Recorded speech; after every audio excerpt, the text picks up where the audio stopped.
Hello, hello, hello. Just as I finish my lunch.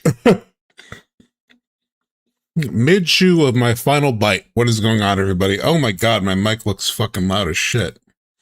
Is it peaking like crazy for you guys? It might be for... Hold on, let me check my settings.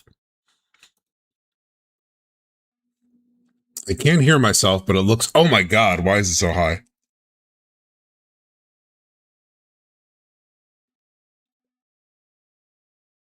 There we go. Now it should be back to normal. I don't know why it was set that crazy high in my system settings, but hello, everybody. All right. Whirlwind morning, other than blowing your guys' ears out. What is going on, everyone? How's everyone feeling today? What's the vibe for everybody today? Let me, I guess, update these handful of topics. I did not get a chance to set any of the stuff up before. I was doing sort of the big slides presentation and run you all through, but first topic today is we're gonna dig into lost FF7R interviews. I mean, are they lost? Not necessarily, but they were interviews that I missed, and probably a lot of people have not seen. So we'll check those out. The second thing we'll talk about today is DLSS and FF8 thoughts. Those actually come first, technically. Well, the FF8 stuff will come first. Then we'll talk the FF7 interviews, and then we'll talk some DLSS stuff. The FF8 stuff will be fairly quick. It'll be for those here who have been like following the FF8 playthrough, and those who haven't and just like want to hear just initial quick thoughts. And then lastly, end of NieR Replicant Part 1. So breaking my format a little bit by going a little bit long, but yeah, we'll do end of Part 1 NieR Replicant. And hold on, I'm gonna move this over a little bit. It's gonna be a little bit off. Anyway, how's everyone doing? Stavic theory video? Is there another Stavic theory video?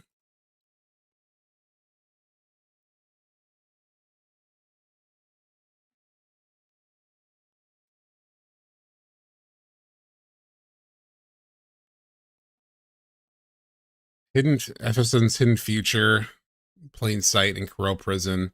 That was 2 weeks ago. That didn't even come up on my feed. Probably not this week. Maybe we'll save that for next week. Just because I have a few other things I already had planned for today's stream. And that's 56 minutes. So it's just a lot for considering all the other stuff I want to talk about today. So we'll probably talk about that probably next Sunday then. I didn't even know about that. All right, cool. So drank a bottle of wine yesterday and don't normally we chilling today. That sounds good, Meltzer. I think you said earlier it's like, oh, the end of it might have been you. I'm not sure if it was you. But like, oh, the end of Part 1 of NieR. So yeah, this is like basically, as far as I understand, the halfway point of NieR. It's like the first half of NieR Replicant. So we'll be getting into that. Let me see what else I missed in chat. So hello everybody.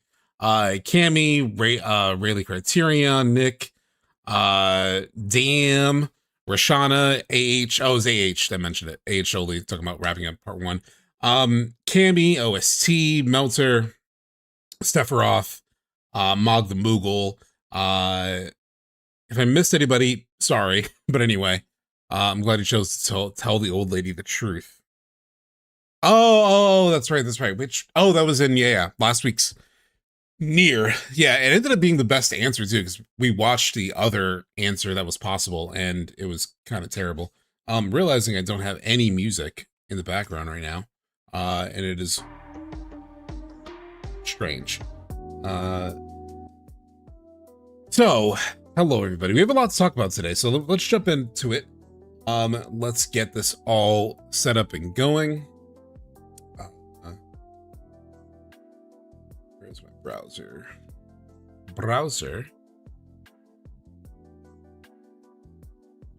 Cool. So, like I said, we have a bunch to talk about today. We'll dig into, hey, what's going on, Tyler? We're going to dig into some interviews that I had missed with Britt, Briana, and Suzie. The thing about them, and you'll see when we get to them, but the thing about them is two of them were done by Game On Expo, like their YouTube channel, so not the panel that happened last week, but it was like a couple other interviews that were uploaded to their channel, specifically the Britt and the Briana one. The Briana one was like 40 something minutes. The Britt one was like 26 minutes, something like that. And the Suzie one was also like 45 minutes.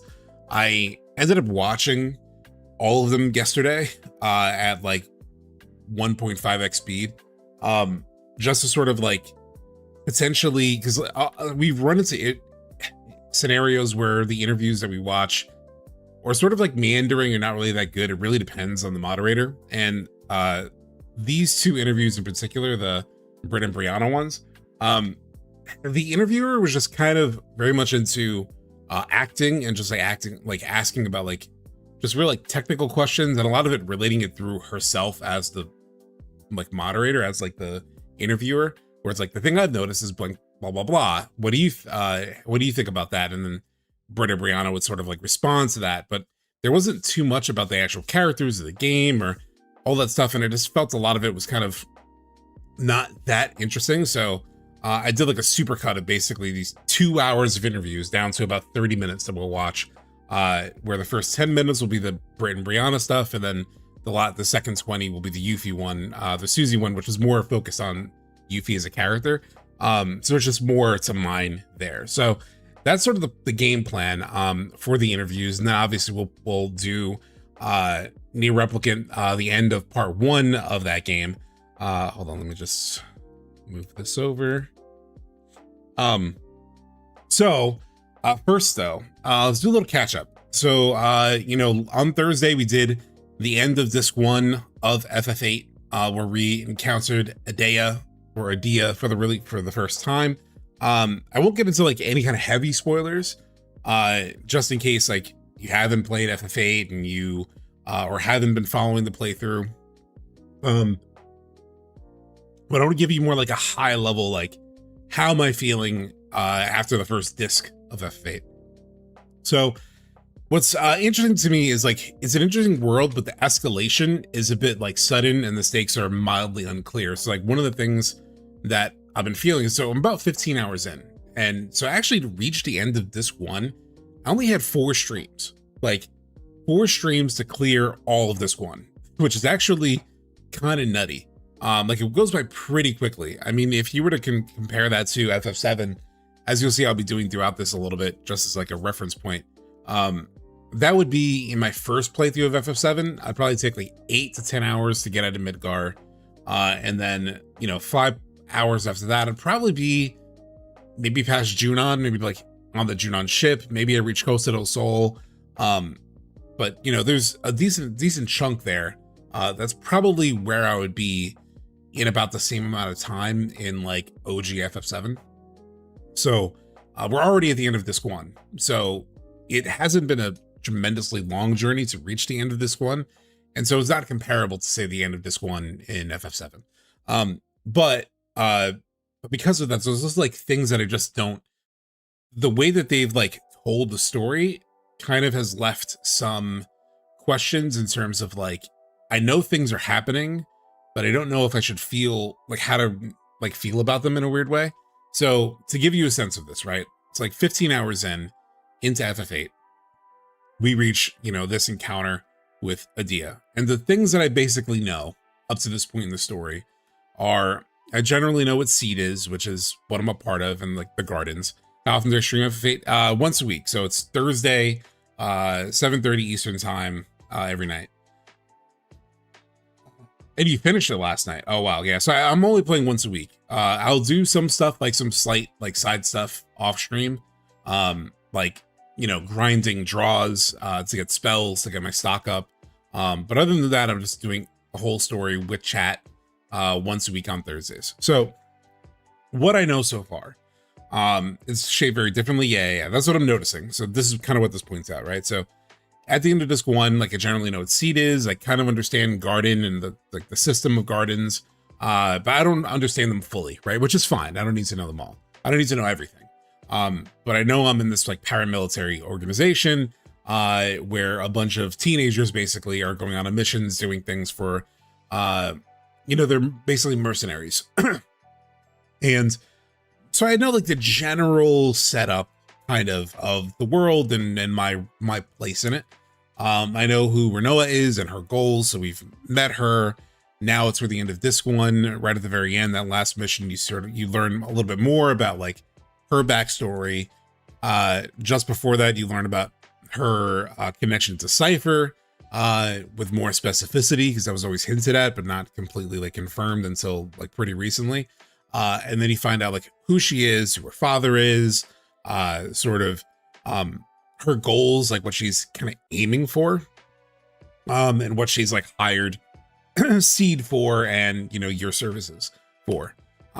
You kind of know some world history, particularly about Galbadia. Galbadia is sort of this kind of the antagonist in some ways, but you don't know too many things, and it's kind of murky too, because then you have Galbadia Garden, which is independent from Galbadia as a nation, but it's sort of like mixed in with all of that to some extent. Like it's not exactly, but it's just, you get a sense of like, oh, this is interesting. In this world, you'll have something like one of the gardens set up there in Galbadia, but they're not actually part of Galbadia. So you get a little bit of a sense of like the politics in the world and sort of like a bit of its world history, but not too much, right? Because the sorceresses are bad news, and one sort of like comes to the fore as the leader of Galbadia in essence at the end of this one. But you're not specifically sure like why they're bad news, right? Like they have some backstory that I'll talk about in a second, but it's relatively limited. Whereas at the end of like, when you're about 15 hours into FF7, the OG, all about Shinra, about Mako extraction, how it's killing the planet. You don't know it from like Bugenhagen's perspective, but you know it from like Avalanche's perspective that, they're working to stop this because it ultimately will kill the planet. Sephiroth's full backstory, or like the majority of his backstory, the most important like link to like the Nibelheim incident and so forth. And like generally Jenova as this like horrible thing that was, that took the Cetra and sort of like turned them against, the started that war, basically way back in the day that wiped out the Cetra, and sort of like set the course of history as it is. So you have a general sense of like, even the triad of baddies, essentially, in terms of like Shinra, Sephiroth, Jenova, like you have a pretty good sense of like what those entities are and why they're bad. Not completely right. You don't know Sephiroth's plan yet. You don't know that he's going to crash, meteor into the planet and stuff. But you have more clarity as like what the stakes are. You're like, I know Shinra's really bad. I know why they're bad. I know why I need to take them down. And I know why Sephiroth and Jenova generally, especially Jenova, have been like bad in history, and why it's like not good that she's freely roaming the planet right now.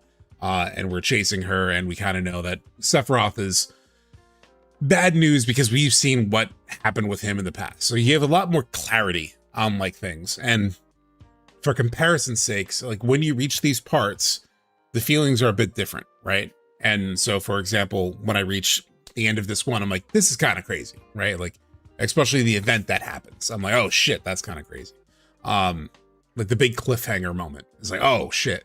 And then, but when you reach here and you like on the boat and you sort of like encounter Sephiroth for the first time and you fight Jenova for the first time, you're like, oh fuck. Like I kind of like get a sense of, how bad this is as news. And I think part of it is just like, the why behind that is because the stakes have been minimally communicated. And that's fine. Like, this is a totally valid storytelling approach. Like a FromSoft or something like does a lot of environmental storytelling. And that's really how you find out about the sorceress and like that past. But right now it's still been fairly minimal. Like there are these entries in the Garden Network that I remember from our very first playthrough where it talks about the sorceress and magic. And it says, a woman who has inherited the power of a sorceress. The origins of the sorceress go back to ancient times during Hein's region. However, there's no factual evidence. And a little bit more about magic and sort of the link to the study of the sorceress kind of thing. And you learn a bit from like NPCs. You'll hear NPCs talk about the sorceress war in the past. And like, you have like some sense that it's like, generally you don't want a sorceress, running shit. But there hasn't been, a moment like the Nibelheim flashback, or even like the the library scene where, I mean, it's basically an exposition dump on like why Genova is bad news, right? You haven't had quite the same thing on the Sorceress. She showed up, she's been, you know, she's messed with shit, and her big sort of speech at the end of disc 1, where she addresses you know, Dealing City, is like captivating and like crazy. You're like, oh shit, like, oh shit. She's like, it's crazy because like it seems like everyone is sort of hypnotized in a way because she's telling this crazy shit to them about how she's gonna like rule them and like they're pathetic and all that stuff. And they're just kind of cheering. So it's interesting to see. But just again, just very different because I still don't know the full backstory on sorceresses, and I'm sure we'll get more of that. But in terms of like where I am, how I feel at the end of this one, I'm still in the moment of like, I don't know a ton of things, right? And so it's just an interesting difference in how they tell the story and like what they piece out. What's going on, Grimson?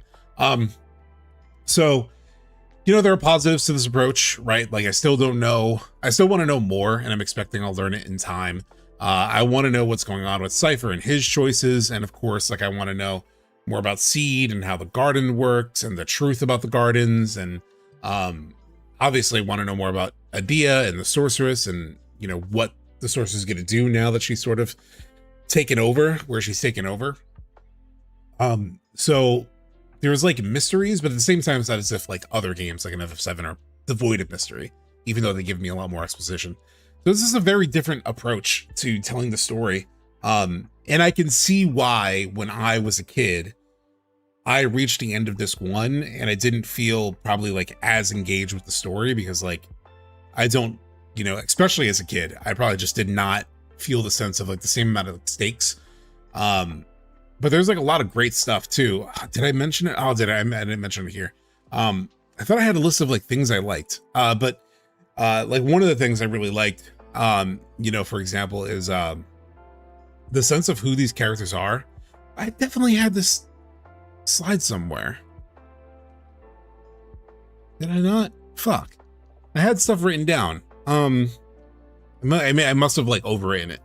But the thing that I really liked was like, for example, I love like the characterization of, you know what? I definitely did have. I knew I had this slide. So like the things I liked, like other Disc 1 thoughts is like, I like the junction system so far. I love the cinematic feel to so many moments. I'm really glued to the animation work during scenes. The limit breaks are insane. I'm interested to see where it goes. Fuck, this is still not the latest version. And I also said that I really like the characterization of, weirdly enough, even though I haven't used Kisis and I haven't had Irvine around a while, like I really enjoy the characterization of both of those characters, because the thing you like, Kisis, you know, is like thrust into this leader position when she's like 18 as like an instructor, and then she tells you about like how she, you know, struggles with that, or how she, you know, seemingly isn't doing it that well, and so she decides to like quit being a teacher, and so she's just a regular Seed when you go back out into the world with her. And then you see her exemplify these problems, you know, in Dealing City. In that last mission, she makes a choice that's like maybe not the smartest choice, and it just shows that youthful inability to sort of like make really good decisions. And then Irvine, you know, puts on this this facade in some ways as like this incredible marksman and this very confident sniper. And then comes to a moment where he has to show those skills, and you realize, oh, he's a 17-year-old kid who's probably never really done this, and the way that he acts reflects that. And so it's like very interesting how, you know, these characters, I just like the way that they're executed. So I think there are really, really good things, you know, in the writing of like individual moments even, but just like the full scope of where we are so far, I'm not completely, you know, it's just a little bit hard to measure in the way that I measure some other stories at like this point in their story, if that makes sense. So let me catch up with what you guys have said. Aid storytelling is shaped very differently from the others. Yeah, 100%. So far, I'm aligned with your thoughts and takeaway on FF8. Yeah, the FF8's discs seem much better spaced out, which I'll find out. I think they're definitely shorter, right? Like I said, I'm effectively where, like, lengthwise into the story, I feel like I'm where like Junon was in FF7, which is not as far as, like, obviously Forgotten Capital at the end of disc one of FF. At the end of this one of FF7, I think it's because the assets are much larger, the cinematics are probably bigger and heavier, so they probably just couldn't fit as much content onto a single disc. So I think that's why disc one ends a lot earlier in the story compared to like in FF7. I really love the animation work too. I talk about it constantly, but the animation work, like in cutscenes, it's like you could tell, you know, that they really wanted to make these characters feel real and evolved, especially from FF8, from FF7. So you'll see, like, in almost every dialogue scene, the characters are doing something with their bodies. Like, there's so much body language that's communicated. Like, they'll make little movements, they'll swing their legs, they'll put their arms behind their back, they'll stretch, they'll gesture. They do so much like animation work to like convey the characters and, you know, their emotional state, what they're, you know, how they're trying to express themselves. Like, you could tell that was like such a big focus from as they evolved from FF7, which they had like the little chibi blocks, and they're like, we want these full characters to be fully expressive. And so it's like one of the first games that really had that much expression, I feel like, in a lot of its settings. And so you realize these areas where Final Fantasy was like innovating back then. It's just hard to do the same kind of innovation now, right? Because we have literally photorealistic games, right? Like we have a Death Stranding 2. We have, you know, these games are so technically advanced that, like, in a signal of their innovation, it was like easy for them to sort of like tackle the next big thing, right? It's like the next big thing is, how do we make these characters feel real and alive, like in a space? And it just, they really just can't, the leaps aren't like they were then, you know, but it's interesting to look back on the leaps and like reverse engineer, oh, this is probably what they were thinking as devs, this is probably what they were aiming for, kind of thing. The animation's fantastic, very ambitious game. Yeah. That was the other thing that I had somewhere in here, was the cinematic feel to so many moments. Just like everything is just so cinematic. Yeah, although the cutscenes look really good. It's one of the most impressive games for PS1 for sure. Yeah, it's crazy how Square used to be a reference for the technical aspects back in the day. Yeah, like Square was on the leading edge of like advancements. The moment I heard that monsters level up with you was the moment I decided not to even give FF8 a chance. I haven't had a problem with that. I never had a problem with that, and I'm a weirdo with that. Like, I know one of the things people love about RPGs is like becoming a god and like breaking the game. There's a lot of min-max that you can do in this game, though. You can break it also, but just like a different approach. I mean, I'm glad like level scaling isn't really a common thing, but it hasn't been like an issue for me, really. I even like my first playthrough when I was a kid, I remember hearing about that before it came out, and I just played it like a regular game. I still leveled up like a regular FF7 or like a regular FF game. The only time it really messed me up was the final boss. I just remember the final boss being incredibly hard because I was pretty high level. So I fought the final boss in FF8 when I was a kid, probably like over 2 to 3 days, trying to beat that fight, because I did sort of like, you know, screw myself a little bit by leveling too much. I like, you know, a lot of the, you know, messing with the systems enough. There's a lot of cool spells and stuff, like the double ability or the double spell is very cool. The way that, you know, you can sort of almost instantaneously, I took my characters from being like 700 max HP to like 4,000 max HP because I drew a ton of like Kiraga lives, and then eventually like I refined a bunch of Kiragas and attached and junctioned that to my health, and just like boom, I went from like 700 800 HP to like 3,000 4,000 HP. So like having that, being able to like manipulate it like that was actually super fun. So I do think there are, you know, positives to the system that they made. It is a little frustrating though. You can do that in FF2 by beating up your own characters. Really. But yeah, so it's so far it's a pretty good game. Like I said, the storytelling is definitely different. The storytelling definitely has like a bit of a different approach, but it is good. Hold on, I'm just noticing something. How long have we been going on stream so far? So we're 38 minutes in. So pretty good to get to the next thing. Just real quick, and you can keep chatting FF8 stuff, and I'll, you know, look back on any FF8 messages before we get into the FF7 interviews. So a couple other things. So one last thing before getting into things. So I watched Project Hail Mary on Friday night. Really, really good movie. I actually did not see any of the trailers or anything. I had friends. I've been like very avoidant of like movie trailers lately. FF7, who wants to talk? I was talking about FF8. I meant FF8. Where like I said, I've been kind of like avoiding movie trailers kind of as much as I can. I kind of like to go in blind lately. But I didn't really know anything about this movie. I just knew it was, you know, Ryan Gosling, and I knew it was sci-fi. And I knew it was like in space. So I didn't know too much. And then right before I went to see the movie, I was talking to my friend who I went to see it with. And he was like, yeah, it's based on an Andy Weir novel. And I was like, oh shit.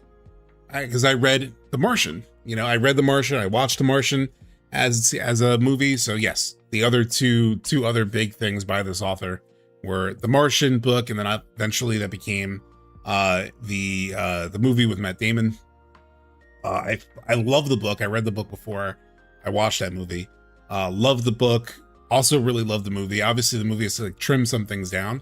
And when it comes to Project Hail Mary, it's like very similar to The Martian in a lot of ways, right? It's like you're in it's a single person in a very difficult scientific situation, has to do a lot of hard math and a lot of like scientific thinking to like get through the scenario that he's in, or to figure out how to approach the scenario that he's in. It's interesting in terms of like it keeps going back and forth between like the past, the things that led to him being in space on this mission, and then what happened to him in his, you know, in life that led up to that. And it's really good. Very humor. Like the thing about what I love about The Martian, what I love about Project Hail Mary, is it attacks these like very heady sci-fi topics, but it feels very like accessible, right? Like the science is explained in an entertaining way. Characters are funny. Like it does such a good job with like all that. Like it's almost like weirdly, his movies are almost like feel good existential drama sci-fi. Like those two things almost don't make sense together, but they kind of are. And so definitely worth watching. I don't have much else to say except like, because otherwise I'd be spoiling stuff, but definitely worth checking out. I don't know if any of you guys have checked it out. But you know, the thing to expect though. So what I've heard is that the marketing could set you up to think it's like ultra serious, but there is like some real genuine comedy in this. Like, and so like I still haven't gone back and watched the trailer, so I don't know. But what I've heard is that the trailers can maybe set your expectations a little differently from what it actually is, because it is very funny. Like, the showing that I went to, there was like tons of laughter, and at the end there was like an applause. It was like a round of applause at the end of the movie. Is it like the greatest movie you'll see? Probably not, but it's gonna be a very enjoyable sort of movie. So I can't say more than that, but yeah, the trailer for this movie made me go read the book. Oh yeah. I've been wanting, now that so what I've heard is that the book is kind of very much a screenplay in a lot of ways. Like my friend was like, it kind of reads like a screenplay. Like it's very dialogue heavy. It's not like a traditional book. So you can kind of tell that it was written to be a movie in a way. But he was still telling me after the movie, like some of the science scenes. And I was like, oh shit, I want to learn. I want to read some more of that stuff. So I might read the book now that I've watched the movie. I have heard that it's from a couple people who've read the book first that things feel a bit fast and skipped over, which makes sense. It's almost a 3-hour movie. It's 2 hours, 45 minutes. So it's still a pretty long damn movie.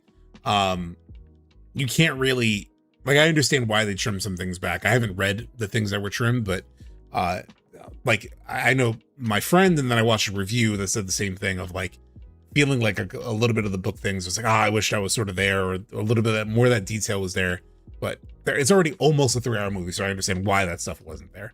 But it sounded interesting, so I want to read that stuff.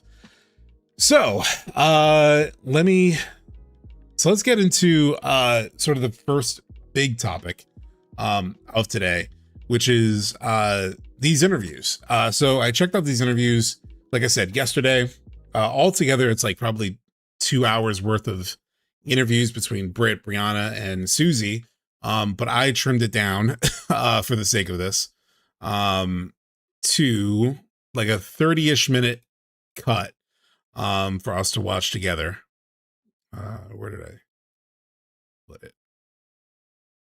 Because a lot of the interview questions in the first, it's 29 minutes 50 seconds, because a lot of the initial questions from this interviewer from Game On Expo was sort of just like, oh, here's what I think about, you know, acting and performance, and here's the things I've experienced and things I've seen and things I've noticed. What do you think of that? And so it was like kind of interesting, but also not too much about the characters, the story, or even their process of like bringing the characters to life. It was more generally like acting and the challenges of acting and so forth. And yeah, they still have not uploaded the full panel that I at least as of last night. Hold on, let me double check right now. Game On Expo.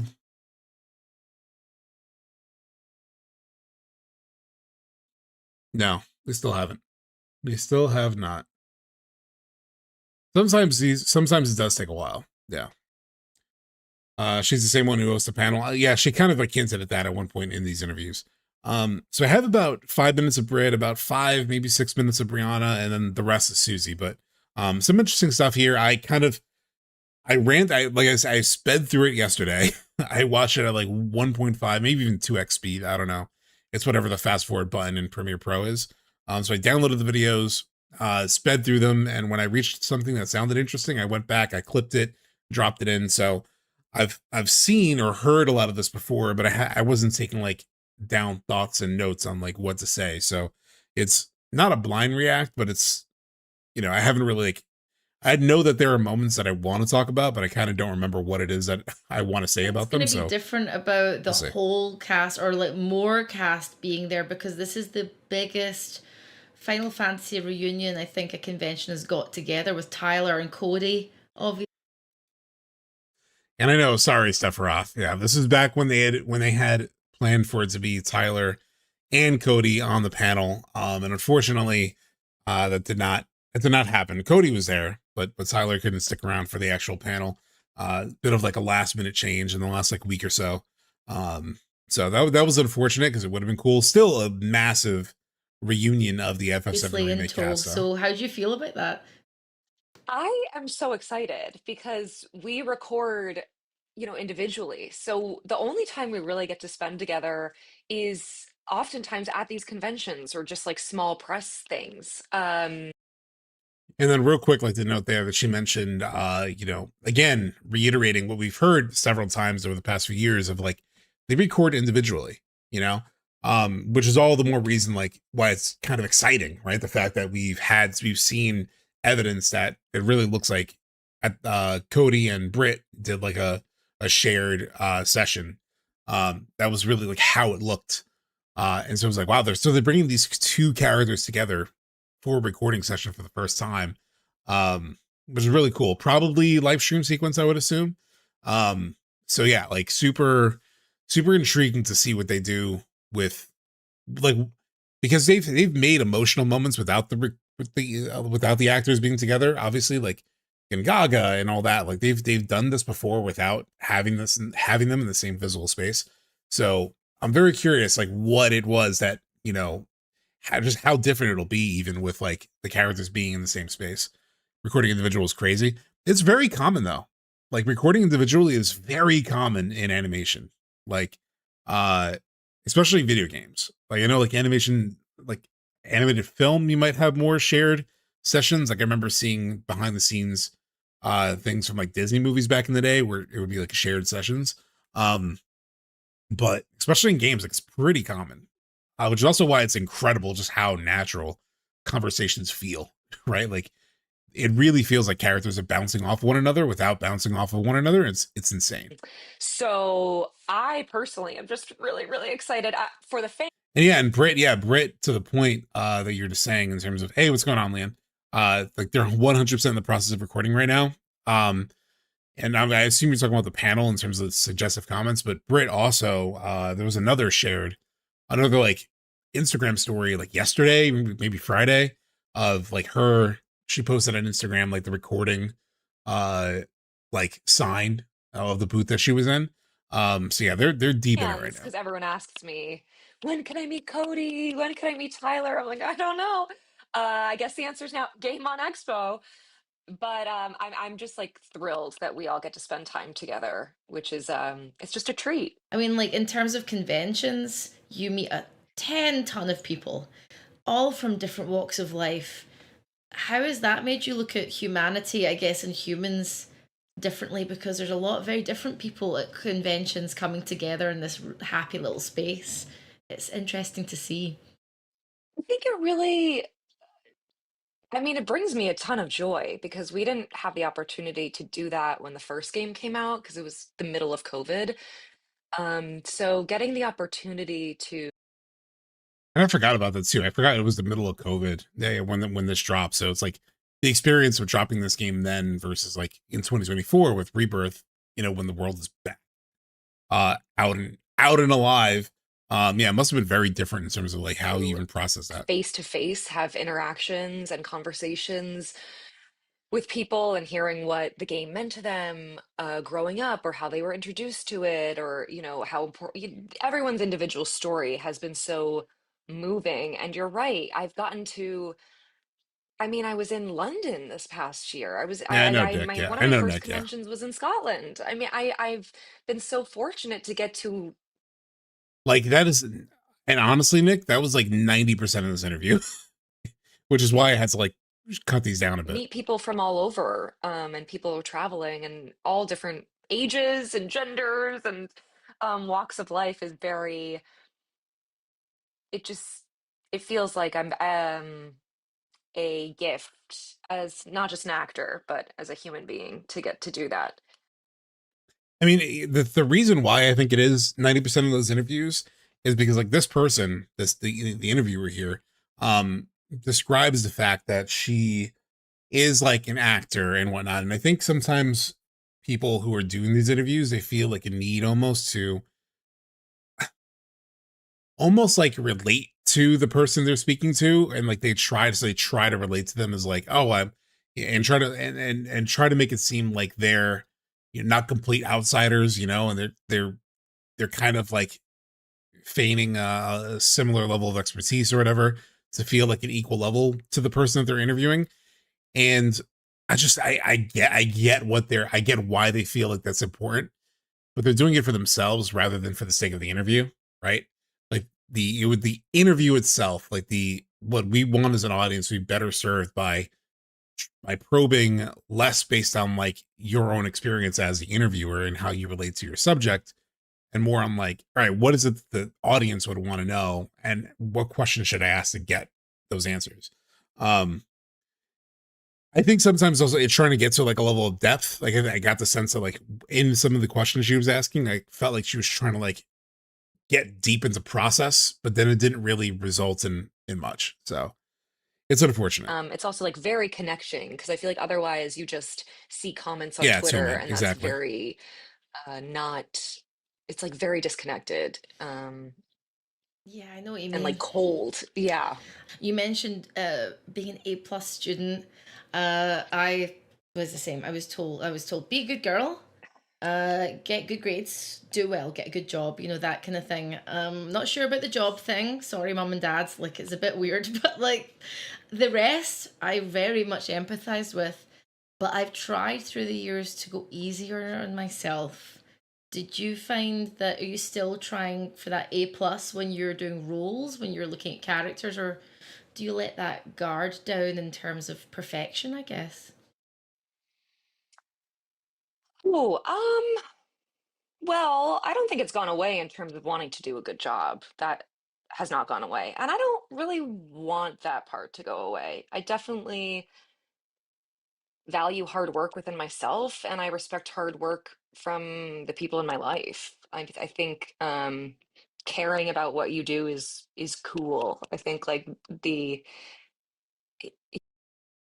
I mean, a big reason why I brought this part forward is also because, like, a couple of reasons. One, it mentions, Britt earlier in the interview, and it led into this question. It like talked about being like a straight A student sort of thing, doing things the right way.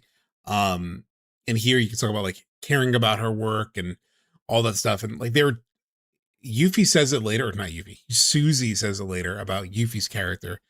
And I think the interviewer in that interview actually brought it up too, that it doesn't happen all the time, but especially it feels like in this project, a lot of the actors very much mirror their characters in some way.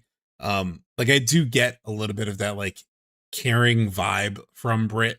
Like the things that are very inherent to Tifa's character, I can sort of feel a little bit in the way that like Britt presents herself as a person.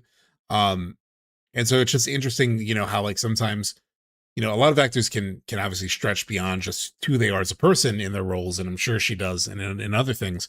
Um, but it is interesting to like when you get a character that's a little bit more of a direct match in some ways to who you are as a person. Like this came up during, I remember during Dispatch, there was like an interview where the character for the person who played Blonde Blazer, the woman who played Blonde Blazer, was originally cast for Invisigal, but like it was just sort of almost like a bit of a mismatch in terms of like personality and character, and so they ended up switching her out to play Blonde Blazer, and then they got Laura Bailey for Invisigal, and like Laura Bailey sort of has that energy. It's a little more inherent to Invisigal, and you can kind of see that throughout each of the characters. And I know Suzie talks about it. Barrett even, right? Like Barrett is like very John Eric Bentley is like, you can tell he's like very publicly like a very caring sort of father, and even does serve as a bit of like a father figure to the cast.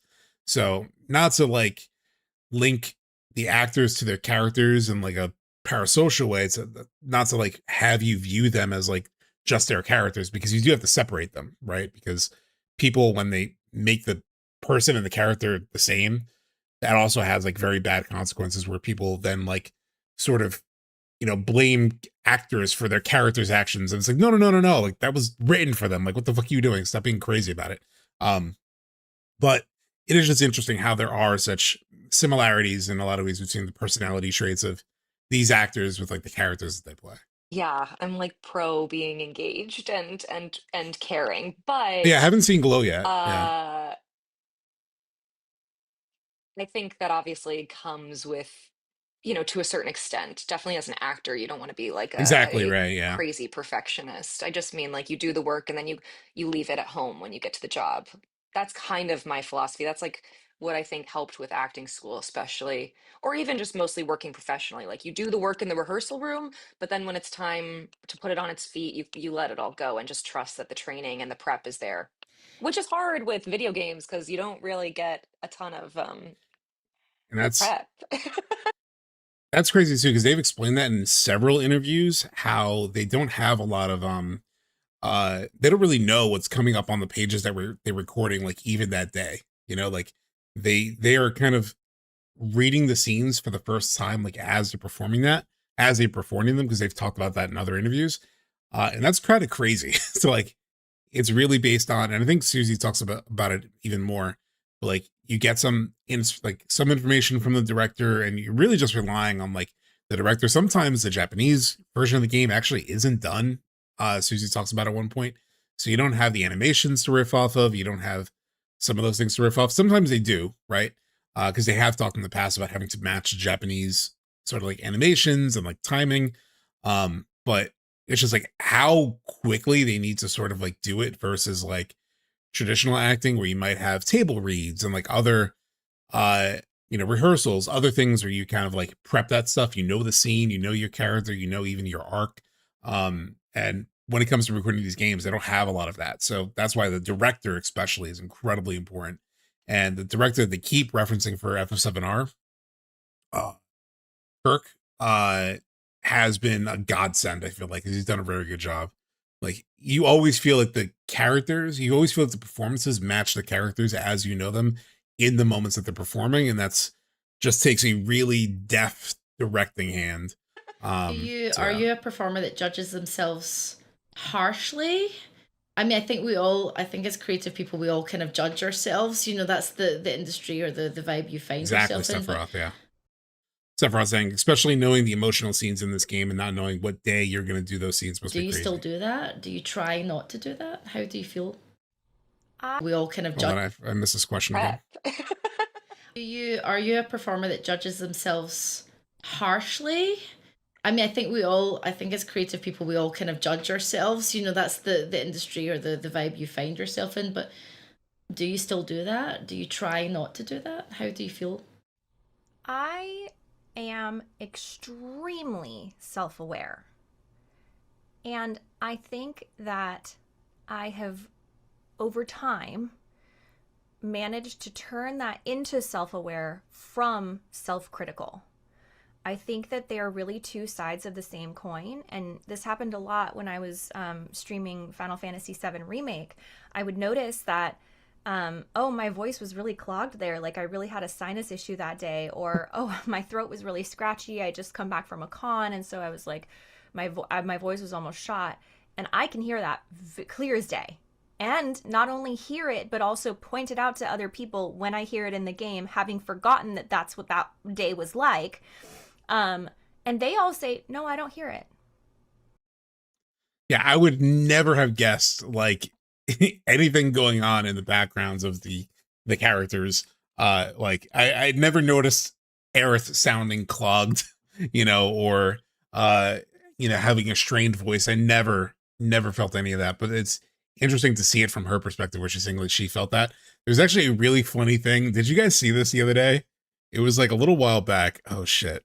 It was very funny. It was this Brazilian voice actor for God of War, like one of the original God of War games. It kind of went viral. Right here, I think here it is.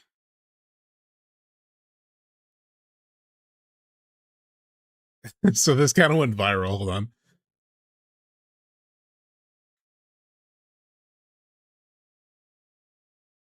Where it sounds like, so you'll see the comment on this was like, bro's mom was asleep in the next room. Queime a vila, e o tempo. So he's clearly doing this like big speech to like get his you know, troops like rallied, and this is what de Atenas, destruam tudo e todos. Vamos saudar nosso senhor Ares. Vamos, homens, acabem com tudo. Homens, queime. Oh, was this a fan? I could have swore I saw like an article that said like it was the actual. I could have swore I found something that was like, they talked to the actor and they said that they were maybe it's a mod, but it was like they were talking to whoever it is. They talked to the guy and he said, yeah, like my family was asleep in the next room. So I don't know, maybe it's a mod then, maybe it's not the actual like professional dub. But still super funny. Still super funny. 100%. It's really. But I also don't like bash myself for it, you know? Like there are, of course, some moments where I go, oh, I wish I would have taken that line a little differently. Sure. But it's one of those things for me. I don't know if anybody's like done any sort of like CBT in therapy. It's sort of that idea about like a thought can enter your brain, but it doesn't have to take over your brain. The thought enters my brain, oh, that wasn't the best line performance I could have given, and then it leaves, and then it just poof. I'm like, could have done better. But it doesn't like, you know, like I'm aware of it, but I try not to be critical of it. That's actually just like in general, I thought a very, you know, good point though from Briana that I think you could apply. I could apply it to myself. You can apply it to yourself in terms of like those moments where, you know, the importance of being self-aware versus self-critical, because like sometimes you can be very self-critical of like, oh, I think I sound weird. I think I sound this. I think I'm doing this. You know what I mean? It's okay to be aware of that stuff, but also to sort of try to block it out as much as you can. And I understand why voice actors definitely have to do that. So Imagine now, like not letting it stop you, you know, that we are, let's say 5 years in the future. Okay. If you were to look back at what you were doing right now, how would you feel about it? Good, bad? How do you think you're going to feel about it? That's such an interesting question. I think about this a lot, actually, because right now I'm in a period of my life where when I was signed on as Aerith, I was told that this would be a trilogy, likely. Not guaranteed, but likely. And so I prepared mentally for this idea of I might be able to have work secured for the next 10 years. That's one of the most incredible gifts I could have ever asked for. And now, you know, we're nearing towards the end of that, and I go, what's next? And everybody asks me what's next. You know, all the interviews I do where people come up to me at cons and say, oh, so what can we hear you in next? And to be honest, I don't know. I don't know what's next. I want to keep working in video games. I want to keep creating. What that looks like is sort of questionable. And I've always kind of... So before she gets to the next point, it is probably good to bring up the context that Sephiroth is saying, right? And it's crazy she hasn't been given more roles. And I found an interview with her, I don't know, probably like a couple months ago at some point. I think it was like I was on Christmas break at that point, so we weren't streaming or anything. So I watched it and I was like, okay, maybe I can watch this on stream at some point. But she talked about, you know, trying to get additional, you know, acting jobs. And she was like, you know, it's been really hard. She's like, I've gone on like hundreds of auditions and like just haven't gotten things. Which actors go on auditions all the time and they don't get them. Suzie talked about it in her interview. I forgot if I clipped that part, but she mentioned it also. Like, it's very common. Like, rejection is very common in acting. It's a brutal fucking career, in that way. But yeah, this has been on my mind. Like, if you look at her IMDb, you know, she pretty much just has Aerith, and not really anything else. So I've wondered the same thing. I was like, man, I wonder what comes next for her, and I hope she finds something. You know, but it could take a while for that stuff. But this gives some perspective on how she's like looking at that. That's kind of interesting. Follow this tenet of, I don't really care what I'm doing. I just want to make a living doing what I love. I don't want to be famous. I don't need bajillions of dollars. I just want to make a living doing what I love, because you get one life, you know? I agree.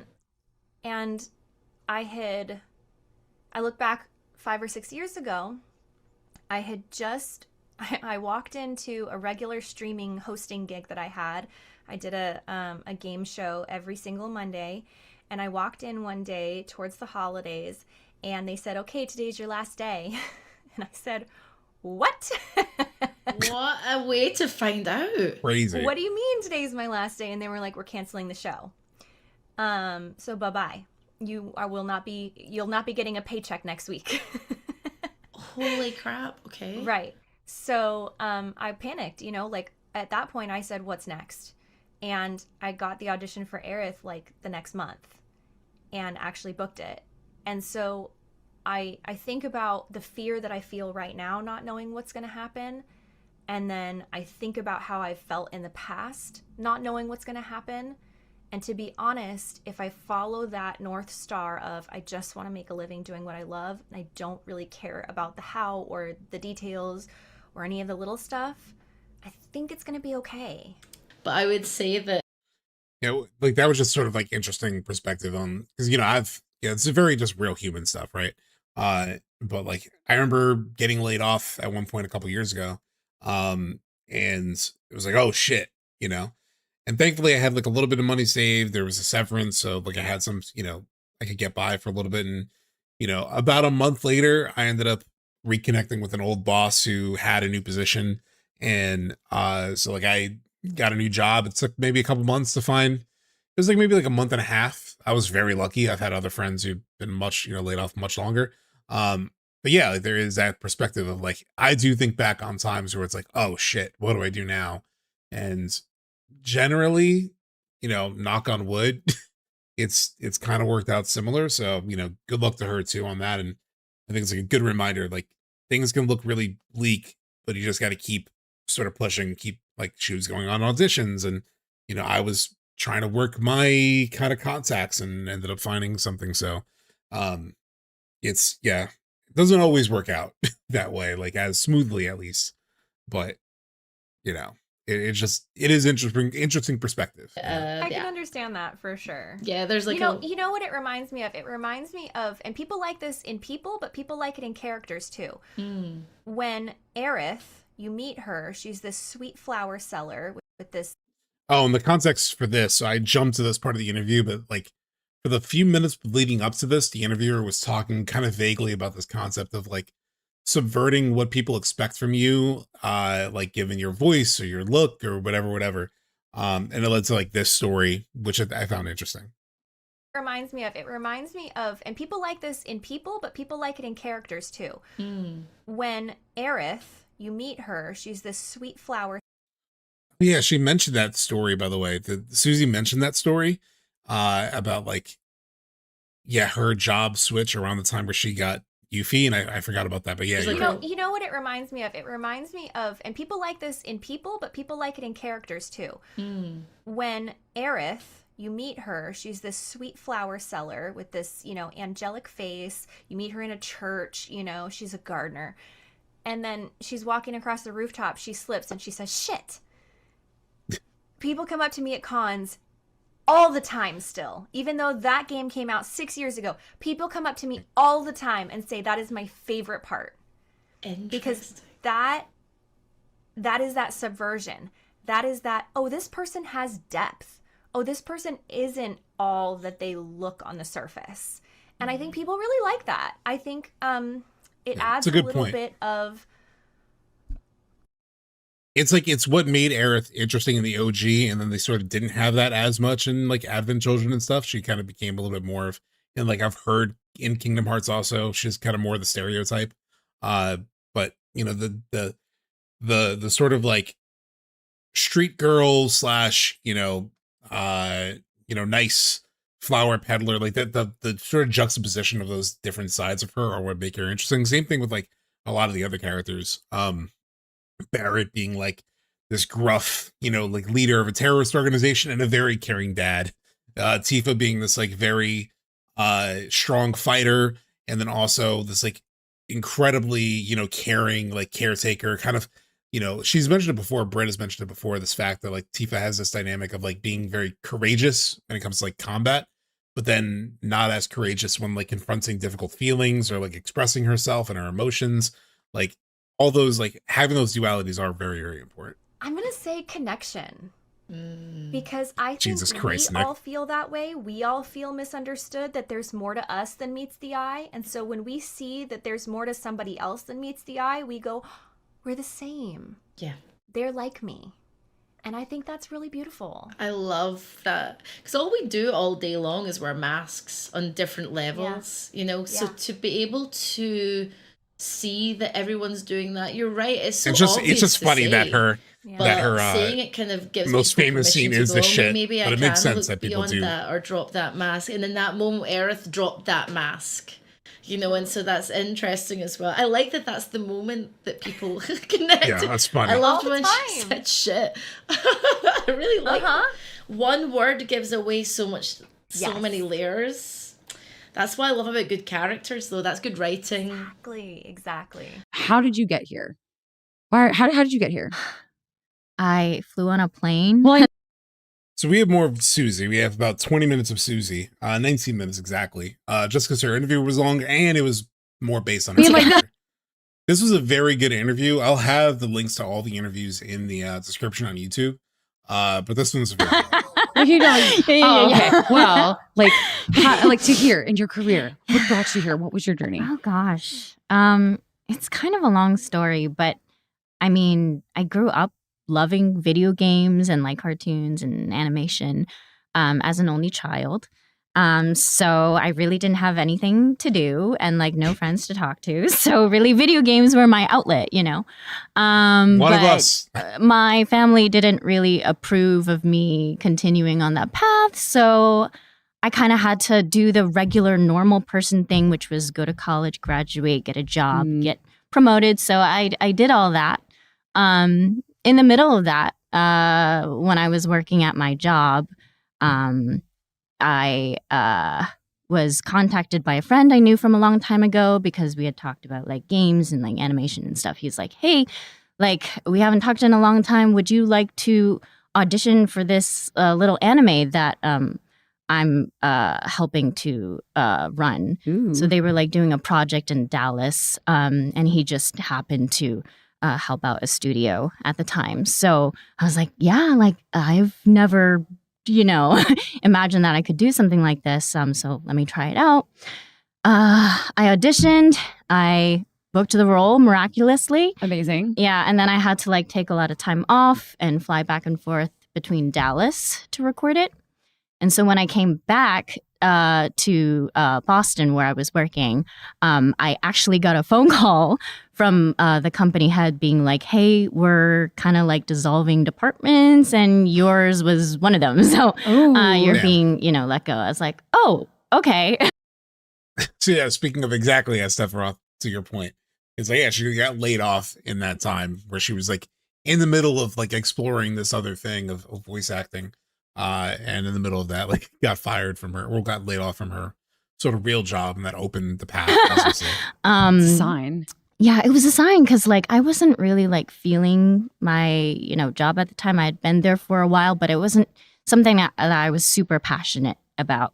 So I thought to myself, well, recording for anime and stuff was super fun. Like I'd love to do that again. And I'm jobless right now. So why don't I just try something new that I won't have another opportunity to, go for again? So I just did.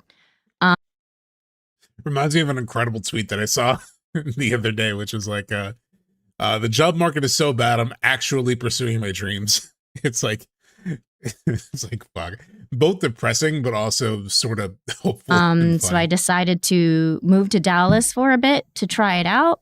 But then very shortly into it, COVID happened. Oh, okay. Yeah. My roommates at the time, they were also actors. They wanted to move to LA to pursue more opportunities. And I was like, I guess so. It's really expensive. And I don't have any credits really to my name. So I decided to give it a shot, give myself like 6 months to like do anything with it. And the day after I arrived in LA is when I got the audition for Yuffie.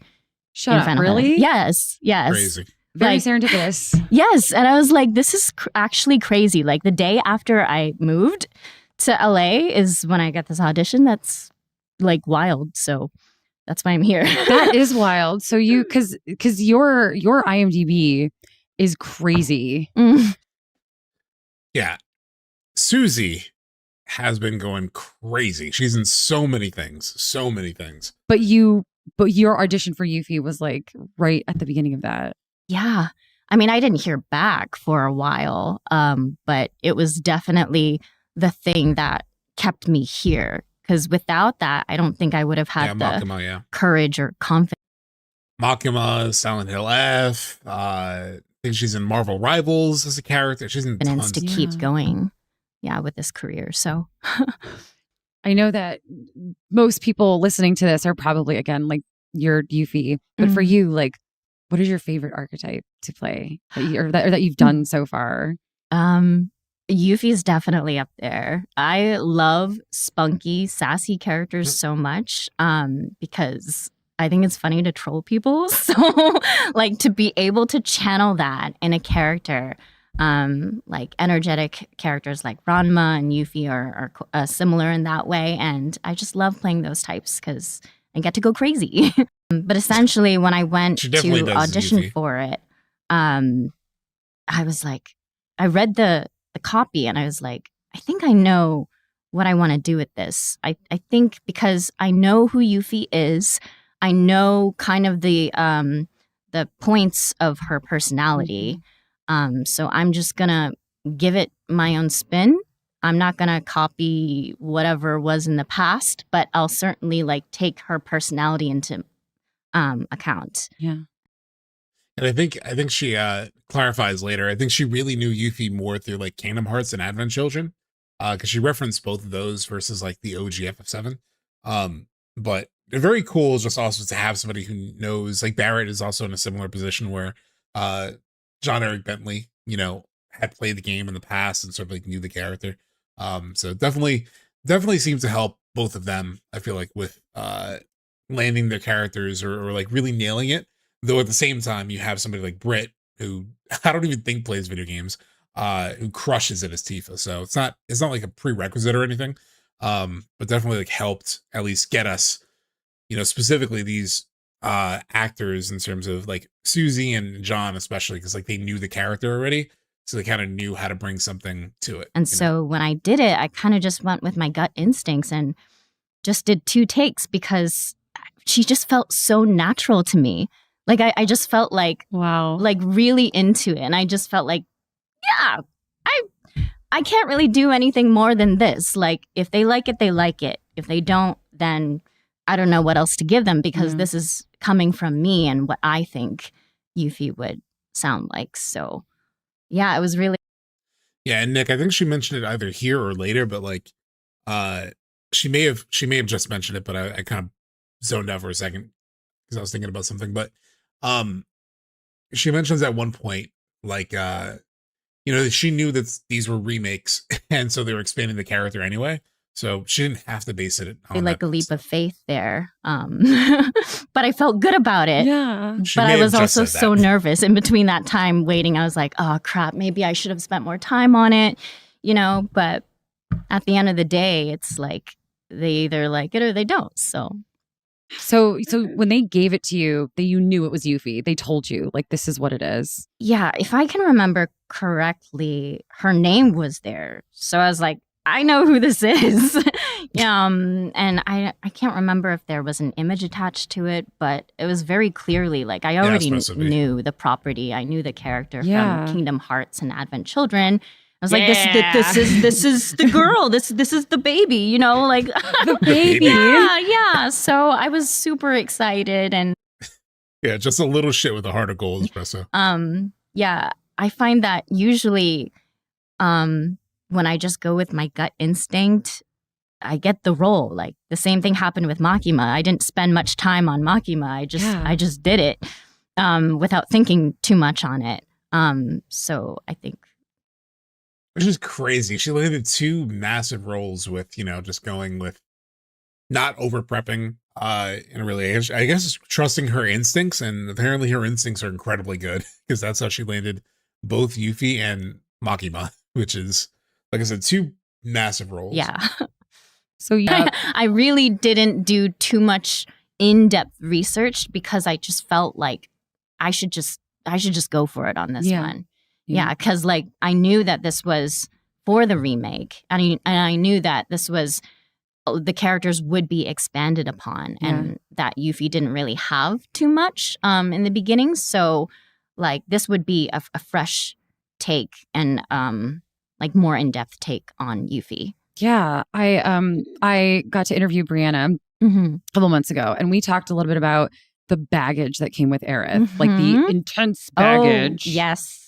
Because Yuffie was optional and because there was not a lot, like, did you still feel like, because it was coming from this like beloved property, did you still feel like maybe there was a little bit of baggage, or were you just like, nah, we're just gonna rip this? I definitely felt pressure because I was like, this is a huge deal. A ton of stuff I remember watching my roommates playing the remake during COVID. And I was just so like she was made for it. Her roommates are playing the remake during COVID. Stunned and amazed by it. I was like, wow, if only I could just be like a cat in this game or something. Like anything small, like I would do anything to be in this game. and then Yuffie appeared. But yeah, I just. Yeah, I don't know if I clipped that part, Grimswin, but she said, she really does enjoy trying to like be a bit of a chameleon with her voice. So yeah, she is seemingly, I haven't seen like the full range of her work, but the similar thing with Max Middleman, he has an incredible range. He's a bit of like a voice chameleon. it's why he could do both of those sides of Red 13 that are incredibly different, right? Like, I remember seeing him as like Red 13 and Remake with the deep voice and being like, oh my God, that's Ryuji in Persona 5. Like, that's the same person. Very talented. Yeah.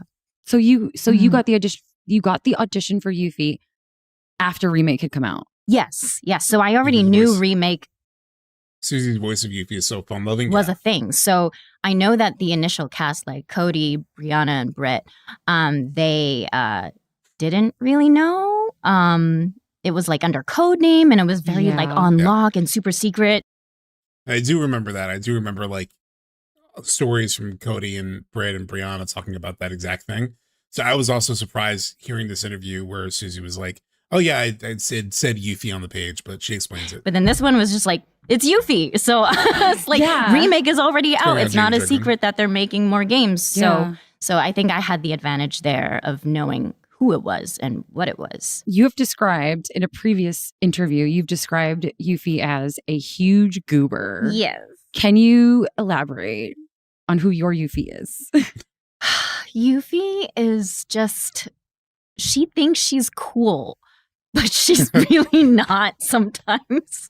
I just love the idea of a secretive ninja on a top level mission who just fumbles at every step of the way. You know, I remember that story. She thinks very highly of herself. She has very grandiose visions of herself. But at the end of the day, she's just a kid who wants to be taken seriously, but it doesn't really work out sometimes. She's brat. Yuffie is brat. Yes. And you can see it immediately from the beginning of intermission where she's just like, I'm the amazing ninja. And then she like falls through the platform, but still lands on her feet. Yes. Again, I'm going to play this part again because I love this point that she makes about Yuffie. It's like it's such a deep read on it. Seriously, but it doesn't really work out sometimes. Like even matching, like this is the kind of shit that I would maybe write in like a video essay in terms of like matching the cinematic language of like the introduction of Yuffie to like what it says about her character. Yuffie is brat. Yes. And you can see it immediately from the beginning of intermission where she's just like, I'm the amazing ninja. And then she like falls through the platform, but still lands on her feet. Yes. So it's the what do you call it? The dichotomy? Yeah, of her being a goofball and messing up, but still sticking the landing at the end, still coming through for other people at the end. She's committed. Yes. She's very committed. Mm-hmm. Well, such a great point. Just such a great point from Suzie. And yeah, that is definitely the vibe you get from Yuffie in terms of she's bumbling through it. She is young. She is inexperienced. She is maybe overconfident and secretly underconfident. But like still, gets the job done. Sort of. She's definitely seen some horrors in the last couple things. So what was your approach when you were evolving her performance? I guess we'll call them the horrors throughout the horrors, because she's this child. You mentioned she's still innocent, but there is that kind of like hardness to her because she's committed. But she has the moments where she kind of breaks and then sucks it up really quickly, and she's at a point. All the characters are, but they're at a point in their journey where it's kind of like they're all different from where they started. Yeah. So when you were putting her journey together, like what was that process like for you? Well, like you said, she already has this hardness to her, and I think it's because even though she's really goofy and she likes to have fun, she still takes her mission very seriously. So I think one of my favorite scenes in intermission was when she calms Sonon down. Like when he was the one like, I'm going to get Scarlet, and she's just like, hey, we're on a mission. You need to get yourself together. And so that was a very powerful moment in showing her maturity. And I think that's just such a cool layer to her character that we haven't really seen before. So I thought that was like super amazing. Yeah. So of course I had to pull it in. Damn it!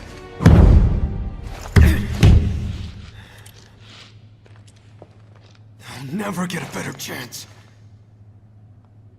That was Scarlet, Director of Advanced Weaponry. It was one of her machines that killed Melfi! Calm down, Sonon. Calm down. Remember, we're here for a reason. Right, boss. I'm sorry. I remember clocking this like tonal difference in like when she approaches him. Very rarely does she have like this very earnest, kind of mature, approach to a conversation, like Suzie pointed out. And like it is, you can definitely tell that difference in this scene. Like this scene kind of gives you the full range of Yuffie. You see her being like this, and then you'll see in a second she kind of turns back to sort of the Yuffie that we know in a way. But she did kind of take a pause in her, I guess, effervescent personality, or her like more playful personality, in order to like have this moment where she gets to balance him out. Don't be. I was ready to strangle her myself. And that's before she sent us off in the wrong direction. Where did she send us?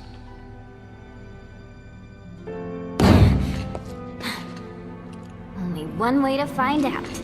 Switch Don't worry, flip. we'll get to materia research eventually. Just a little longer, my precious. It's not playful again. Just a little longer, my precious. Back to like that side of herself.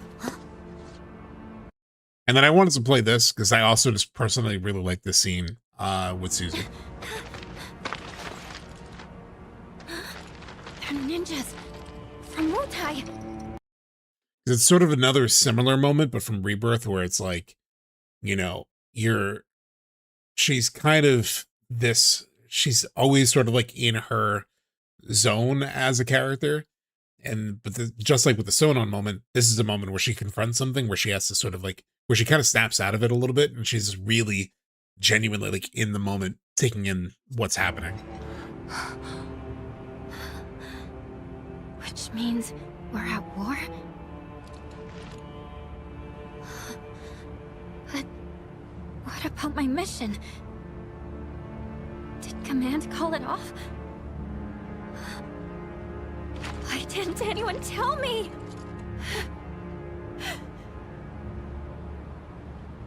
Aren't we in the middle of a ceasefire, though? That's what they say. Still, doesn't mean we are. And it makes no difference to them either way. Like she's been at this as a 16-year-old, a ninja / assassin, like on this, really crazy mission. And now she's confronting, some real horrors of war in the moment, Come on. We gotta And like, what does it mean for her job? Like, why didn't people communicate to her? She explains it more here in a second. Right.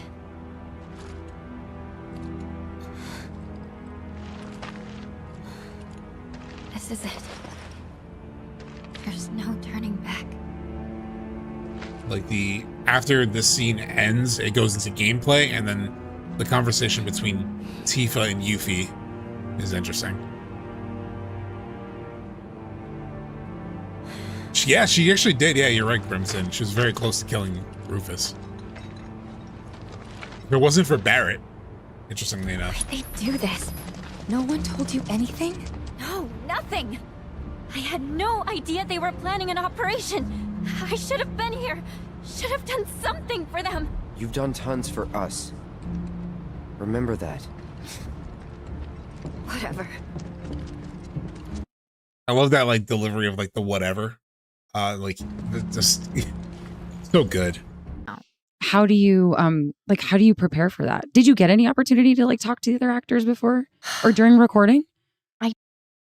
She was asking, by the way, here about like emotional moments and like how she approached that, and if she got to work with the other actors and talk to the other actors. Think so. So you're talking about Sonon, right? Like we can talk about him specifically if you would like, but I mean like in general, like when you are when you're recording like these interactive moments or these scenes that are really, really strong emotional scenes right. that require maybe the whatever has that teenage energy, Grim Twin, but you can also tell like it's also a little bit of a genuine frustration, or like you could tell the other side of her loyalties even in the way she says whatever, because she's getting affirmation from Cloud, like, you're still doing a great job, and she's like, whatever. It's almost like, yeah, but the job I'm doing with you is not actually technically what's super important to me. What's actually important to me is what's happening with Wutai, and I wasn't here to help. No one told me to, like, the affirmation that she got from Cloud was not even what, like, she didn't care about that. It was like a whatever, you know, in terms of, yes, that teenage energy, but also that whatever of like, but it doesn't matter. You know what I mean? Like, you telling me that doesn't really matter.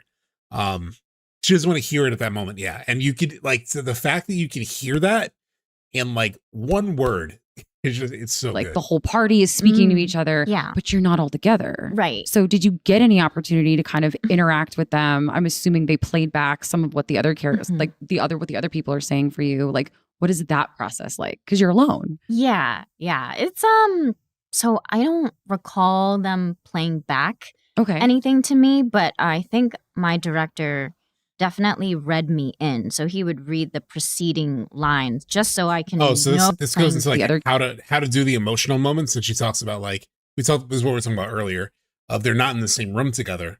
And so they're doing individual recordings. So like, how do you tap into that emotionally is what this like moderator is asking, who's very good. This Alexa Ray Correa, very good interviewer. Like what the other people are saying for you. Like, what is that process like? Because you're alone. Yeah. It's so I don't recall them playing back anything to me, but I think my director definitely read me in. So he would read the preceding lines just so I can know what I'm coming off of, like what I'm responding to, who I'm responding to in that moment. And if he doesn't really understand the context, then we rely a lot on our localization team, who's usually on the line, to give us that full picture.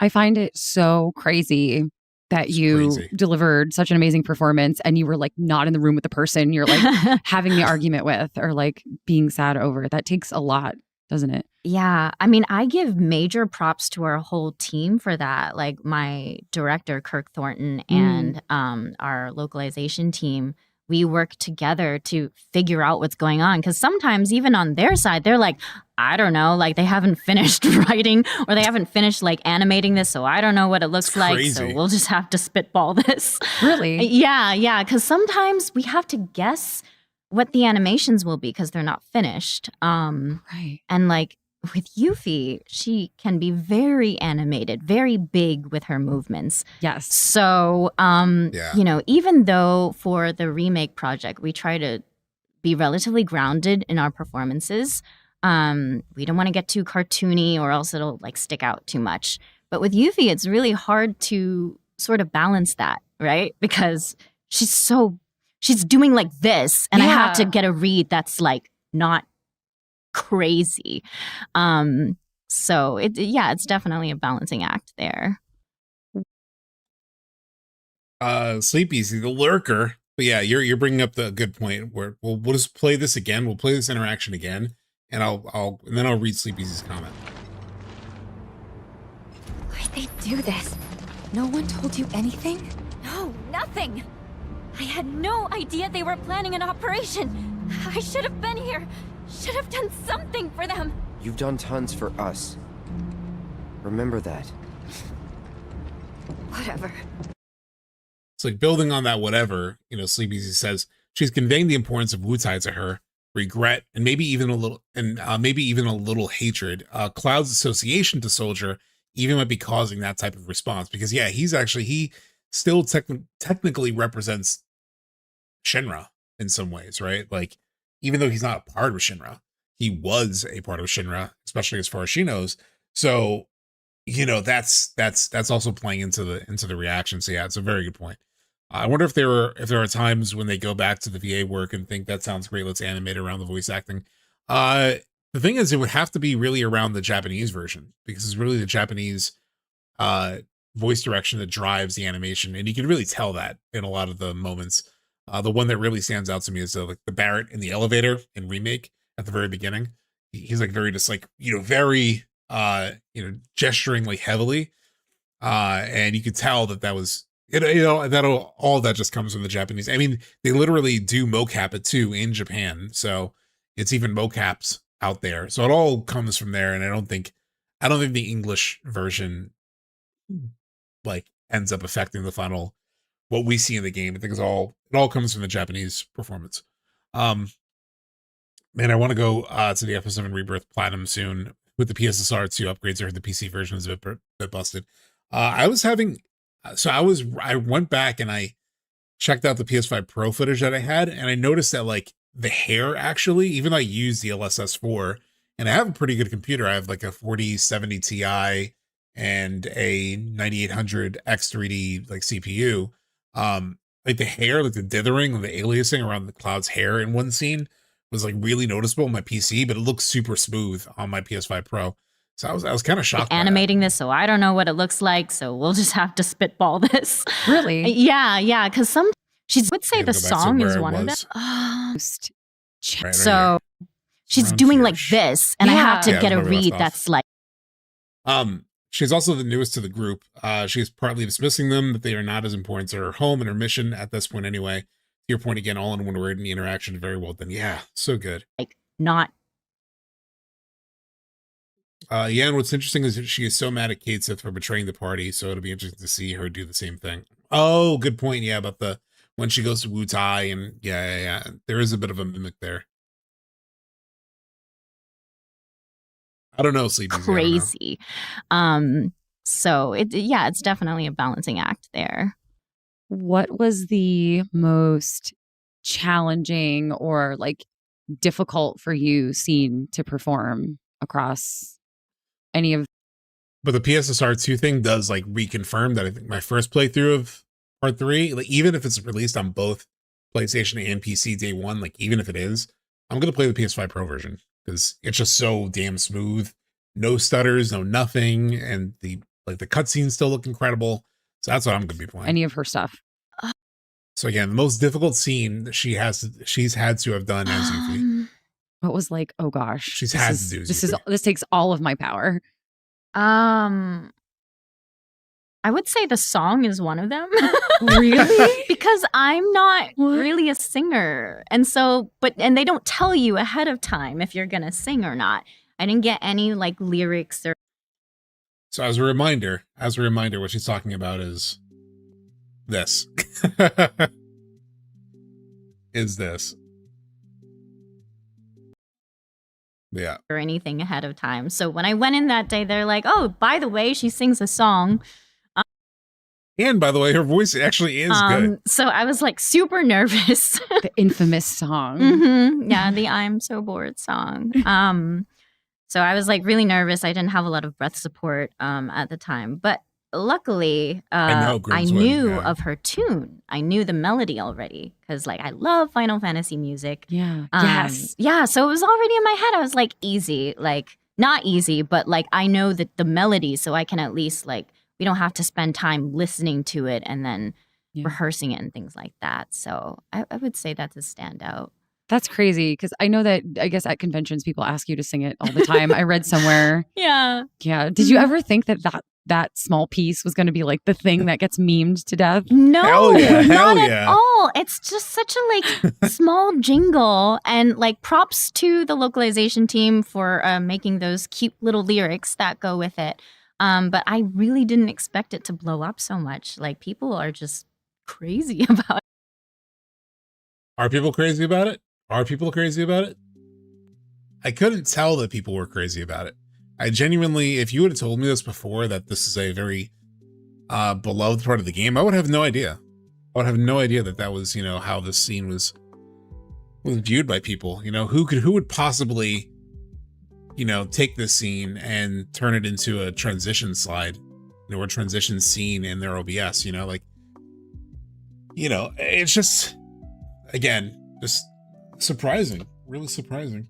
Yeah, I'm definitely one of those people who felt that about the scene. I think what helps the song moment so much is that it's such a like it's a very emergent thing. I talked about this when we talked about the world exploration of part 3 and how I wanted more moments that felt like when you're driving through Corel Desert and Gilgamesh pops up as like a giant sand, you know, creature, like a sand giant.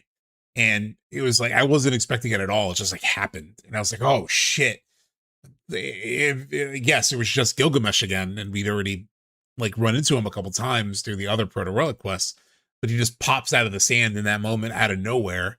At least my first playthrough, it did. Like I was driving, and because I've seen other playthroughs where you hear him in the distance and then you drive toward it, but I was just driving through the sand and suddenly he popped up, and I was like, oh shit. And it's a similar thing happens with Yuffie's song, where you go back, you go into Sistene's house to like go to sleep to continue the story, and then suddenly you hear this song, and you're like, what the fuck? In fact, let's watch it right now. Like you're just walking, you're coming back home. I am so bored right out of my brain. Suddenly she's singing and you're like, what the fuck? Oh my god, what is this? This is amazing. And then it stops you in your tracks and you just have to listen to it. If I don't die first, bet y'all go insane. 'Cause I've got really, nothing Sephiroth? else to do. I'm stuck here wasting. Yeah, it's funny. So apparently Suzie at Game On Expo, according to Sephiroth, was selling materia at her table, but it's sadly sold out. But it was cute that her being Yuffie would be selling materia. That is very cool. Time, but just wait. Oh, She said her voice wasn't great. She was great. I'll get back on the road and make you mine. And she's doing it in character. Like, that's Yuffie's voice. Susie's voice is close, but it's not exact. So bored right out of my brain.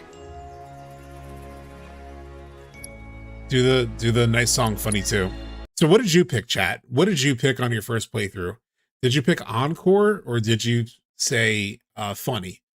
Or I guess nobody said quiet down. I'm not even gonna ask. So my first choice was nice song funny too, because like Encore would be fun, but I was like, well, I could just I think I even may have done the PS share button thing where it was like I just recorded the clip before that, so I already had it so I could watch it anytime. So I picked nice song funny too because I did want to compliment the lyrics because I thought the lyrics were good. And when you do compliment the lyrics, you get treated to a second song, which I'm sure you guys have all seen, but I'll make a special exception this time. Here there goes. she does it again. Sure, let's listen to the second one because it does change a little bit. So bored right out of my brain. If I don't die first, betcha I'll go insane. Does it show the other song too? 'Cause I've got nothing else to do. I'm stuck here wasting time. But just wait, oh materia, I'll get back on the road. And make you mine. Did you get the other song? Did we get the other song? No! Back on the road. Fuck. Wait, do I have it in my files? Maybe I have it in my files. Let me see. I'm sure I have it in my files. Hold on. Chapter 9.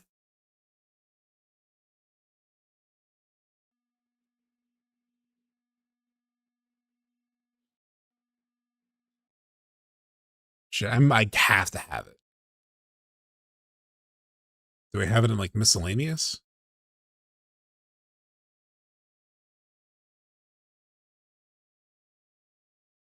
Where is it? Yuffie.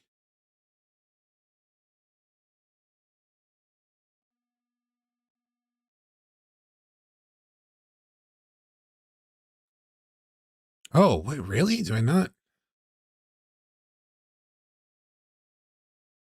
You trial, Yuffie punch out. I have to have it somewhere saved. Shit. Hold on, chat.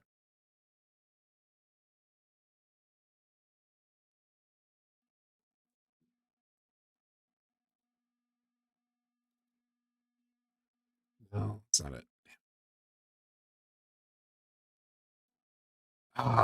FF7. All Yuffie songs, Rebirth. Right out of my brain, you mine. Maybe they clipped in the second one? Yeah, here it is. This is the second song that she does. I'll search high and low till I've gathered them all. I'll have orbs piled up about 1 billion feet tall.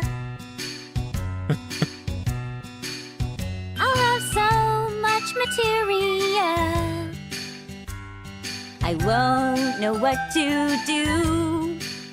But until I can make you mine, I'll just patiently wait and dream of you. I am so... It just repeats. So good, though. Fucking so good. Oh, damn. Lost where we were in that video.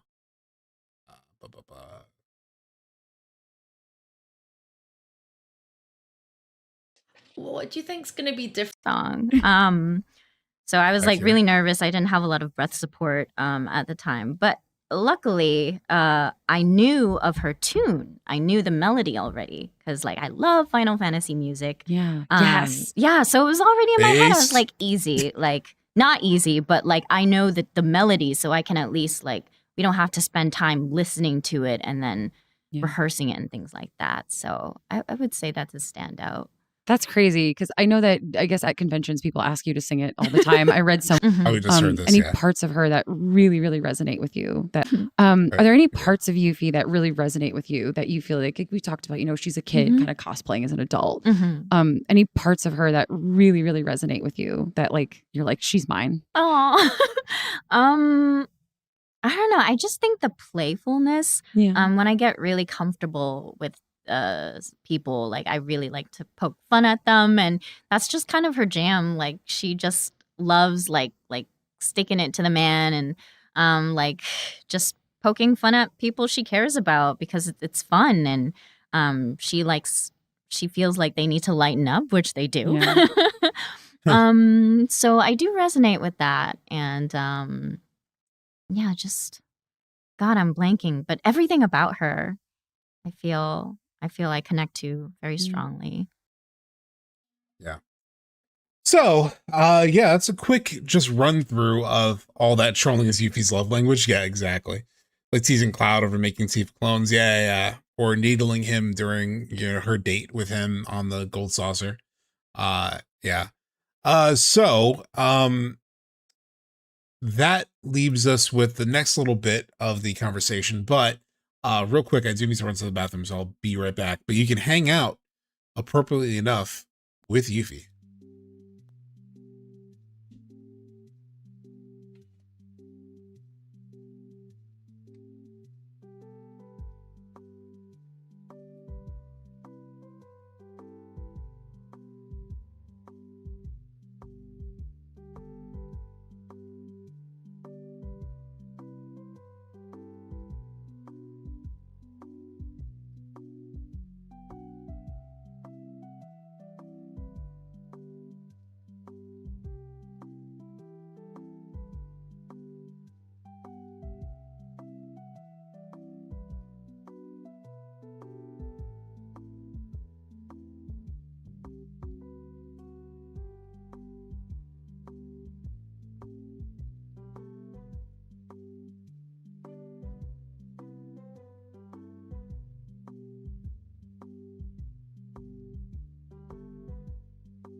Oh yeah, Sephiroth. Yeah, I need more emojis. I do have more emoji space now because I think I have more followers or subscribers on Twitch. I have to add them to YouTube. I don't have any in the YouTube chat.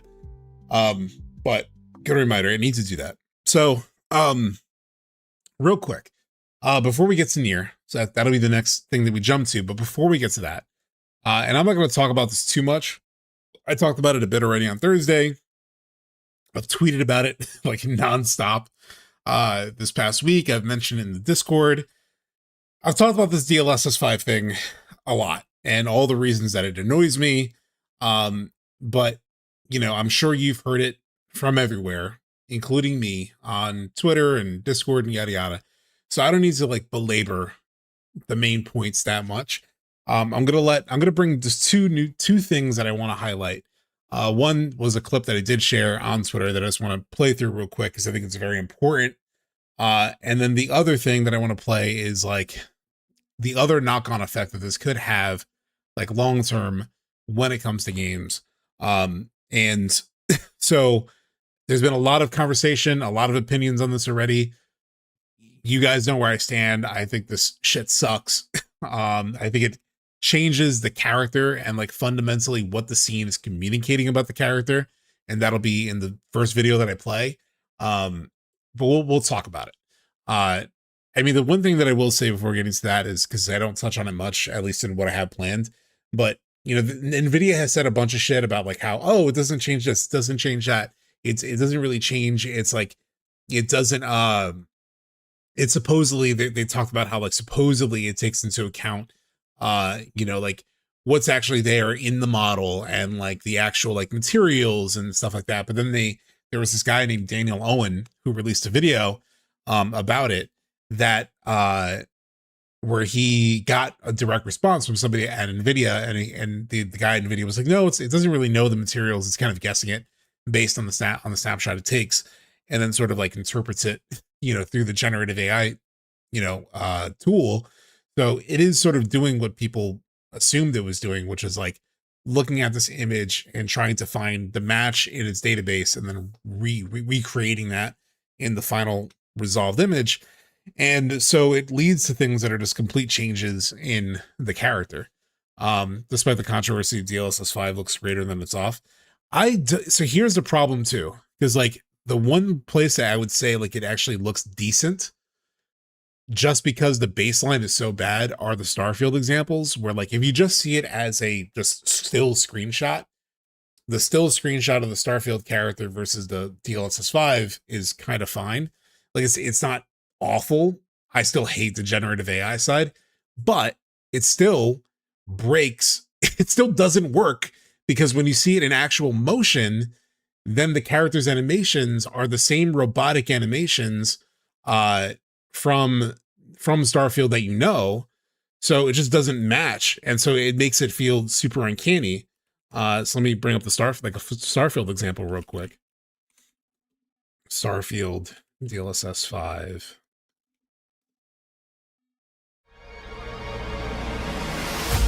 It still doesn't work, because here you'll see, like, you see how it's talking. It has that, like, it's still it's the same model. So like, or the same like base geometry, right? The same like structure. So the way she talks is like this, like a robot, because that's how the animations are designed. And then so when you slap this face on it, it still has those robotic animations. So it still doesn't match. And so it still ends up looking worse, in my opinion, because like, yeah, she might look more realistic, but it doesn't match the animation, because now she looks incredibly realistic, but with an incredibly robotic like delivery. So it's still, you know, I still think it looks bad. And it adds like lighting that didn't exist. Like it all has this like sort of like, it almost has this like green screen kind of effect where it almost like looks like they're in front of, like, it seemed like they're like studio shot. And then like, it's just terrible. But the worst of it is this. The Resident Evil example, I feel like, is definitely the worst of it. There is already a ton of first-party studios floundering in comparison to indie games. A lot of indie games won't even utilize this, and hopefully it shows in their bottom line. And hopefully it means we don't get the AS slop. Yeah. It looks Madame Tussauds. Yes, Big Pig, 100%. Yeah, where is the lighting coming from? It's terrible. So anyway, this though I thought was a very good breakdown, or very like I love the question here, and then when DLSS 5 resolves detail not even found in the character model view. When it resolves detail not even found in the character model viewer. So I haven't played RE9, but a game that I know had this that I love was The Last of Us Part 2, and after you beat the game, you get you get these like character model renders, and you get to like really zoom in on them, and you can see all the details, etc. It's like the highest fidelity version of the character model, like given to players, given to fans to sort of like look at and interrogate and sort of like see in their full glory, you know? And so RE9 apparently has a similar thing. And so it's saying that these DLSS, like they're trying to say like, oh, this is bringing to life the artist's intent or the developer's intent.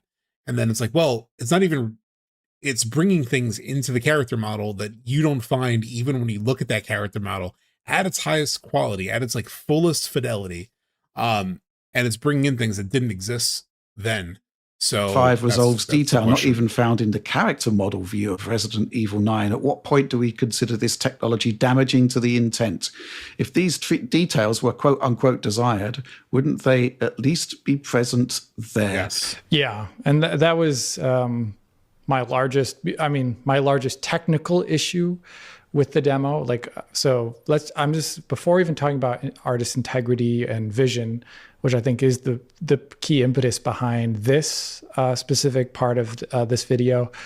Like the technical issue that I have with DLSS 5 is that essentially, since it is working on a 2D plane, yes, it is using color and motion vectors, that it has limited information about like the original model detail there. It's not being fed individual higher resolution versions of the like model that are offline rendered.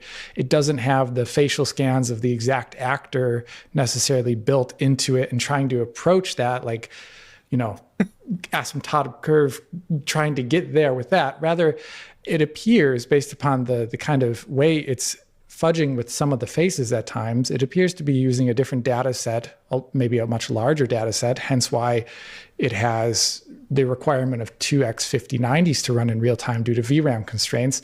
And this data set regarding things like human skin, eyes, whatever, I get the feeling it's doing some sort of averaging there over them, while also affecting the shading and the lighting on their faces particularly. And in this case, I think for a character like Grace, in the initial shot of her in the game's opening in the city streets that they show off, my initial gut reaction and then permanent reaction thereafter is this is not even the same person. And I think that is the key result most people get out of that. And then the second thing I get out of it is that I played the game quite a lot in preparation for a lot of my videos covering it. And I know that Grace, in that shot there, she is reluctantly going to the house where her mother was murdered. And she is not wanting to go there. She's nervous, all these things. She's not even caring about anything other than just like getting there. And she quite obviously doesn't look like she's wearing things like makeup and whatnot. And I honestly looked at the side-by-sides here, and I thought I saw evidence of, other than the facial features being completely different, I see things like evidence of mascara.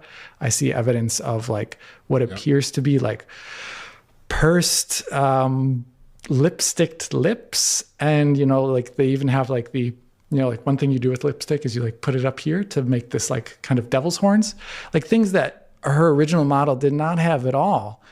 Not even regarding the fact that the face was completely different, but it's kind of like when I look at a lot of AI generated features in other media, you see this kind of over averaging and over perfecting things based upon like, presumably the training data was based upon like, certain stock images of certain types of people.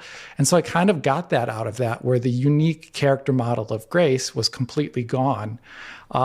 Ethically, I find that very problematic because the actress probably signed off on her likeness to a certain degree. And I don't find that very good to do to someone's acting performance, just like I find, and just like in terms of taste, George Lucas messing with the prequels pisses me off. Yeah, just to read a couple things in chat. It's like, look maxing while facing your deepest issues. That's that's true graphical fidelity. Yeah, it's crazy. Just the context of the scene and like changing the model, it actually just disregards what's happening sort of in the story and in the moment. And I know Max had his own sort of like big rant on this, and he pointed out how like the background doesn't look as dark and gloomy. It sort of like makes it less obvious that it's raining. Like, it is a moody, atmospheric horror scenario in which a character is facing some deep past trauma as they're doing their like current job, from what I understand of the scenario. Because I do sort of like follow Resident Evil, even though I haven't played 9 or most of the games. I sort of like I still watch it like from the sidelines and kind of know what happens in the story, because I find it fun. But the so yeah, it just removes like the whole point of the fucking scene is just changed by having this like technology overwrite, like straight up override what was originally there, and it misses communicating what that's supposed to communicate. I forgot if he said it already, if he says it later, like it looks like she's going on a dinner date, and it's like, no, that's not what the scenario is. And DLSS up to this point in its history, it's always used machine learning, which is basically, you know, AI of another name. And it's used as a sort of like take something from a lower resolution to a higher resolution. It's super sampling, right? It's taking the thing that was at a lower resolution and trying to make it look as good as possible, make it look like the, you know, original 4K, but while still giving you, you know, double the frame rate, triple the frame rate. So like that as a goal for DLSS has always been something I have liked. I like that the PS5 Pro has that with its PSSR, which is a similar kind of approach and technology. Like, yes, take the existing thing and make it look as good as it can look while letting the game run at a better performance. Totally support that mission. But this shit is just completely overriding the art. Yeah, oh, sorry. And the other problem too is like, think about this in the future with like, especially multi-platform titles where it's like a Resident Evil, where you will have people potentially playing a version of the game where Grace looks like that. And then people who are on PlayStation are seeing like the original model, or an AMD. If you have like an AMD GPU, you're going to be seeing your own, you know, the model as it was, but you'll have like people seeing characters completely differently, you know? Like it'll cause like a mismatch between like the experience of different players, because like the environments will look different, the characters will look different. Like, it adds so many issues with even just like messing with the originals, you know, pisses me off. So like, there's things like that where I say, like, on a technical level, I think the inconsistency with faces and what it's doing to faces in certain scenes is actually the sign of a technical failing. And then on the other level, I kind of feel like there's great ethical problems with going over it, even if the studio signed off on it. You know, it's not, we've talked about it a lot on DF Direct before, but just because producers and, you know, game owners and publishers sign off on something doesn't mean the entire team was on board, specifically the artist team. And we did find that out too, that like a lot of the actual devs that worked on this, like Capcom may have signed off it, and they had like some producer, you know, well, the executive producer of the game, and like also has another sort of like title within Capcom of essentially like he's an executive. So of course he would be down, right? Of course, people who are like just concerned with getting shit out the door, they would be very much in line with, you know, oh yeah, this would be great technology because we're able to get stuff out faster that looks better. But, you know, it just completely dismisses the actual art direction of the entire thing and the atmosphere, what the moment is communicating. Who maybe created these character models or these environments. So I feel like I do actually feel like this. Yeah, and Potbelly, that's fine. Like, DLSS already figures out scene detail based on lower res inputs, so DLSS that calculates shadows and skin details potential. But it's not just doing that. It's not just calculating that. It's not just like taking the lower resolution thing like it has up to this point and then like making it look as good as possible, making it look like the source model. It's literally taking from a library of other shit, a library of like Instagram models and like other inputs on like what a woman looks like, and then slapping that onto a character that is not meant to have any of that stuff. So it's like, it's not just, you know, and it's not actually calculating the skin details. It doesn't know that the NVIDIA came back out on that Daniel Owen video and talked about like, it doesn't know the sort of like the details of like the materials a person is wearing or the like actual like skin details. It's just like looking at the image and then finding the closest match in his library and iterating off of that. And that is bullshit. Somebody call it slop tracing, and I does agree. In some ways trample on vision very, very in a very hardcore way that we haven't ever seen before from anything from DLSS, mainly because they were machine learning techniques about helping aspects of the maths. And here it's more like doing the entire scene over again in a lot of ways, which is so new and so radically different. Yeah, so I totally agree with this breakdown.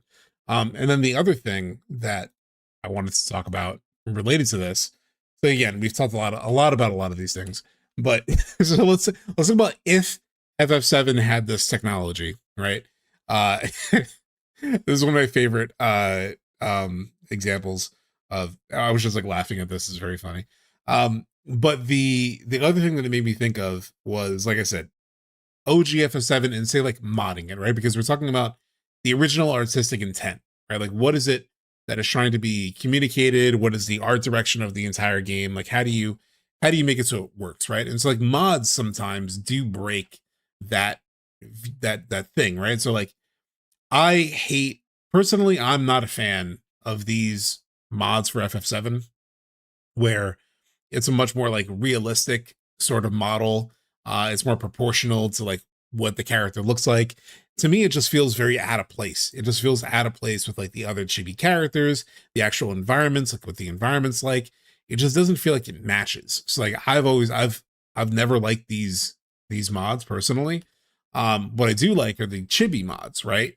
The sort of like the Nino style chibi models, because they sort of still do match kind of the original, and they fit into the setting, right? So here you could see in like the bar, for example, even like the isometric camera, how it's like peered back and pulled back, like it actually makes sense. The proportions are what they are because the camera's even more removed from the scenario. So like the characters would look smaller because the camera is higher. So it actually does match sort of like what, you know, that scenario is versus, you know, these models, which like just don't fit. You know what I mean? Do they quote unquote look better? Sure, I guess, right? Like they technically are more realistic, but they don't make sense within the world as we know it. It doesn't make sense in the broader art direction of FF7. It makes a lot of sense in FF8, where I don't know if I have a picture of that, but like in scenes in FF8, right? The camera is way more punched in. There's a lot, you know, closer in. So having more proportional characters that fit within that world, like make a lot of sense. Like if you know, let me see if I can just pull up an example from my playthrough.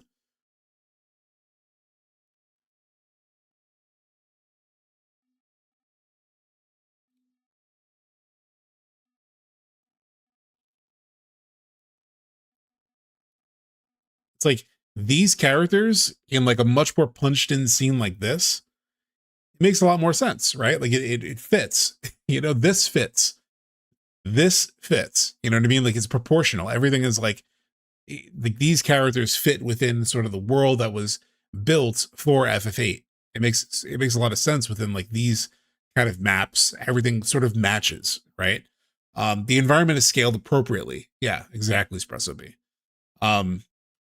So like that's the issue with this kind of thing, where it's a similar thing where it's like, yeah, more realistic, but it doesn't match sort of the game. I get the concerns of the AI, but if you still want graphics to be anywhere close to where they are, it's going to mean games continue to take years and cost hundreds of millions of dollars, and that is unsustainable. So the options are either more primitive graphics or AI assistance. I then prefer more style. I prefer more style, straight up. Like I prefer the more primitive graphics or more stylized graphics then, you know? Because yes, you'll have games like Death Stranding 2 or The Last of Us Part 2 that who do the photorealistic thing even better. Like Death Stranding 2 looks fucking incredible. Granted, it took a very long time, but it actually looks better, you know, for photorealistic characters. Let's see if I can bring it up. So you're gonna be, I mean, like the characters here look incredible. It took a lot of effort. It took a lot of time. It took a lot of money and resources. It looks better than the DLSS output. And it actually still has a little bit of that like video game feel to it. So it sort of like feels like it matches versus feels like it's out of step with where it looks uncanny, right? But the other thing though I want to bring up. So like I said, a lot of people have expressed a lot of these things, so I don't want to just like, you know, beat a dead horse. So I found this conversation interesting, and this is from a developer. So Rafael Colatiano, he's worked on a bunch of things like Dishonored and Prey and BioShock and Fallout, worked on a bunch of stuff. And so it was in response to a Twitter thing about this. And he said, you know, the risk is if we embrace it, at some point, the production process will turn into making blocky assets with basic animation and prompt, make it look cool and ship it. We'll lose our taste and ability to make art entirely over generations. Every game will look identical. And it reminds me of this video that I wanted to watch with you guys. It's only 7 minutes long. But it's this video called, you know, why don't movies look like movies anymore? And you can see it. I'll post this link here in chat, but we'll watch it together.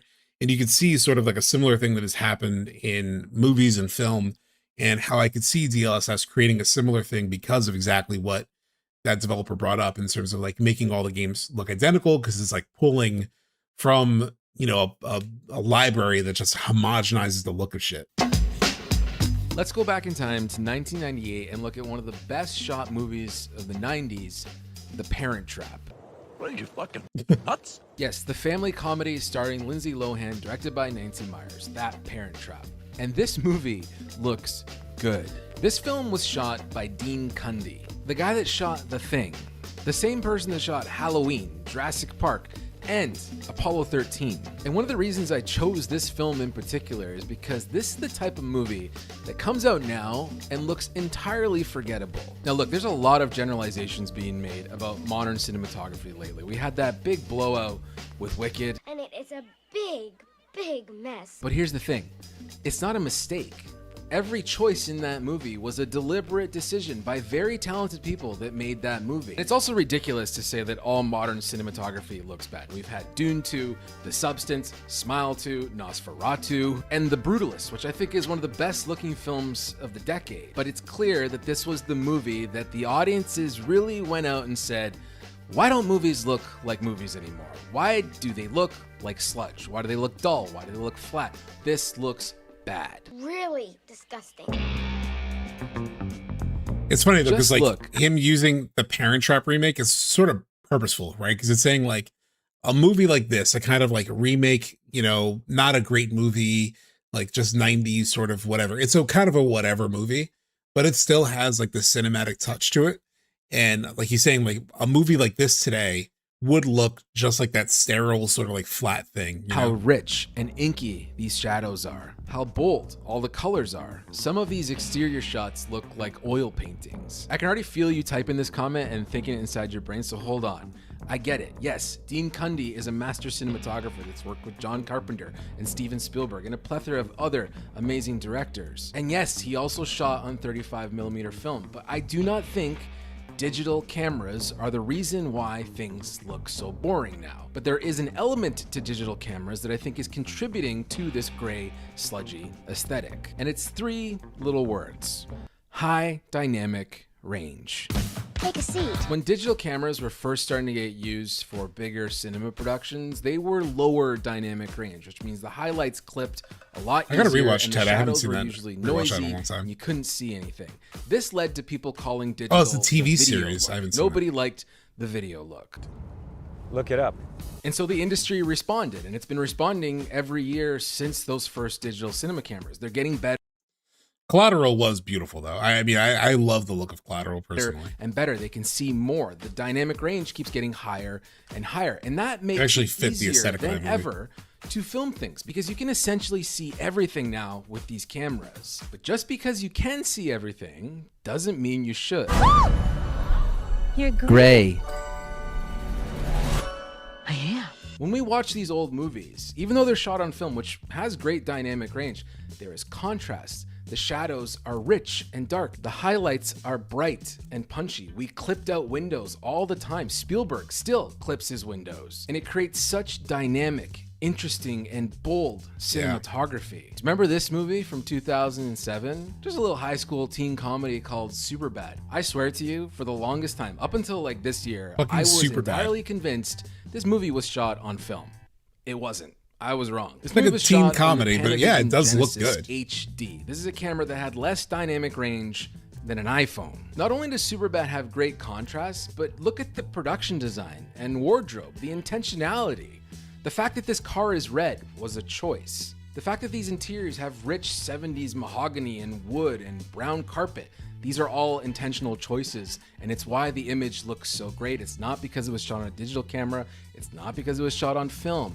It's because choices were made, smart choices. You know, when a 6-episode series of TV has like 2,000 or 3,000 VFX shots, it's very difficult to say, hey, you know what? I want like a hard slash of light to come through the window and pool on a character, and I want some Look at nice that. light here on the eyes. Because you might get into post and that room won't even be the same room anymore. They're gonna say, you know what, that window, we don't even want that window anymore. The light doesn't make any sense. We gotta reshoot this whole thing. So what do? We shoot it bland. We shoot it boring. We light it flat. We don't commit. There's a lack of intention in the way we are creating so many things these days. Now This is the same potential thing that could happen with something like DLSS, right? Where it's like, rather than making these very intentional choices like this, where it's like using the tools that we have, let's make a choice to like have this beam of light within an otherwise shadowy shot to sort of like focus on this character's eyes in this moment. You know, we're going to end up with these like because you might get sterile into post, flat the light doesn't things where it's like, well, we just have all the tools possible. So now we can just Won't even take be this the character on this like very generic same setting room anymore. and then just map over it and just like, boom, there we got our shot. And so he's pointing that out in the film, and I feel like a very similar thing could happen with So DLSS. what do? We shoot it bland. We shoot it boring. We light it flat. We don't commit. There's a lack of intention in the way we are creating so many things these days. Now you turn up in a set and everything, you know, cameras see everywhere. There's too much latitude. There's green screens everywhere, which, you know. Well, there still are solutions, Nick. So you're saying the argument should be pushing instead of is for simpler graphics. It's more practical and realistic than the idea of convincing companies in its technology field to avoid AI usage. But here's the other thing. Look, I'm not fucking stupid, right? Like, executives and all these people are going to push for that, but my job is to push back against that any way that I can, right? Like, even if it doesn't matter to these fucking billionaires who don't give a flying shit about like the artistic integrity of the work, sure, fine, but I'm still going to express my outrage. And I think it's important that we all express our outrage because it might make some slight difference on the adoption. We might see some tweaks in stuff. For example, when Halo was going to push out Halo Infinite around the launch of the Xbox Series X and S, you know, they showed it and they were very proud of it. And the fucking internet roasted their ass over how that game looked, and it got delayed an entire year, right?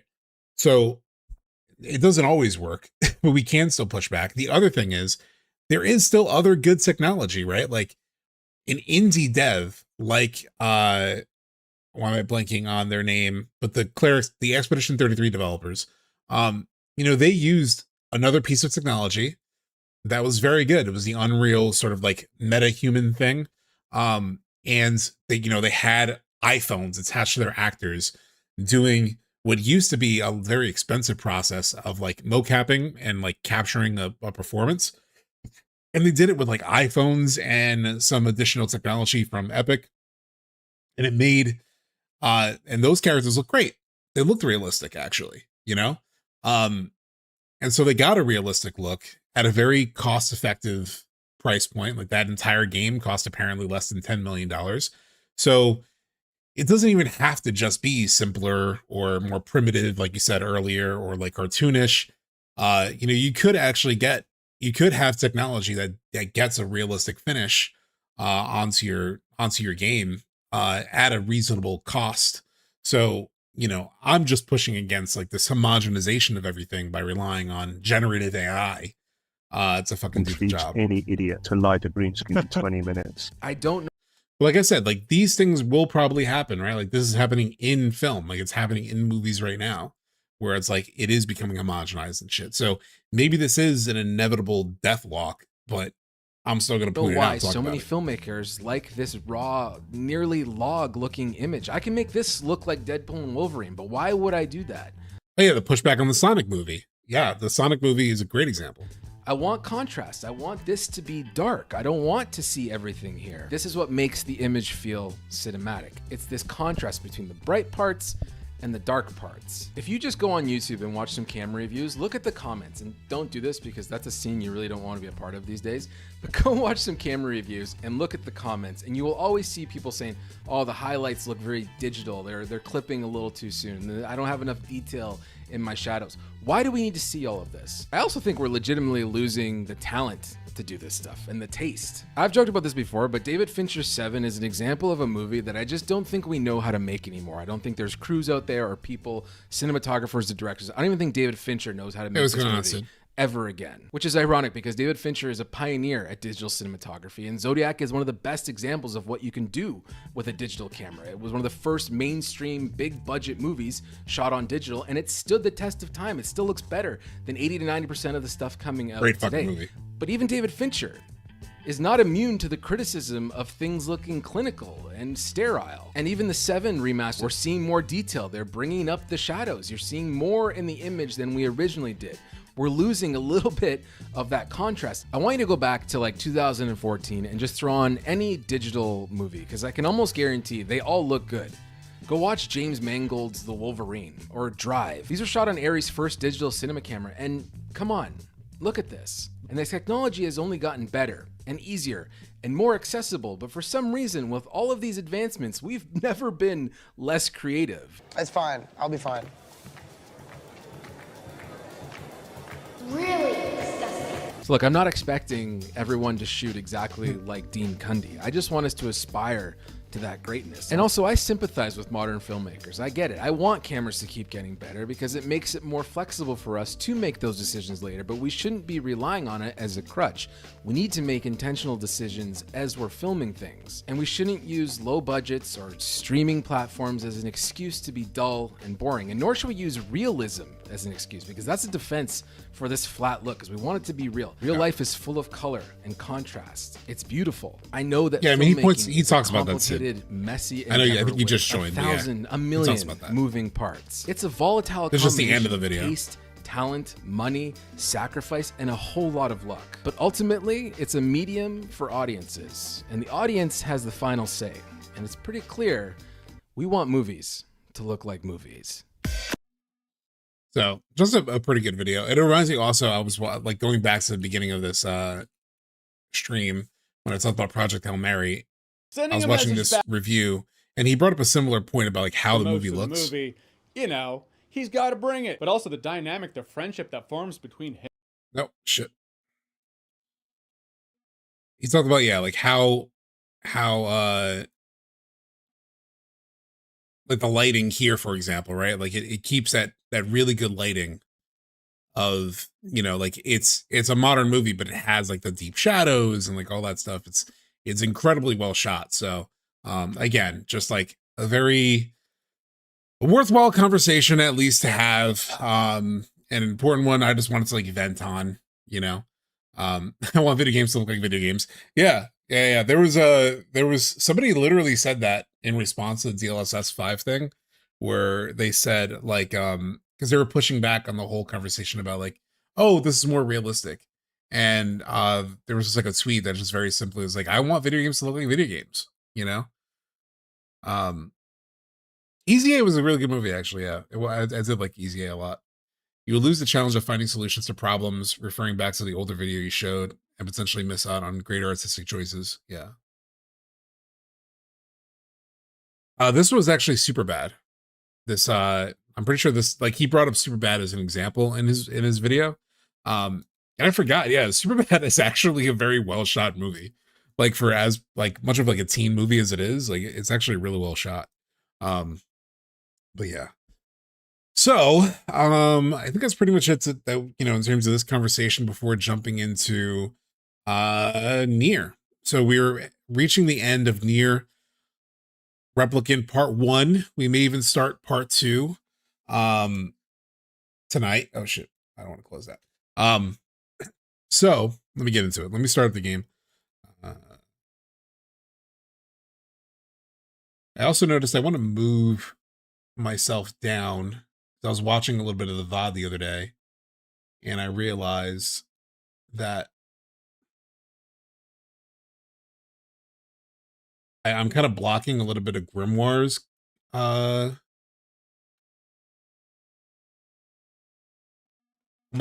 like blocking Grimoire Valentine in that game when we play it. I'm trying to move this other thing down, but it's not wanting to move.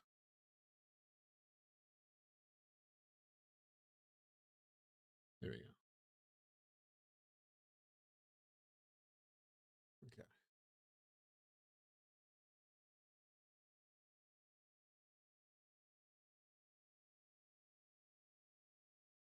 Let me jump to, where is it? NieR Replicant.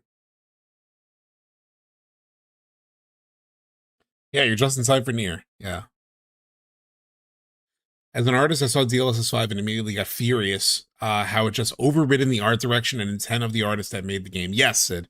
That's exactly what we talked about. If you go back probably like a half hour ago in the stream, we went all into that. I showed, you know, a really great point from the other guy at Digital Foundry, Alex, who made a really great point about like the context of that scene in RE9 and why DLSS 5 just overrides the entire, what RE9 is saying about Grace as a character in that moment, like what that moment is, you know, it just, it overrides it and just completely ruins that moment.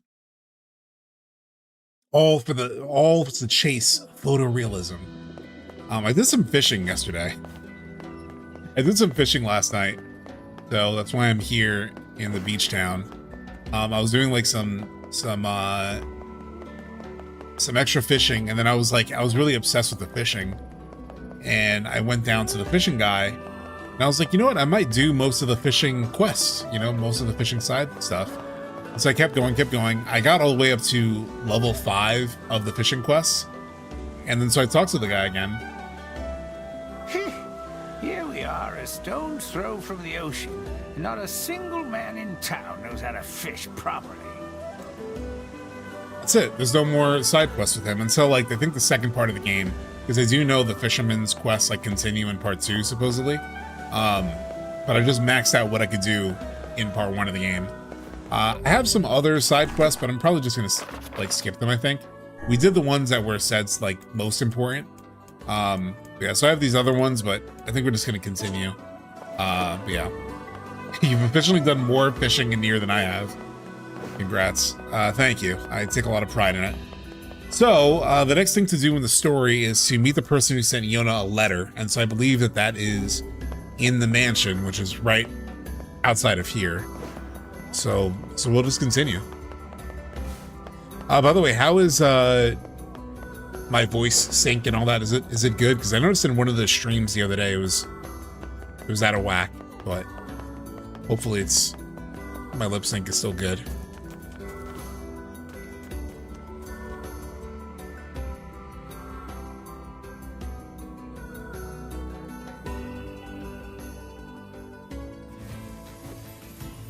So I find, yeah, we gotta go to the Manor. Actually, real quick, let me run to the bathroom again, just in case. Can you summarize the story thus far? Feels like it's been a minute with the side quests and yeah, okay. Yes. So it actually is a good point because now I'm trying to remember exactly everything that's happened. So we started the game. Actually, the very beginning of the game was a you know, let me run to the bathroom and then I'll do that little summary. 1 second.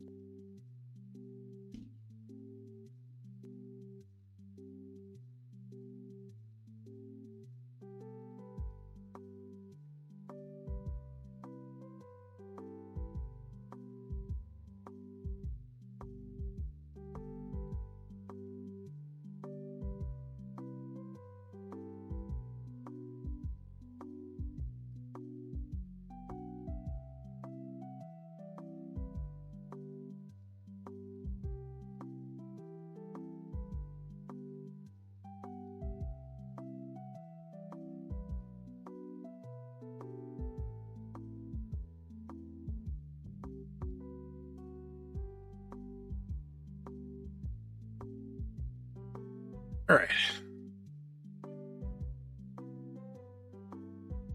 So it might be best to do this is to actually pull up some of the VODs real quick. So we could like scroll through scenes and stuff. See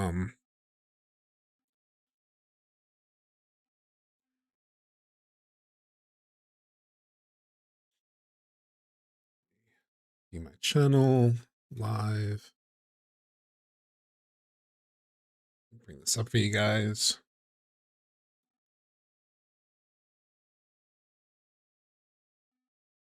All right. Blah, blah, blah.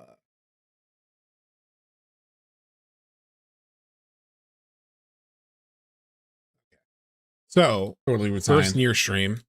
So what we did first was we're playing Crisis Score here.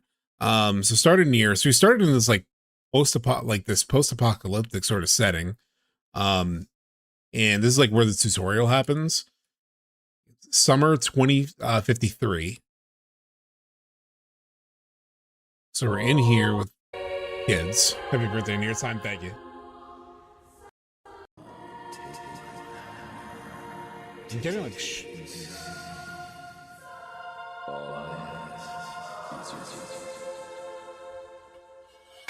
a little bit future. There's Grimoire, so the book is there already. Could have against this game, tried twice, wasn't for me. I'm enjoying it so far, but so you fought these like things, right? And you're all doing this while protecting your sister, who's like sick. And they very much look like the same kids that you then play as later. So you do this whole tutorial where you actually get to use like all the skills and stuff. The book is there. It's like I have to protect Yona. The names are the same. Like Yona is still the name of the sister. You do this whole scenario. You fight with the book. You get to like preview all the powers that you get. They then use later in the game. And then it jumps ahead to like the future at the end. I actually kind of want to rewatch this now. Yona, talk to me. It's okay. I'm fine. What about you? Those guys were nothing. Okay, good. Hey, by the way, look at this. I found it while you were gone. Wow, is that a cookie? Here. It's an insomnia cookie. An FF7 rebirth insomnia cookie. No, you need to eat too. Fine, I'll take the small half. No, come on. You need to keep up your straight. She's fucked.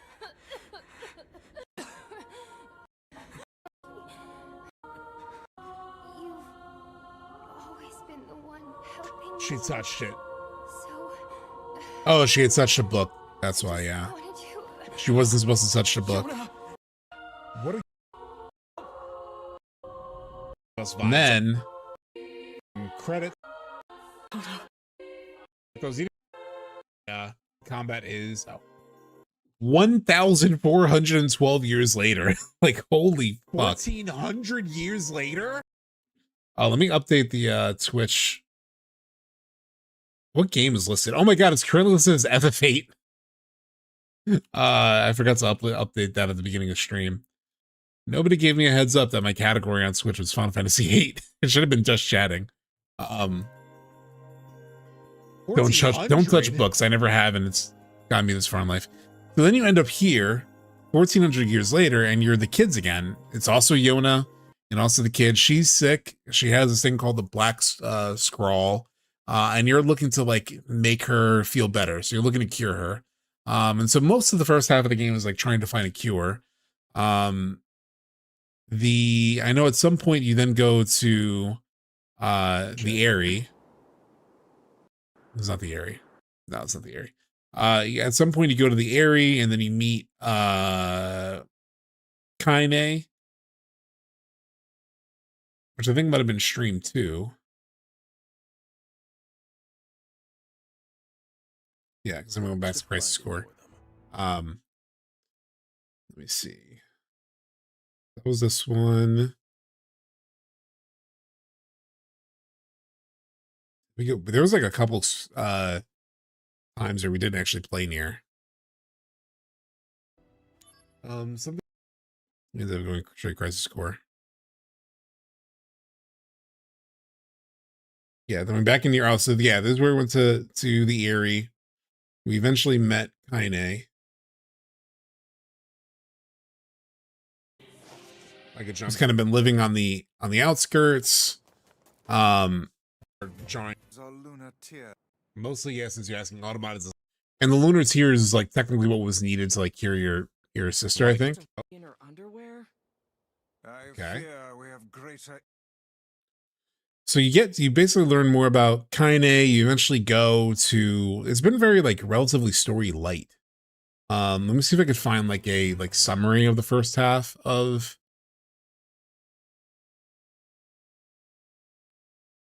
Lots. NieR Replicant. Because now I'm also kind of like a little hazy on the story. Go to wiki maybe.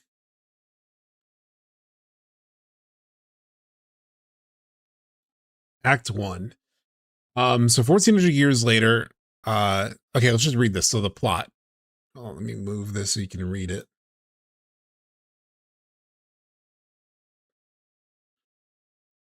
Oh, late cookies. I accept the cookies. Okay, so the plot is largely similar to that of NieR Replicant, also introducing a new plot and yada yada. So the game begins in the summer of 2053, where a young man fending off strange monsters at a supermarket in Tokyo finds his sister suddenly suffering from a black illness afflicted upon her as a result of touching a black book. Act 1, 1,400 years later, similar looking. I'm just going to keep scrolling. I'm going to keep it up here just in case I don't want to like show something we haven't reached yet. 1,400 years later, a similar looking young man providing care for his sister Yona, who is suffering from the Black Scrawl, encounters a powerful arcane tome named Grimoire Vice.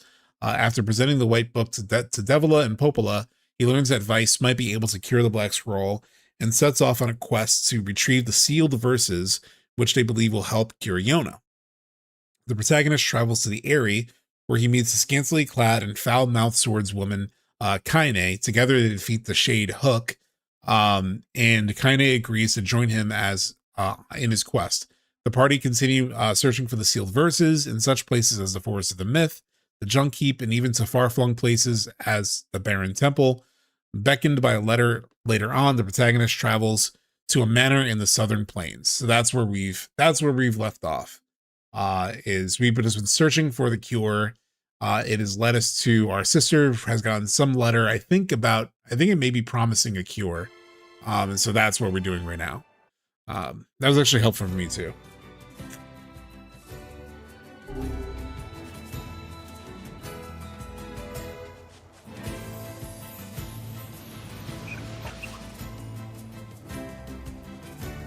I could fight those things. I think they're meant to be here to stop me from getting into this manor.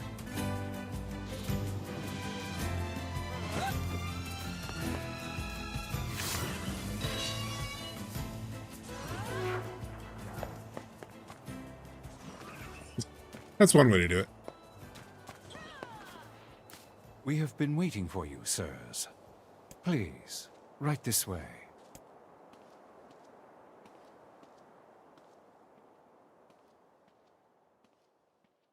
Yeah, it had to help people escape their dreams. It was quickly mentioned in the Wikipedia summary, but yeah.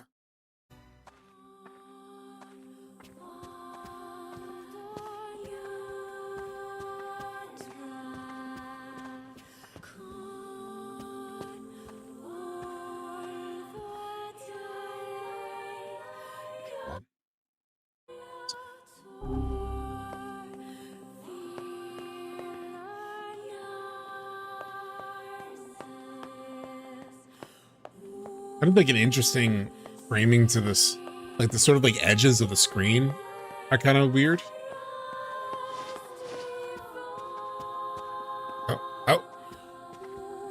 A little Resident Evil type camera action. Are you going in this door? Are you going in the door? Seems like it.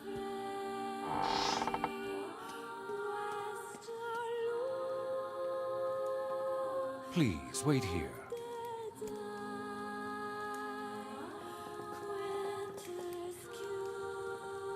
Waiting's a bitch. Just let me know if any shades show up, okay?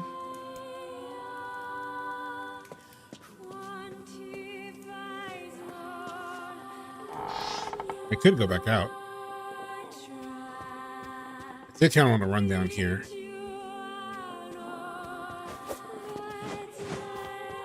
Can't do shit there.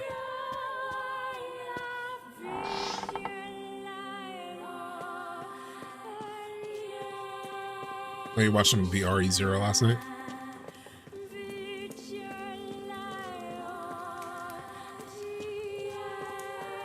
This actually looks like the room in RE1. Like the big dining table. Kaine sure is something, huh?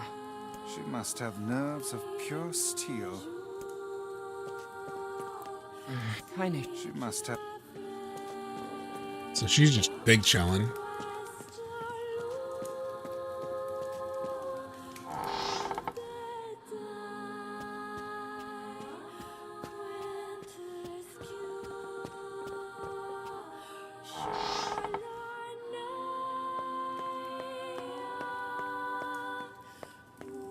He's got a kitchen.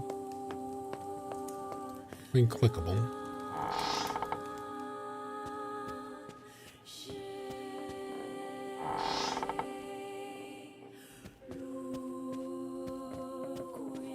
Of course, he's supposed to wait, and we definitely did not wait.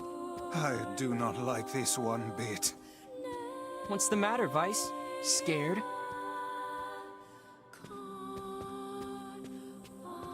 I'm nervous about like tripping like some kind of plot progression thing before seeing everything I could see.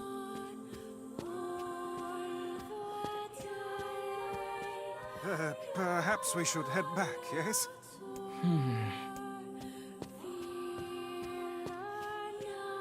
Vice is not a fan of this. There's a keyhole marked moon here. The pictures have the most color? Oh, good point. Yeah, it's very black and white. Aside from these paintings. Yeah.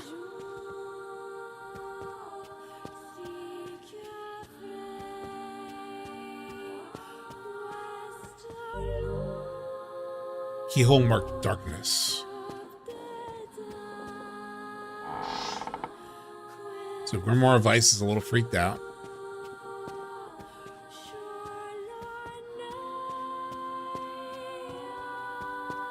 Oh, this is the other side of the hall.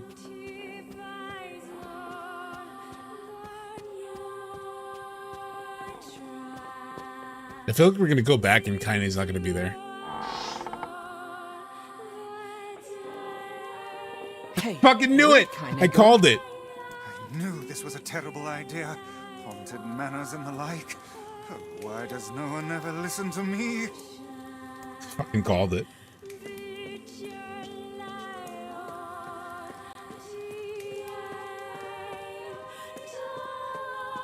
there any evidence?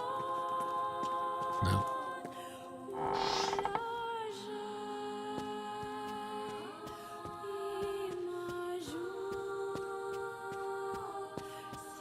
Like the Nibelheim mansion. Is there an upstairs I can actually explore?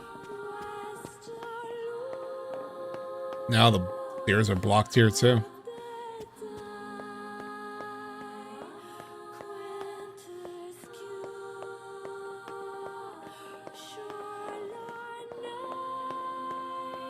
This literally is RE1. This is like our RE1 playthrough.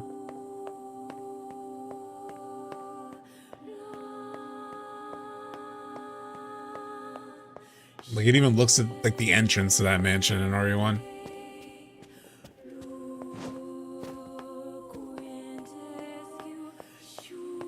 I bet there's an elevator. Anything this way? No.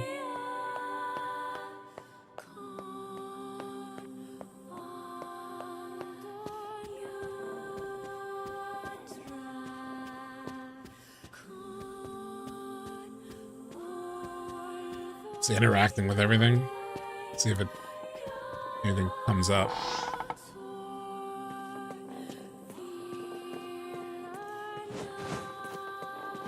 There is an upstairs to here. Again, remind me of the RE1 mansion. I feel like that might be a reference point because like literally the sound effects in the opening title screen are very Resident Evil 1 also. Could be a reference. Oh.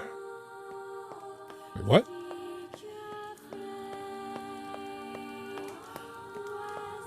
Someone screamed help. Are they in here? Apparently not.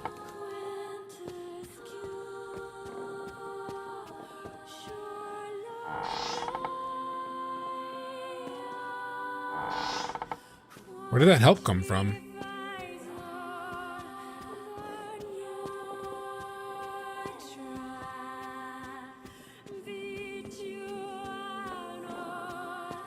I thought they were in that door that I went through. She could be in one of the paintings? That would be crazy.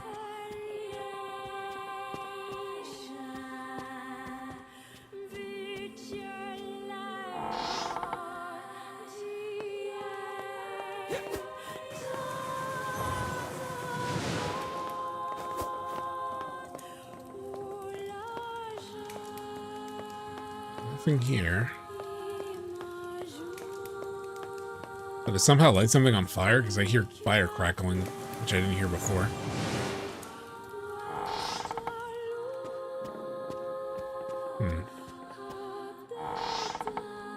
Let's go back this way, I guess.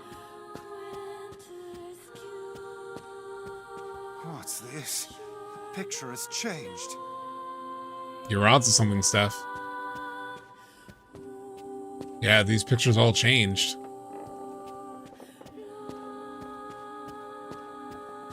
Well, it's not Kaine.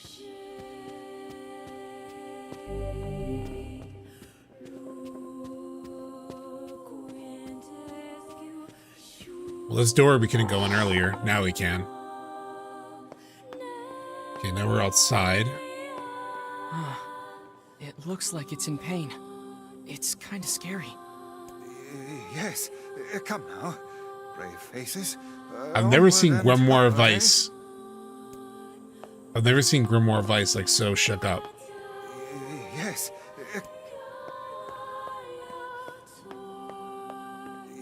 Yes. All the same.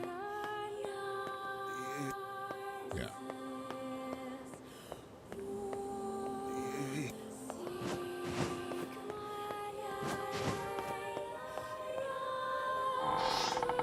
It's not creepy at all.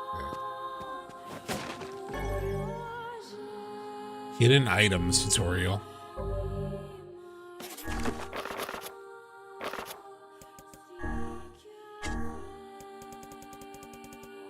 Hidden items.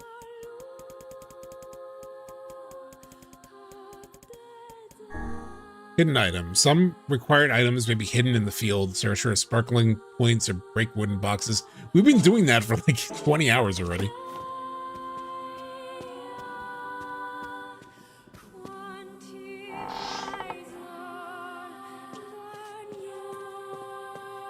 I mean, maybe Kaine is just like running around checking the place like we have been, you know? Alright, we got the moon key. Like something's gonna happen before we get to the door with the moon key.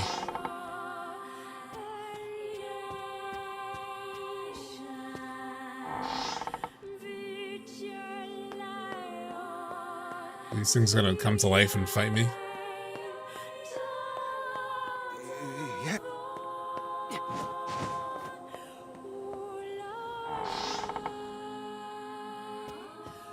Oh, these paintings again.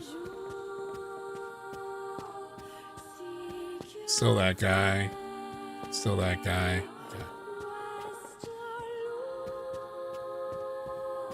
Yeah. Still the same as before. I can't run here, which is kind of annoying. Shades! What foul hole did they call from?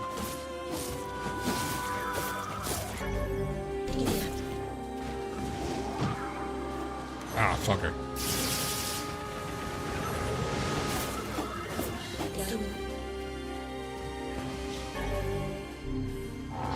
Use the moon key.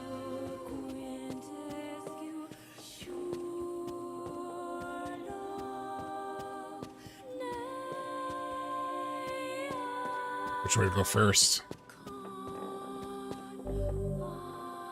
Star, okay. Hold on. Check something.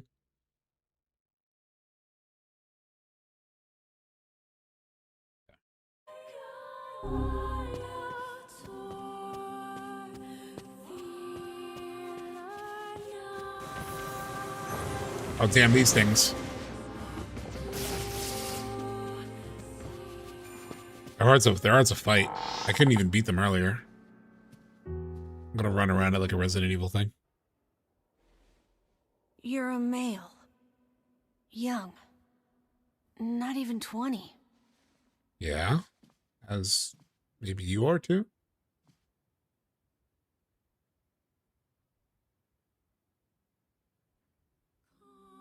Well, a little younger.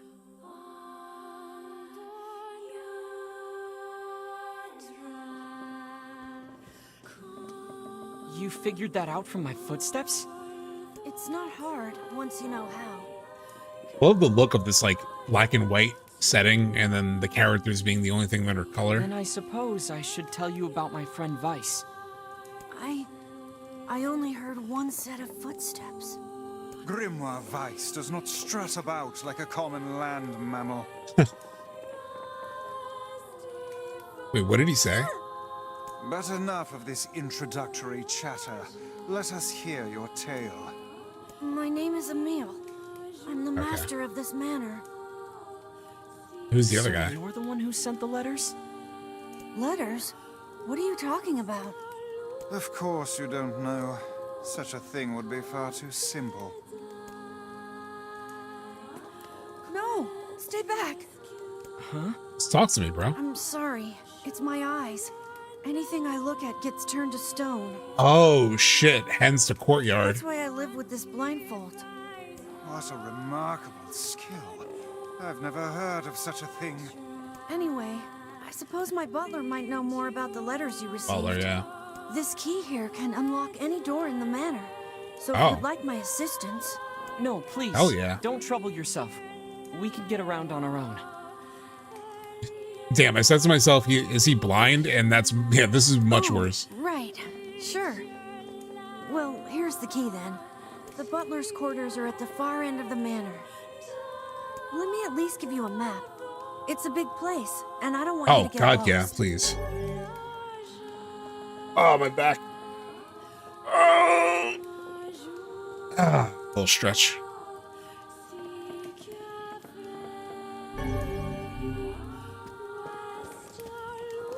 Okay, so I'm saying this. I attained the star key.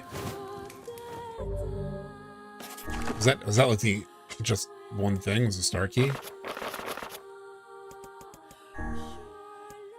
Moon key, star key. I think only one of them, Vice, only one of the what should we doors. do about Kaine? Leave her. That woman is capable enough on her own. Jeez, remind me to never get on your bad side. Star key was here, right?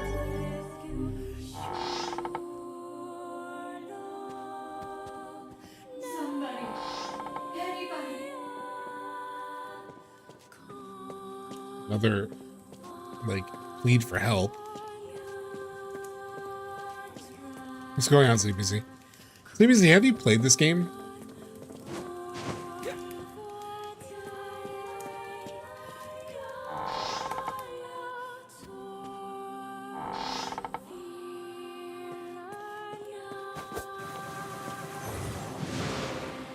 Oh, sorry. Sorry, guy. What's that? A butler, or at least a remarkable likeness of one. Oh, shit. I knew this was a trap. Curse my brilliant intuition. It's just like a skin.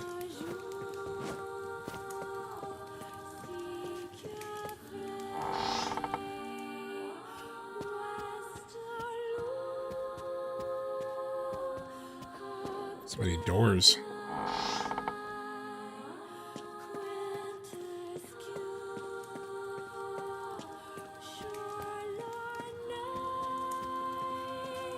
What is your impression of this game's gameplay? I mean, right currently in this moment, it reminded me so much of Resident Evil, specifically like Resident Evil 1.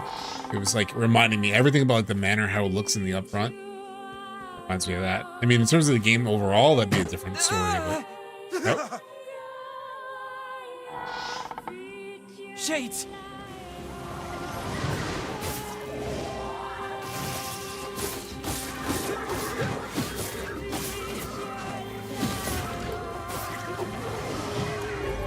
Fuck you.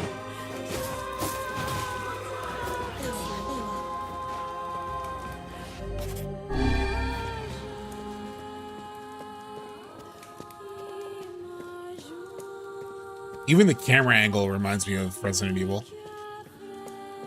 The way the camera works in this mansion is very similar to Resident Evil. And like even like the sound effects and like the title screen for this game are like Resident Evil. What would DLSS? Oh, fuck you. I don't know if I can beat these things. They're tough.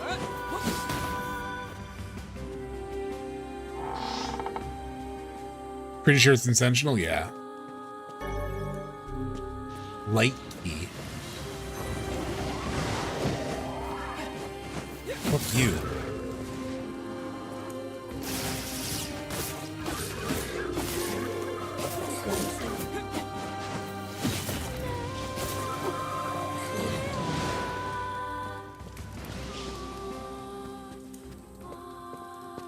Blood, though. Blood's very Resident Evil, too. I'm getting hurt in these, like, small rooms. The fuck is all this?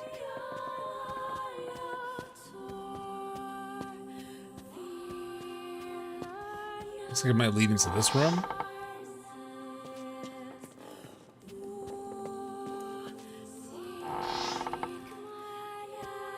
And now it's gone. Was it from earlier, maybe?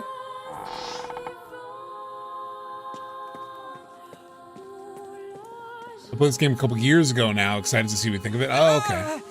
That's a lot of blood.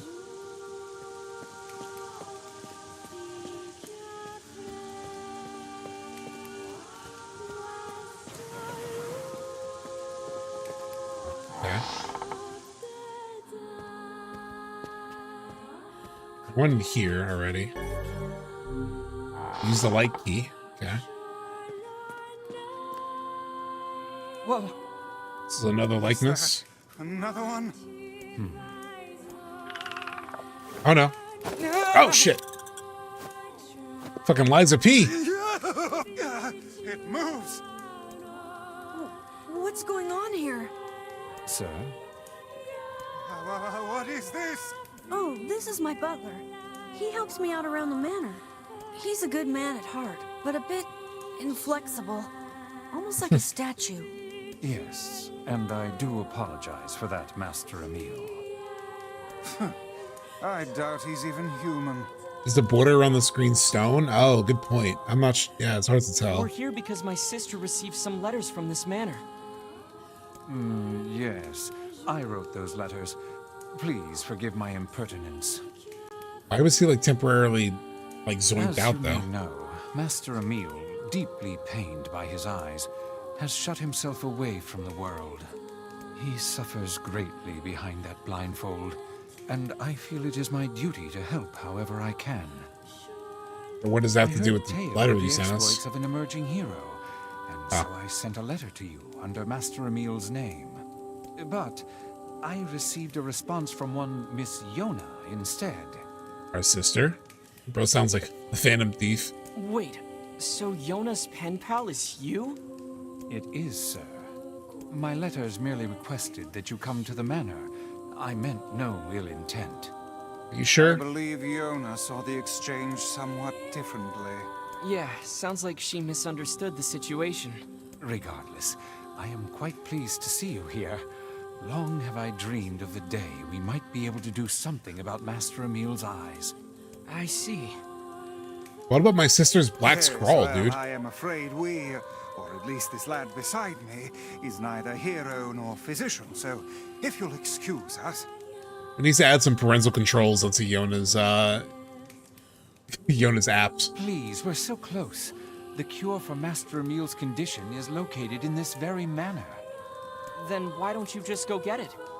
Alas, the location of the cure has become a den for those abominable shades, and I lack the skill to combat them.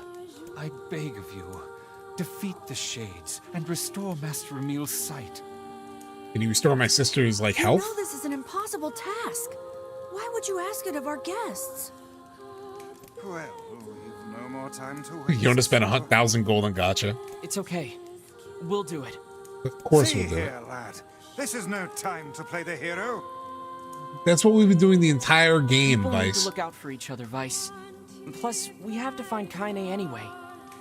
1,000 thank yous. I owe you a debt that can never be repaid. I'm really sorry Darkness for all key. the trouble. My butler Are you? cares so much for me, but for him to make such outlandish requests. 1,000 thanks to all of you. Is Emil in our party now? Like, he's following us. Hey, do you know what my girl fucking Kaine is? Oh. You want to explain what just happened, But hey, kid? at least I can petrify your enemies. That's gotta Oh. be some help, right?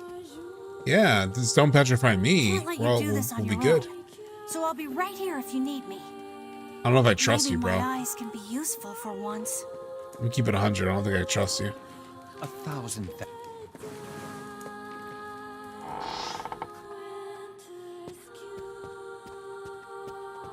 I'm not petrifying my ass.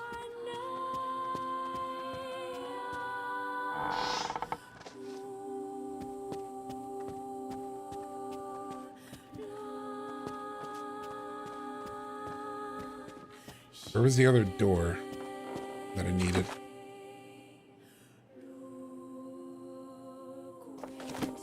Wasn't there, I don't think. It's this way. Yo, you want to petrify these guys for me? You want to not just stand there and do nothing? Any chance you could... Okay, no? Okay. All that talk. All that talk, bro. You gonna do anything, my guy? You talk big game, you talk big game. Alright, I think you petrified one of them. Maybe. Nope, he hasn't done shit. Oh, now he's doing something. Took you long enough, bro.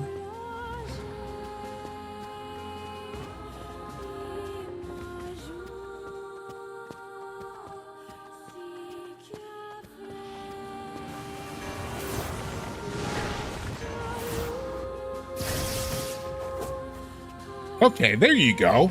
There you go, kid.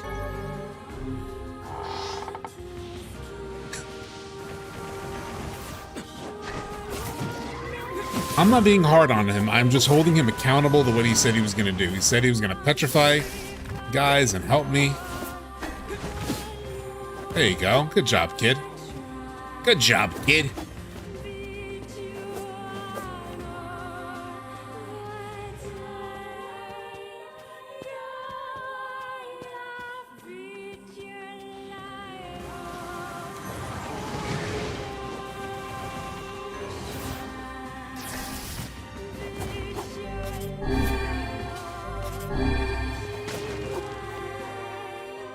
What's this?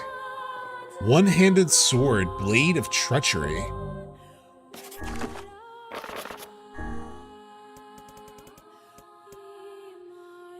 Blade of treachery is actually a downgrade from my current one. I mean, it sounds cool as hell, but you gonna help me out, kid?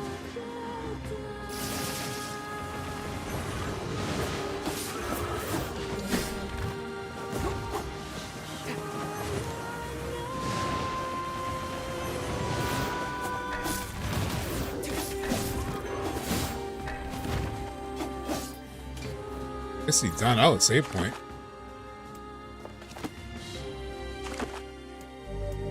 Save here.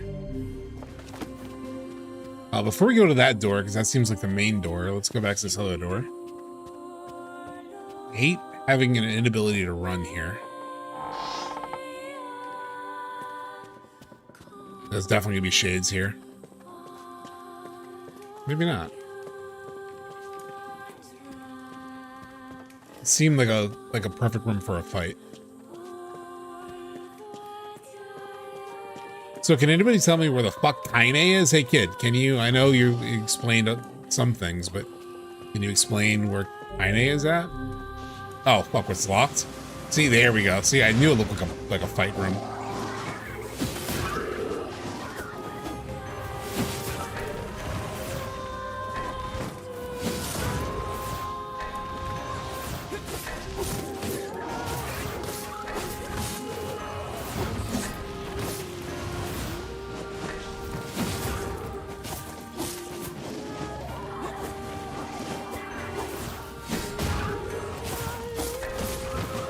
Okay. Ah, shit. Fuck you.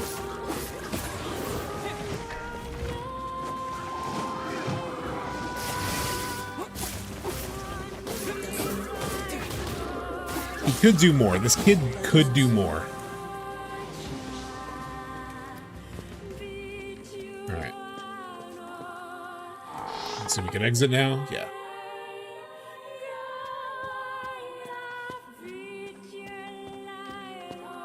But there was nothing of value there except just more fights. Save again.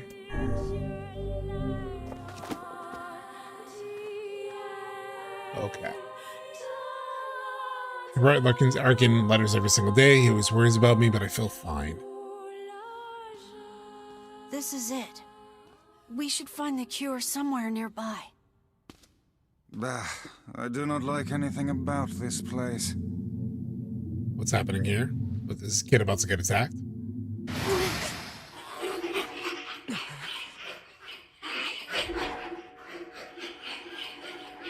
Is this the bad book from the opening? Oh, looks cool. Seems like a cool book. Looks like Esquier. Little Expedition 33. I think the book we're with was the book from the beginning, but... can't we just, like, have a hug? Like you, Vice. Hold on. Oh.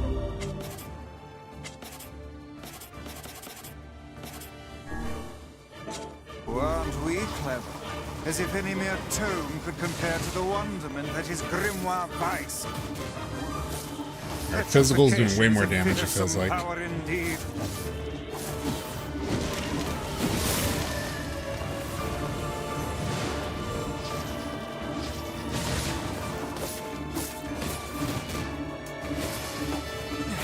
There's no end to this. Pages of this infernal book are sharp as knives. Guess you never learned that trick, huh? Okay.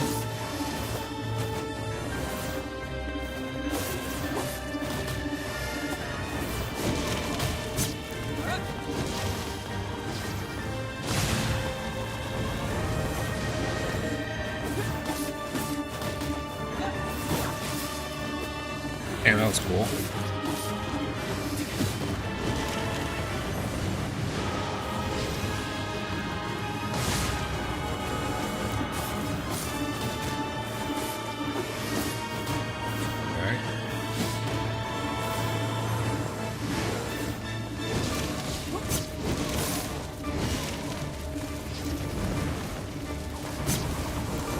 Fuck you.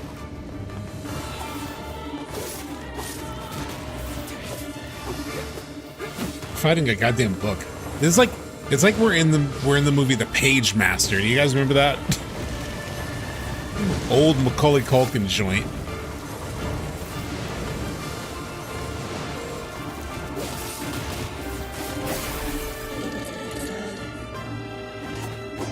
They steal his book? No. What now? Oh no! I can't petrify it!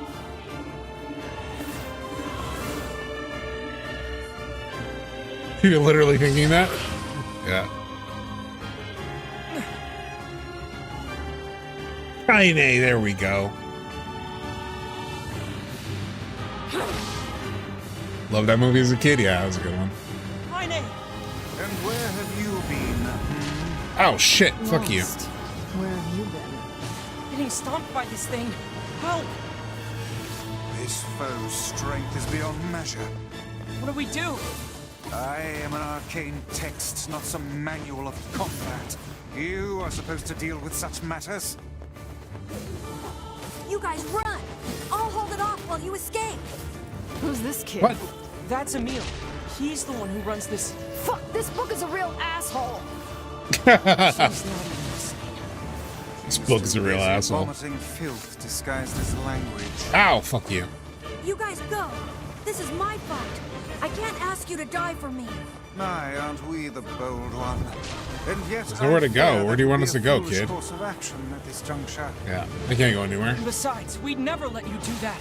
Would you all please I was just about shut to let you the do that, hell yeah. up? I was literally about to let him do I'm that. just saying, if Ah, you shit. bastards Ah, wanna fuck have you. a goddamn civilized discussion on the merits of bravery and sacrifice, book is a we can real do it asshole. later. Is this your way of encouraging us? Have we truly sunk to motivational speeches from a woman in her undergarments? I guess so. Dude, why you gotta be judgmental like that, Vice?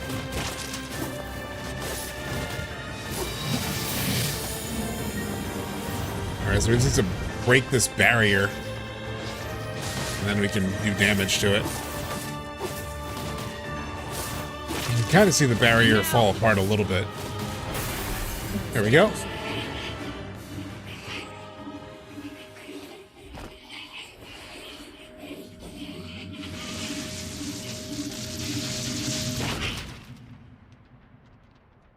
Grab all the pages. Learned all the sealed verses or some shit. Loveless. Final chapter.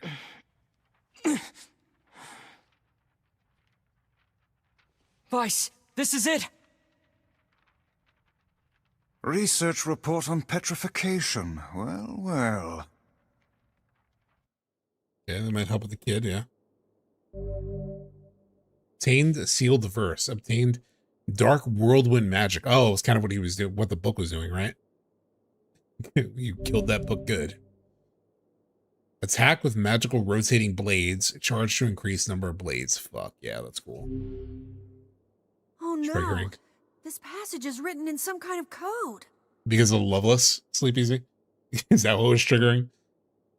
We went through all this trouble to find it, and now... Oh look, Jeeves is back. Please allow me to handle this, Master Emil. I shall put all of my efforts into deconstructing this cipher. I don't trust this No matter dude. how long it takes, I will not How about we let Grimoire Vice read it? Sebastian. Ah, so the servant has a name after all.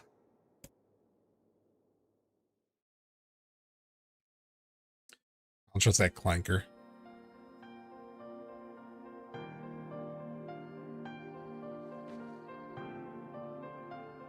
Emil, listen to me.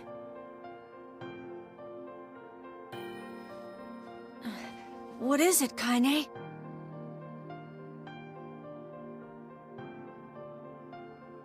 Your eyes are not a sin. Don't ever be ashamed of them. They're a vital part of you. Do you understand?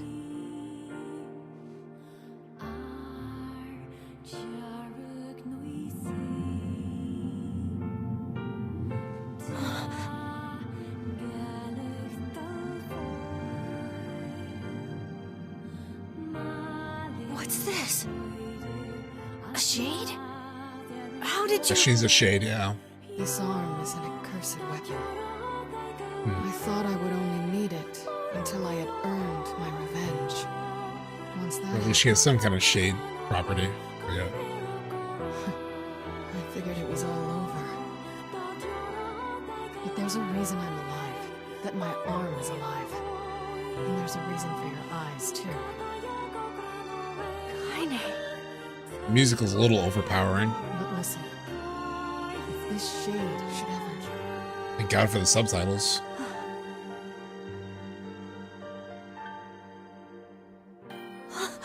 Jake.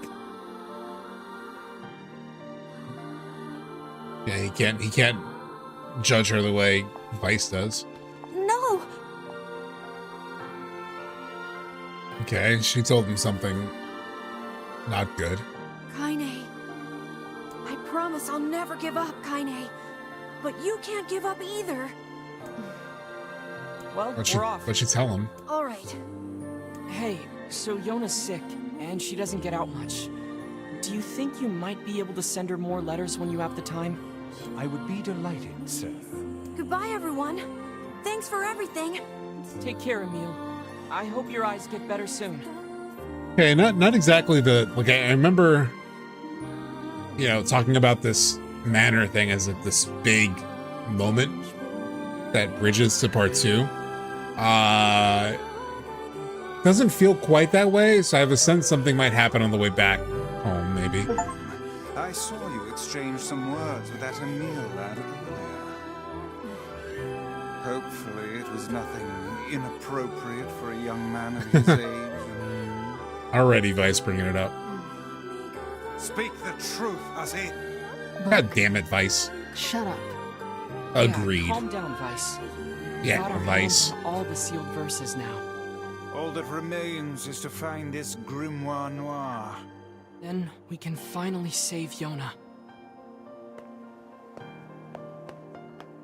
Come back soon, okay? Into the Nibelheim mansion? Sure. It may take time, but I shall find a way to cure my master's eyes. I swear it. You better not turn on him. You better do your shit. It may take time. Alright. Make sure nothing else? Okay. Chat. Something's gonna happen, I know it.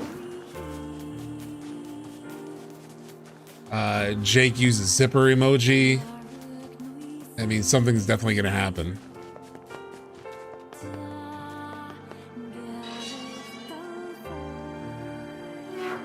Maybe if we won fast enough, it won't happen. Let's go, let's go, let's go. Come on, Kaine. Quick, quick, quick, quick. Let's get back to Yona. Let's go so fast. Let's go so fast that it can't happen. Whatever bad thing's gonna happen, can't happen. I'm not even stopping to touch that shit. Let's go, let's go, let's go. Oh, we might outrun it. We might outrun whatever it is. Here we go. Oh yeah, beat the game at its own game. Fuck yeah. Back to safety. I'm sure we're safe now.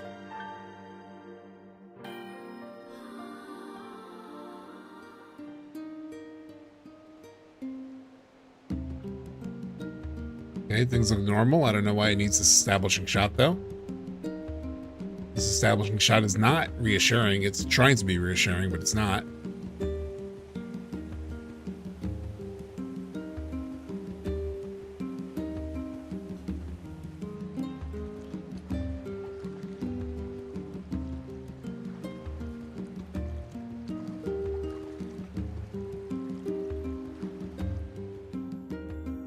Oh, okay, we're back home. We're back home.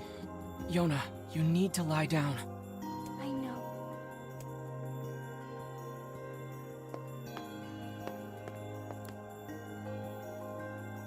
I should have saved. I considered it. It won't be much longer, I promise. I finally collected all of the sealed verses. Now, I just need to find Grimoire Noir. It sounds dangerous. Will you be okay? I considered saving, but I thought leaving the house might trigger Is this gonna whatever make me happens. better? Is my cough going to go away? But now I feel like I did the other point of no return. Yona? She gonna turn to a book? You're not gonna hate me because of this, are you? Why would I hate What are you? you talking about? It's just... I don't want you to hate me because of this terrible disease. Yona, What? I No. could never hate you. I'm gonna go see if Popola has more medicine. It sounds like it would be kind of strange dialogue with the with like Daddy Noir. I'm sorry I'm always coughing all the time. It's okay, baby girl. I'm sorry I'm always... You're fine. You're fine.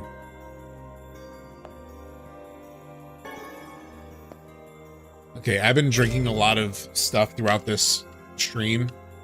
Big thing of water, big thing of cold brew. And I just need to use the bathroom again. I know I've been going a few times, but I have to. Make it hard to be a caretaker? Yeah. 1 second.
SubTXT sneezes, donkeys, relatable. Actually, it's actually not even the that I specifically need Dunkin'. It's just that I've been too lazy to make my, because I have cold brew that I can make that's even better, but I just keep forgetting to make it. And it's like a 24-hour process, so I just keep forgetting to do it because I want to do it on like the right time. Like I want to do it.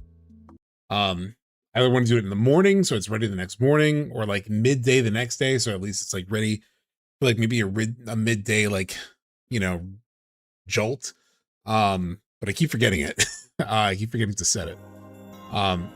It's funny though, Donkeys as a name, because yeah, that's like a very Boston thing. But my cousin would make fun of me and be like, oh, it's like, oh, you're gonna go see your girl Dee Dee? She used to call it like Dunkin' Donuts, she would call it Dee Dee.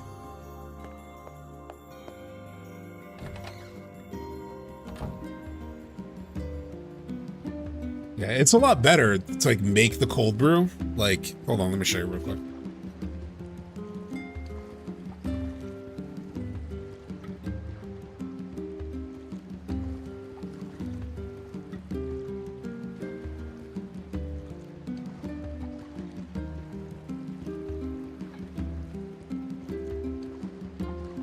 You have these bags of, this one's the Guatemalan smooth and sweet. I'm actually realizing I just have this little bit left.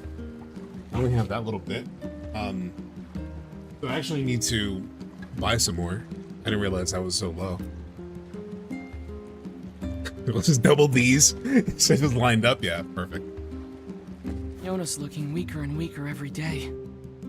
Yes, Look but at do my not dead lose plants. heart. You are the girl's last remaining hope. We are this is the remaining hope that I have. Is this. Old brew stream? Yeah. Alright, we can at least save before things go bad, which I'm sure they will.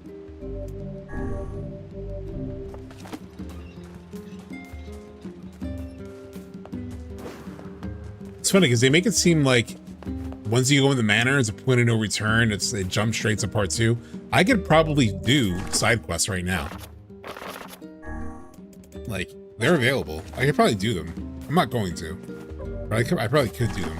Does it say how much completion there is? I thought I thought there was a completion percentage for a second. Oh yeah, right here, quest completion, 36%. Pretty good.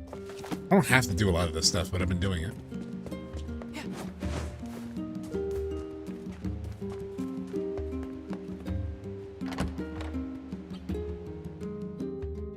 It's refill the ice too. Like it. Make the cold brew cold again.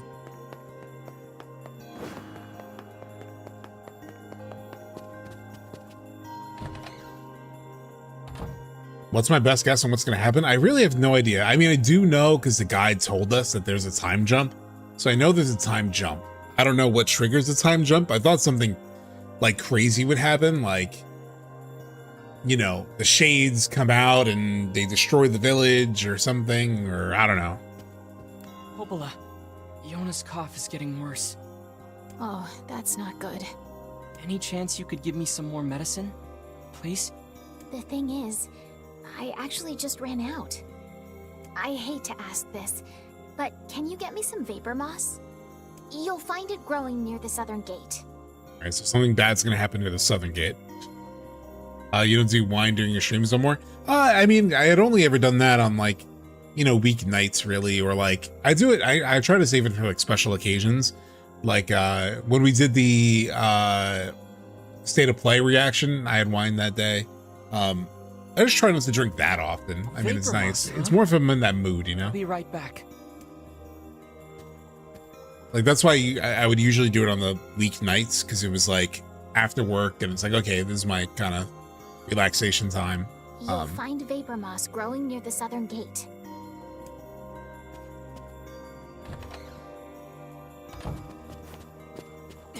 It is funny though, because I have like a glass mug for when I make my old cold brew. And there was one time where I was on a call for work, and this client that I work for, I had my mug of cold brew, and it was much darker, because I only had like very, very, very little bit amount of milk in it, because I like it darker usually. So I get on the call and I'm like drinking it. I'm drinking it out of this big mug, and she was like, "Are you having Guinness right now?" I was like, "Oh no, it's just cold brew." It's just funny. She was like, "Shit, I was about to join you. I was about to get a drink too." I was like, "No. I mean, if you want to, you can, but."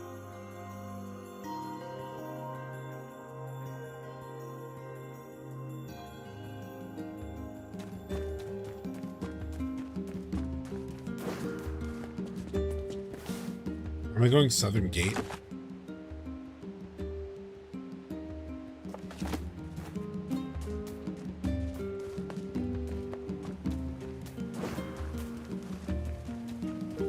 Something's gonna happen at the Southern Gate now. I keep thinking something's gonna happen in the next bit, either when I was talking to Yona, or when I went to go talk to Popola, or on the way back from the mansion. Now I'm like, the goalpost keeps moving. I'm like, okay, here, it's gonna go wrong at the Southern Gate. Especially, it would be so appropriate for it to go wrong here, because I'm doing like, kind of like a menial task. I'm just going to get some moss. It's definitely probably where it's gonna happen. Oh wait, it's over here.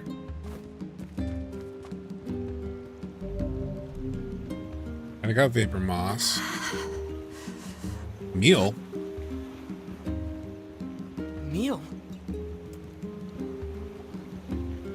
Ah, shit. This is not gonna go well. He's gonna fucking petrify everybody. Emil! What is it? What happened? Hurry. Emil! Oh, here we go. All right, something's happening, not quite what I expected. He doesn't seem to be sick. I think it's just fatigue. Where's your bitch-ass butler? Can't Did he imagine protect how you? hard it must have been to run all this way without sight. True. Are you alright, Emil? I can see it. Hey, See what? just take it easy, okay? The air. It's vibrating. I can feel it behind my eyes. So What much does that mean? pressure. Oh God, there's so many of them. Get out. Get out of the village. I knew it. I knew the shades were coming. coming. I knew it was going to be a shade attack. I do love working from home on Fridays with the afternoon calls. Some of us have definitely started mimosas or beers. Yeah, there was a lot of that during the pandemic, actually. Ah, shit. Here we go. Sounds like they're already here. There's going to be a giant fucking shade. I guarantee there's going to be a giant. There's going to be a giant fucking Whisper Harbinger / Heartless God thing. Let's go. Yeah, look at these big shakes. What's going on? I don't know. We're going to find out.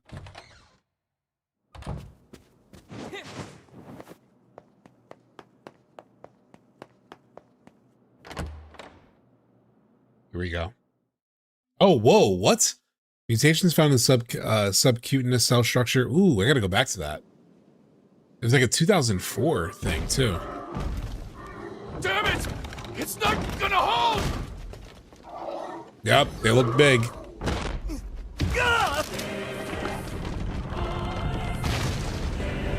Oh, yeah, not that big. They're regular. The shades are attacking. Go.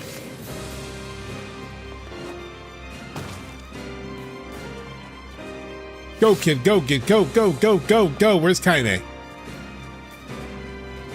Where's the old lady? Where are the kids? Did everyone run to fight the fucking shades? Even the children?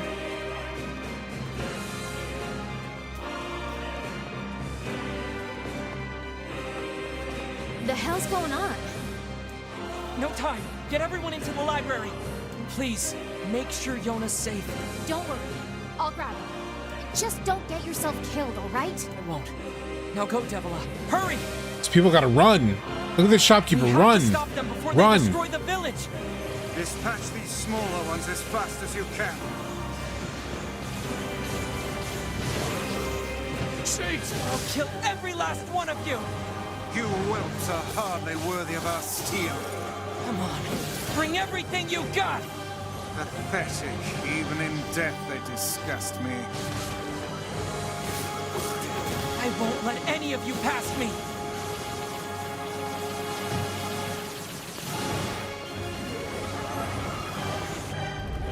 Well. Hurry! Got interrupted. Get the wounded to the library! Oh, shit. I knew there was gonna be a giant one.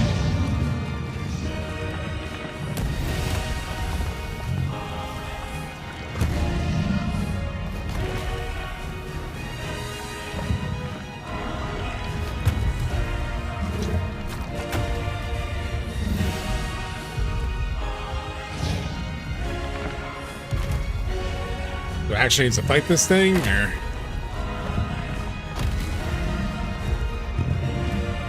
Some Shadow of the Colossus action.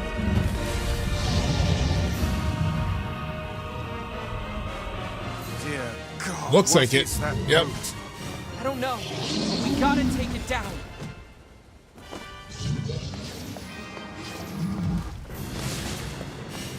I assume I have to weaken its grip. The arms are vulnerable when it attacks.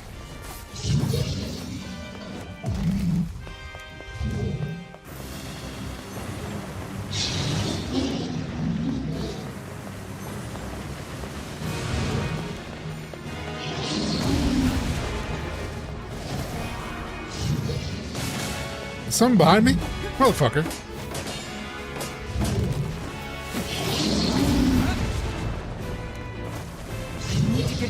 and make him attack.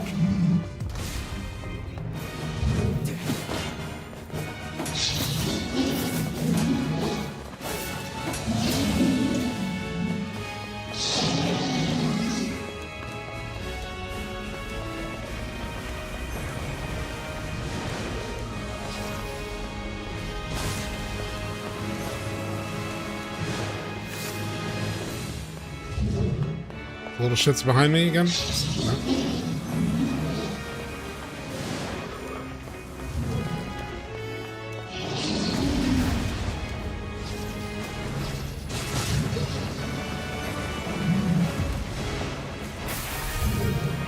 Oh yeah, hell yeah, oh shit. Oh, here we go. Oh, that's cool.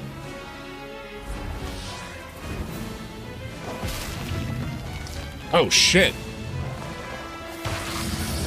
It was also Boston 14, oh, in the NieR raid. Yeah, that's why I didn't play the NieR stuff yet in 14. So I wanted to play NieR first so I can understand the references. You just grew back. Okay. Shade of the Colossus? Yeah.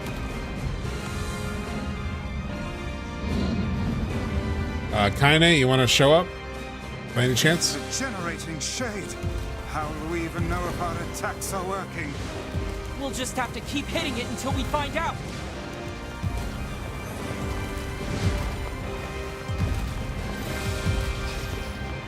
We can climb up from here.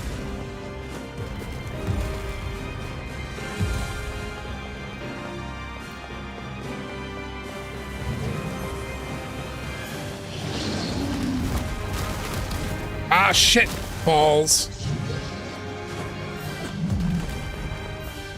Perhaps its interior is more vulnerable.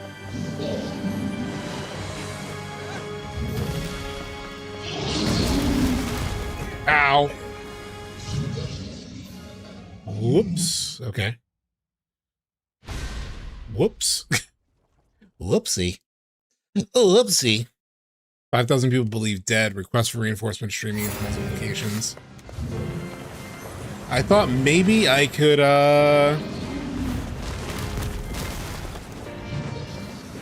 go inside of it, because it said, like, oh, it's interior. Maybe its interior is more vulnerable. Interior is more vulnerable. Can I go into the bitch?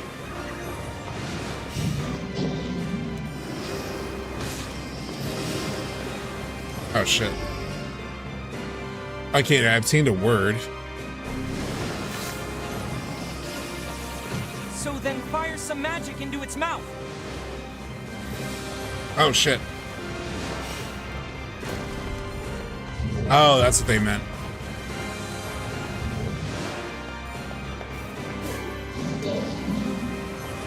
Strength capsule? Ooh, I could use that actually.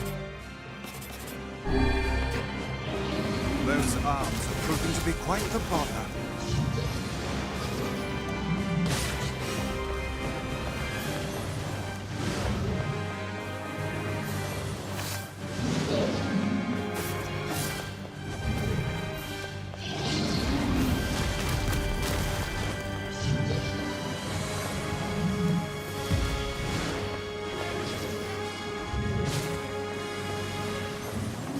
Your goddamn arm.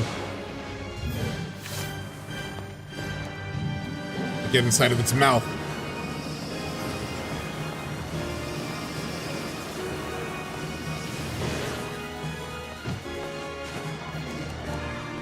No, no, no, not those guys. Target the mouth. Target the mouth! Fuck! Pieces of shit.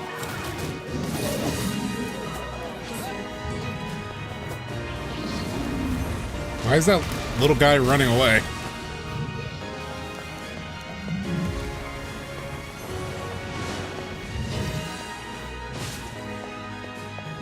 Okay.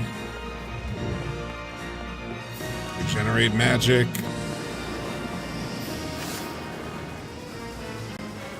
Just gonna avoid it. No! Yeah, there we go.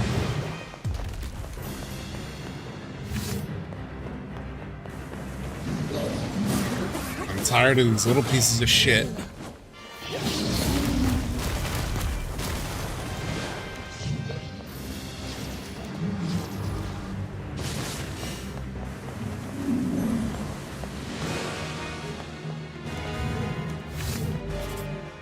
Do I have like something from Magic?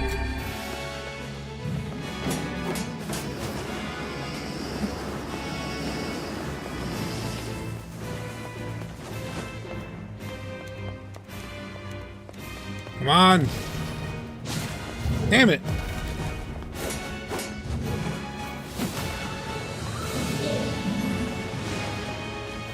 Alright, this is a bit of an annoying... How do I break these bastards?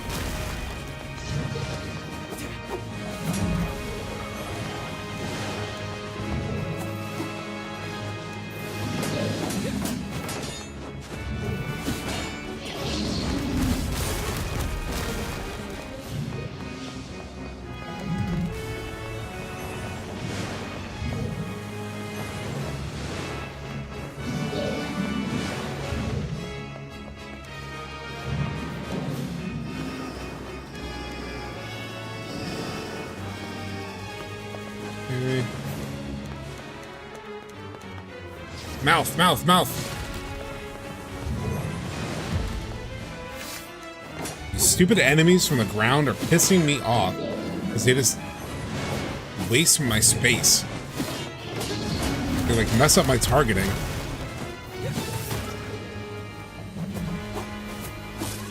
Go to hell.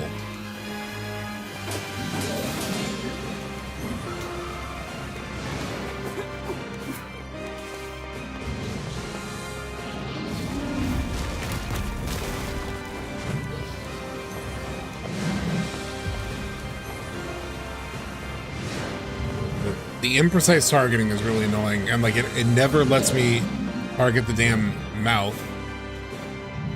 Always these stupid ass shades from the bottom show up.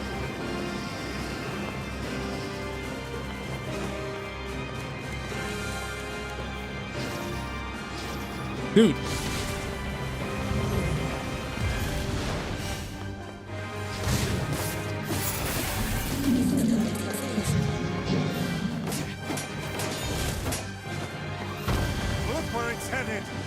Like hell it is! Get out of my damn way! We can't let it get to the library, no matter what! Oh, come on, come on.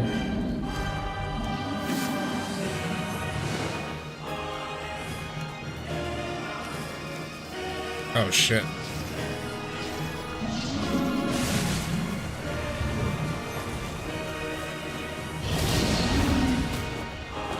Ow. I assume I need to attack its feet. That would make sense.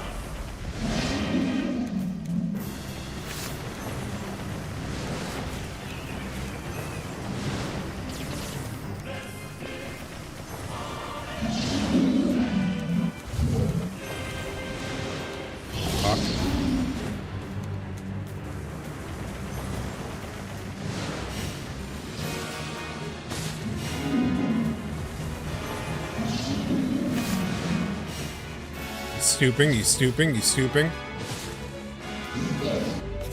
Okay, we have another magic drop. It's like, feels like it's slow going.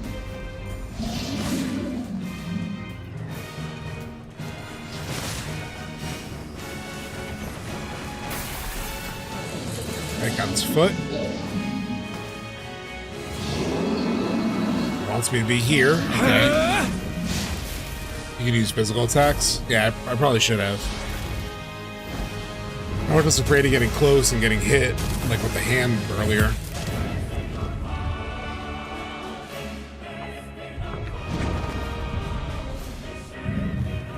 This isn't working. So what do we do?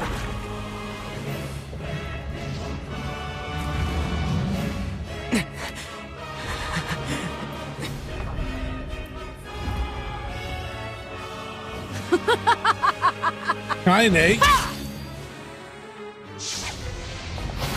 Nice. Oh my god. What a shot.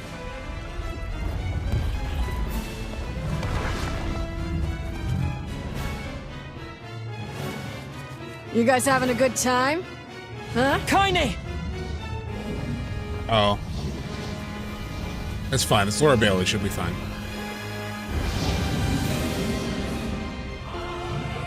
Underestimate us at your own peril, fiend. Keep hitting it.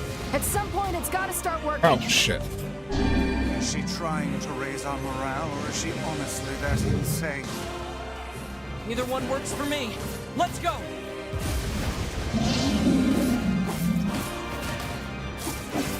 It's heading toward the library.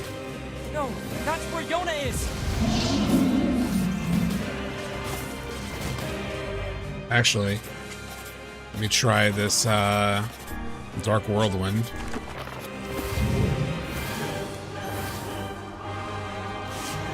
You're gonna die today, shithog. Shit. Oh, come now, that's not even a real word. It's not even a real word. Come now. Looks like you've learned how to swing that thing. I'm glad you noticed.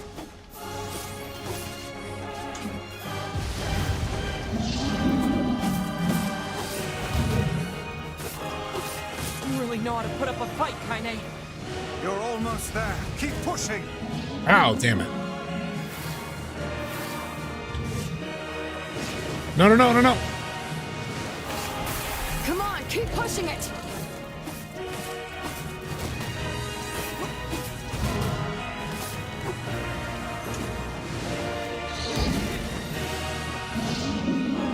You stubborn son of a bitch.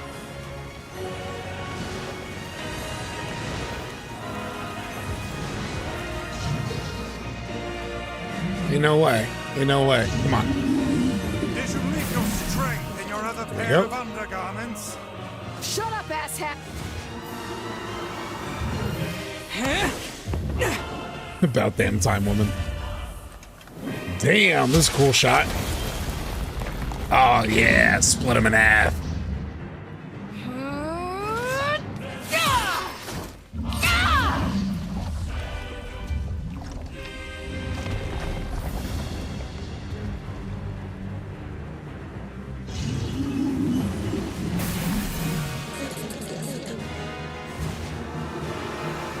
Yeah. Got him. Fuck yeah.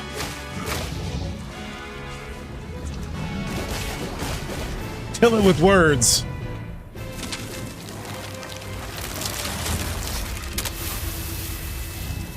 Aw, sick.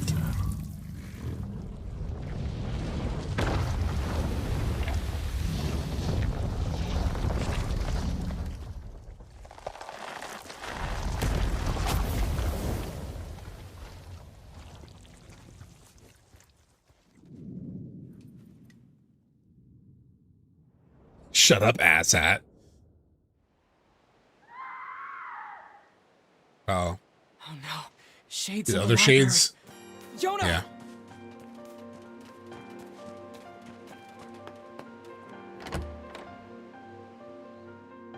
That sprint animation for this. Come on. Emil, you okay? Can't keep fighting like this. I have to. There's no other choice. Otherwise, why did I even come here? Get out of here, Emil. No! I won't abandon these people now. You told me once that my eyes had value, and that I shouldn't be ashamed of them. You Yeah, told that me move that is even sick. a life The like mine spinning had blades. purpose. So I won't Whirlwind. just sit around and let you fight while I stay behind. Emil. Just don't die on me. I won't, Kaine. Let's take Kaine care of actually these cares, shithogs. seems like. I like Just take care of these shithogs. Now you're speaking her language. Oh, that's so sick. Oh my god.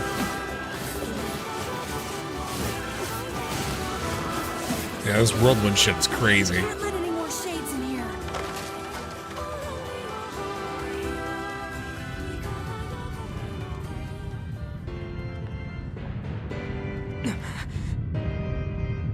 Come on now.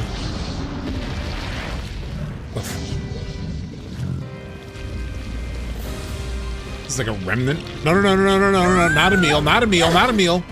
Shit. Emil! Is there no way to kill this infernal thing?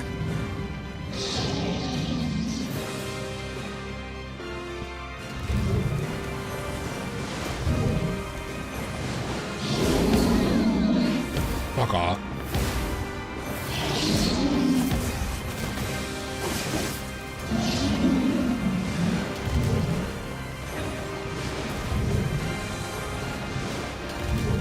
It's like, I feel like I'm barely doing anything to these things. Hold on.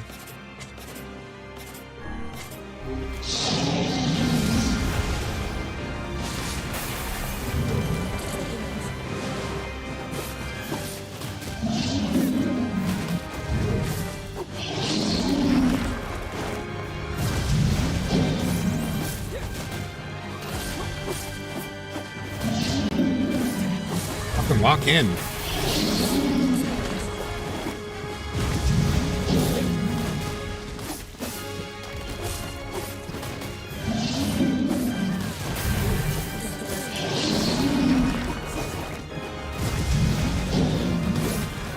Okay, okay. Just gotta get a little up close and personal. The basement and seal it there. Those walls are thick rock. I doubt even this beast could break them. Works for me. Great. I love basements.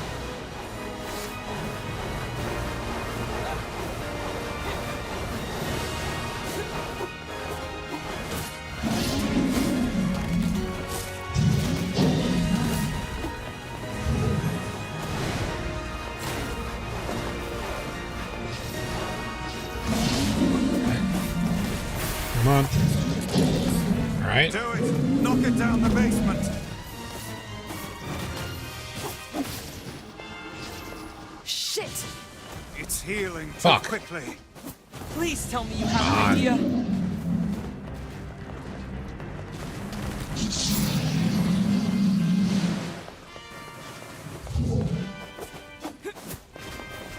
What now?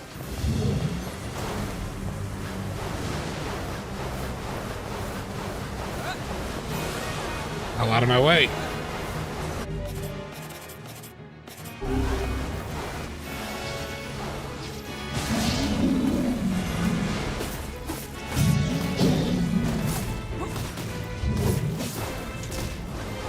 Fuck.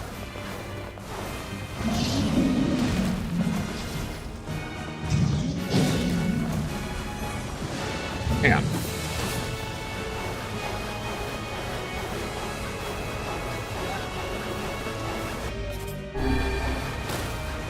Ow.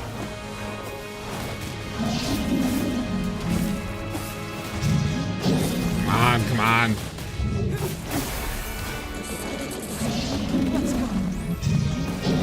Do it. Knock it down the basement. Fuck you. Okay. Should be it.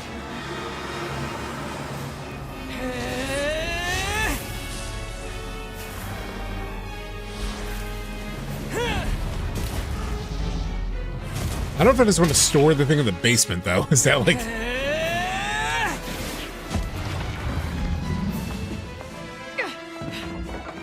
We don't want it to be alive at all. Like, oh, fuck. What the hell? No. Is that from the basement? Did it? Yeah, it's just through the shoulder. Oh, wait, is Emil being possessed? I knew we shouldn't have helped that kid. No, that's Emil. What the fuck is that? Is it Popola? Dear God. No. Oh, this is we got Yeung now. Who the fuck is holding her? Is that like us from 1400 years ago?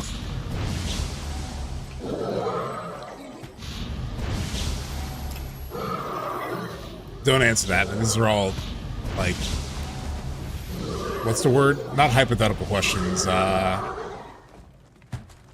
type of question that's like not, you don't want answers to. Rhetorical. Hey, what's going on, Neva? We're just finishing NieR Replicant Part 1. Some crazy shit is happening. All the shades are bowing to this. Is that the leader of these creatures? Yeah, seems like it. Young Sephiroth.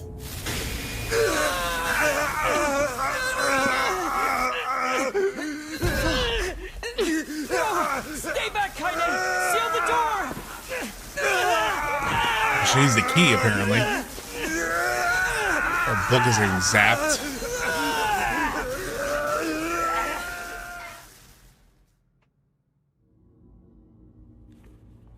I knew things were going to happen. Finally.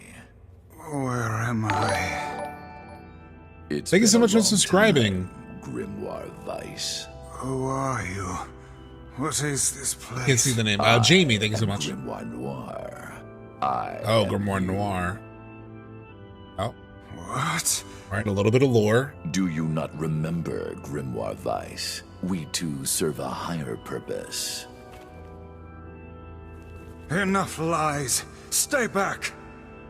Why do you try to suppress the infernal book? Do you fear hurting someone close to you? Preposterous. Your denial is preposterous. We are mere books created to serve the Shadowlord. You have no right to forsake him. The Shadowlord? Do you remember our ultimate goal? Oh, tell me, I need the lore. Ultimate goal. Come on, just give it to me. Shall fuse to one and set free shades to the world. Fuse us? No, I cannot. I will It's already not. kind of happening. I will never. Your chance encounter with this boy. Your collection of the sealed verses. It was all set in motion by the Shadowlord himself. Little boy. No. Lies. The time has come for us to create a new and perfect world. We shall become as one, you and I. I just love that I'm watching books have a conversation. Become one. Weiss, you dumbass! Kaine. Start making sense, you rotten book, or you're gonna be sorry. Maybe I'll rip your pages out one by one, or maybe I'll put you in the goddamn furnace. How can someone with such a big smart brain get hypnotized like a little bitch, huh? Oh, Shadowlord, I love you, Shadowlord. Come over here and give Weiss a big that's what he's salty been kiss, saying. Shadowlord. Now pull your head out of your goddamn ass and start fucking helping us.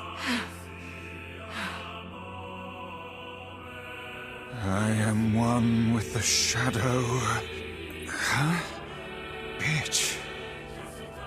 We grimoires exist to create in this world a new and just paradise. We must unite. The world demands it. Paradise? Yes, and we are so close to realizing it. We're creating the promised land. Who's there? Emil. It's okay. I'll understand. I'll understand if you forget us. But I promise I won't forget you. I'll remember you. No matter what. I'll keep the memory of Grimoire Weiss alive forever. And I wonder why he's saying that. that's not all I'll do. You hear me? Does it sound like Weiss is dying in the moment to them in the room? And I'll bring you back to us. Oh, because maybe he's hearing Weiss, please. that he's getting lured to the other Come back! Damn it, we side. need to stop him! If we don't do something, that black book will absorb Vice! Okay, so they're kind of seeing this interaction in a way. White. Black. White. Becoming one. Yes, now we shall unite in common purpose. Then the world can finally bear witness to our true power. It reminds me of the brothers in Trigon also. The twins. Vice!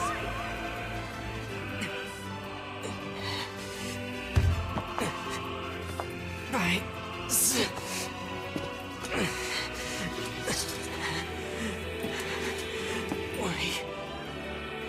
We've got to.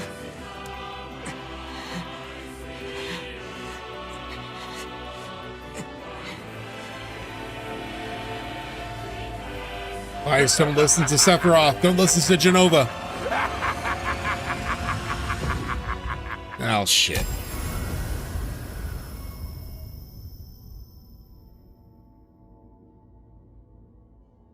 We're gonna have to get Vice back. For the last time, my name is Grimoire Weiss. Maybe not. And it is not to be abbreviated. Vice! Vice! Good to see you, Kaine. Although I don't think anyone has ever accused me of being a little bitch before. And you, we meet again. Vice, you okay? I believe I could ask you the same question right now. Impossible. We must unite. We must become as one. I don't like you, and I want nothing to do Bitch slap with him. you. Besides, I have Slap my him with your pages. companions. You're back! Of course they're weak, Power and of they friendship, whine when I baby. leave. Vice! It's almost too much trouble, but they are my friends. I shall fight by their side, now and forever. Vice, thanks. So, are we gonna fight this little shithead now? Yeah, looks like it. Yo, look at my sister, bitch. All your magical powers have been taken away. Our true memories are still there. How dare you ignore them? Perhaps you should have scribbled them in my margin. I guess I have to beat these guys down first. It's not letting me make any contact with Let us this start by thing. dispatching the nearby distractions.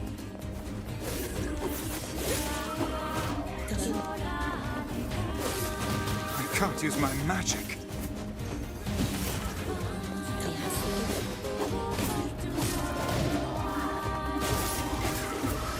The fiend has stolen the sealed verses.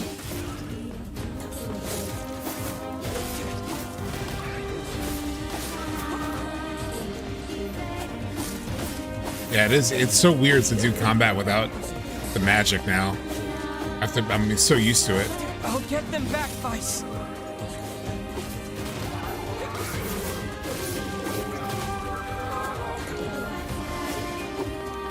Ho, ho! It will take more than that to make us flinch.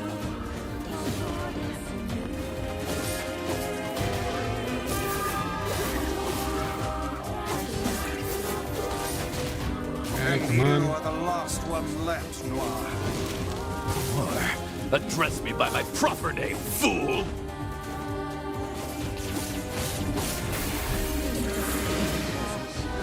Alright, at least got one of them back. Dark Blast, yep.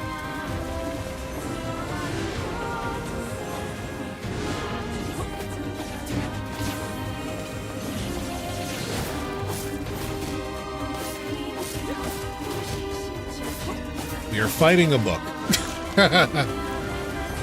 I'm just being reminded of the fact that we are fighting a book. Get another page back, another sealed verse, got our Dark Lance back. Oh my goodness.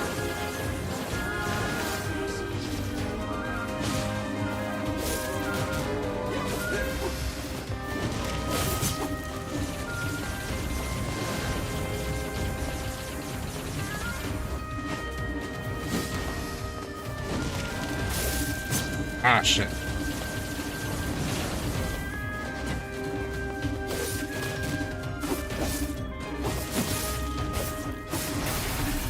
There we go. Next one back. Dark Hand.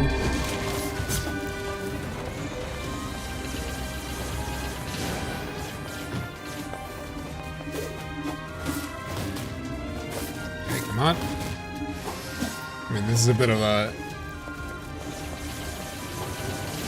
It's a little bit of a formality here at this point.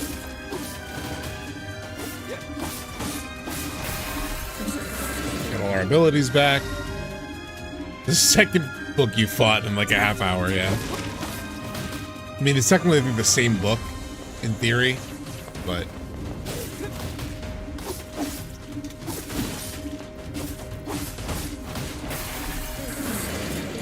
Right.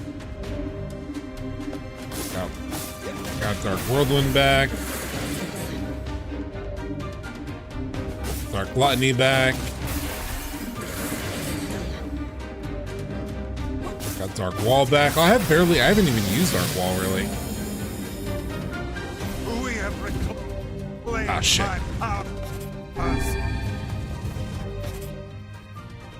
Speaking of, let's use the Dark Wall. I don't know, maybe it's useless. The roof is about to collapse. Here it comes. Stay back. I can't run now. Come on.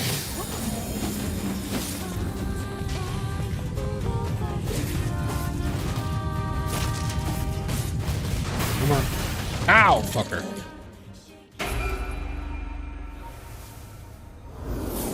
Vice! Nope. Oh, shit. No!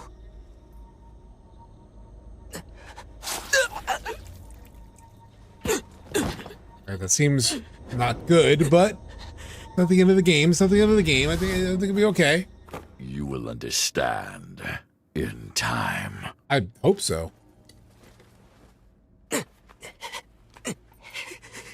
Yona! Get up! No! Give my sister back! This does feel a little Expedition 33 just in terms of like, oh, I'll probably understand all this a lot more in hindsight, you know? Especially him saying, like, you'll understand in due time. No matter how things unfold, it all returns to us. All of it. Not the voice, I would assume, goes with, I think that's more the book. No, we gotta be, come on. Get up, get up, get up. There we go. Yona! Yona! He's gonna fall. Are you okay? Yona! Is this blood? The fight's over. Yeah? Oh yeah, you're blind. And I think we lost. We? Sorry, guys. I think this is it. For me Wait, too. did she get hit too? Kaine, no! Oh, quit crying. What happened to her? Before I go, we need to take care of this guy.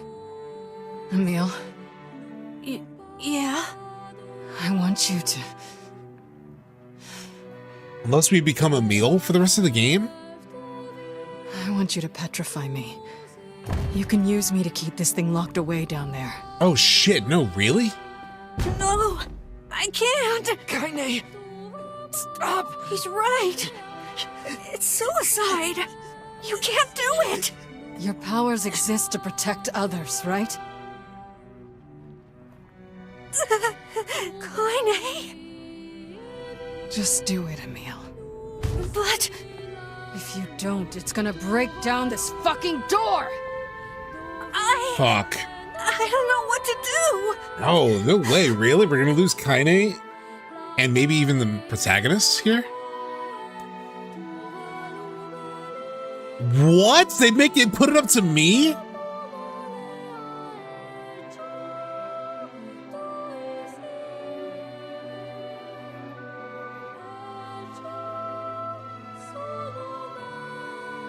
Is this like a real choice, or is it like what happens if I do nothing and get annihilated? It's not even like a choice, right?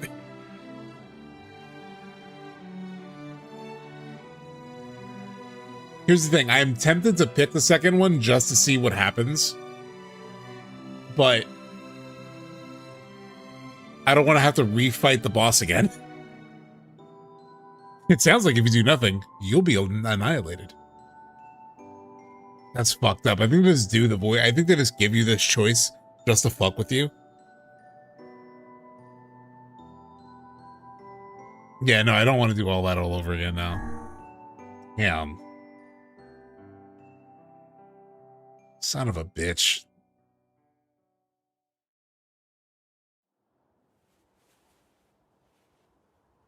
I will look up what happens if you click do nothing, though.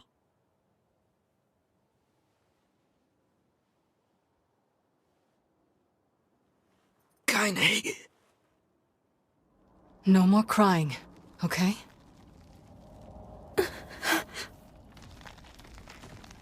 Grow strong. Never lose hope. Vice. Spare me the goodbye, hussy. I imagine it will take more than this to kill you. I doubt it. Shit.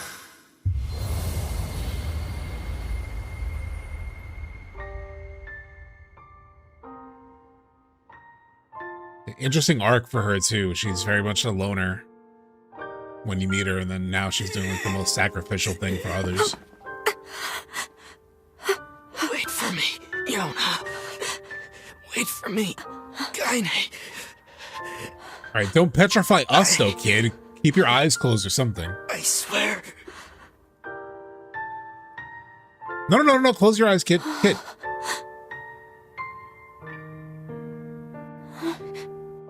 Okay, I guess it just doesn't do it to us for now. Conveniently.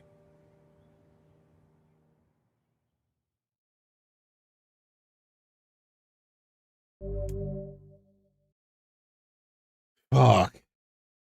Kaine, you're the best character. Yeah, no, like everyone, the way people talked about Kaine when she showed up, it felt like she was going to be in this for the rest of the game, honestly. Oh, you think people have to look back at him?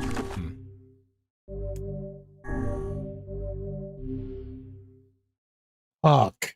Yeah, what are we thinking? What are we thinking here? All right, so it was definitely kind of what, I definitely expected something to happen. I did not expect any of that to happen, aside from the Shades attacking. As I said, I think Shades will attack. I even thought they would be huge, and they were. But I didn't expect the apparent death of Kaine. I didn't expect Yona to get taken. I didn't expect, I really don't know what's happening to my character. At first I thought maybe he might be dead and they might actually die, and then we would like control Emil or something. Because I feel like I've seen a version of the older character that had, I thought maybe like the sort of like blindfold over his eyes. So maybe I thought that was Emil. I mean, that may still happen in the next bit, because I know there's like an older player that you play as, but I just assumed that was going to be the main character, like the kid NieR that we've been playing this whole time, just growing up a little bit, which might be what happens. I really have no idea, and I don't want answers. I don't want people to say anything. That's kind of where I am. I mean, that was very, yeah, that was rough. Like losing, I did not expect to lose Kaine like that. But again, it kind of shows like her, a little bit of her arc, because you meet her and she's like a loner, I don't think really even wants to help you or join you when you first meet her, from what I remember. And then here she's doing this very self-sacrificial act. Not that she didn't help others before, but yeah, it's just very interesting just to see her take it to that point. All right. I'm going to run to the bathroom real quick, and then we'll continue. I don't think we'll go very long, but we'll see.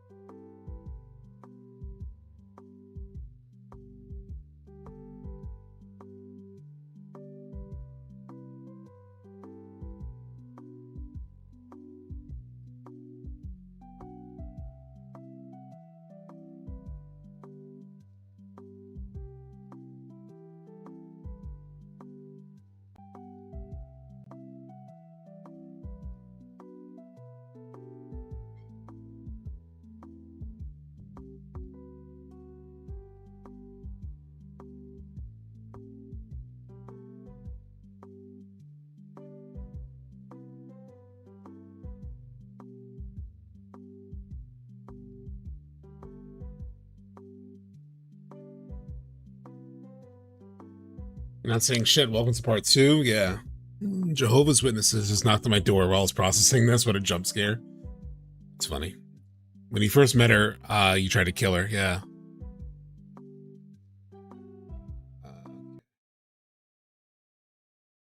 Trying to get a better balance on my Sundays, so that's not my entire day is streaming, but we'll play a little bit more for sure. Maybe like another hour or so. We'll see.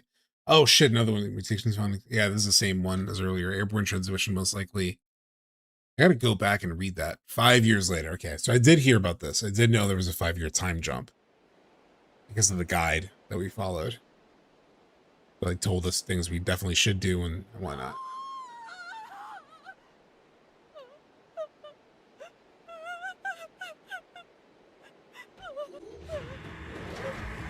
Oh shit, what are these guys rocking? What is this?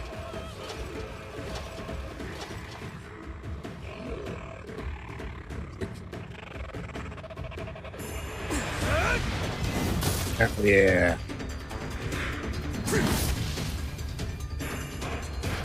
I'm all grossed up.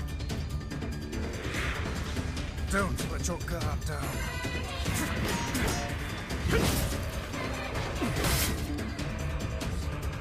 Nice. Badass.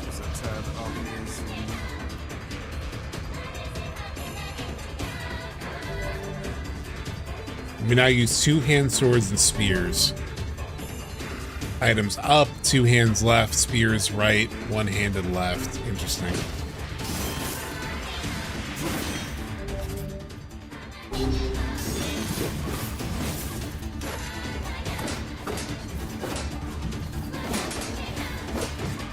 Enough horseplay.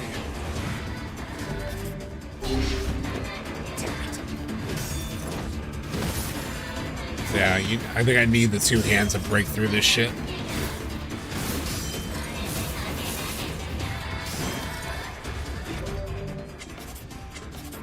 Let me make sure I have Dark Whirlwind, maybe.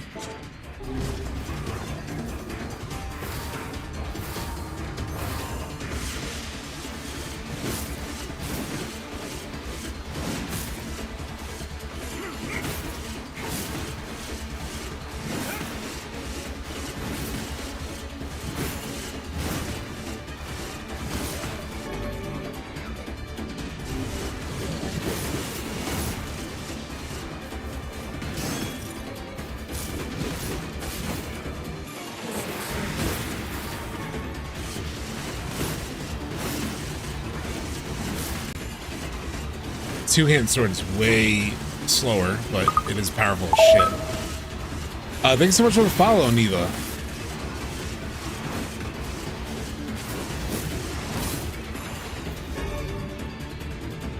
Okay, got another word.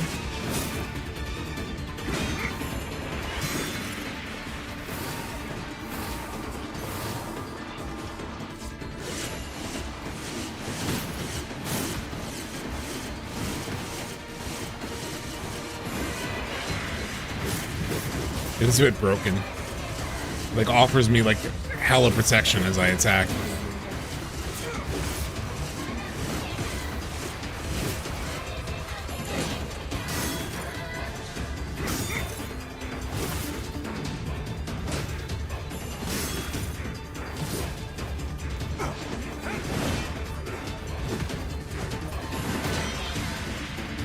How is it blocking, like, everything?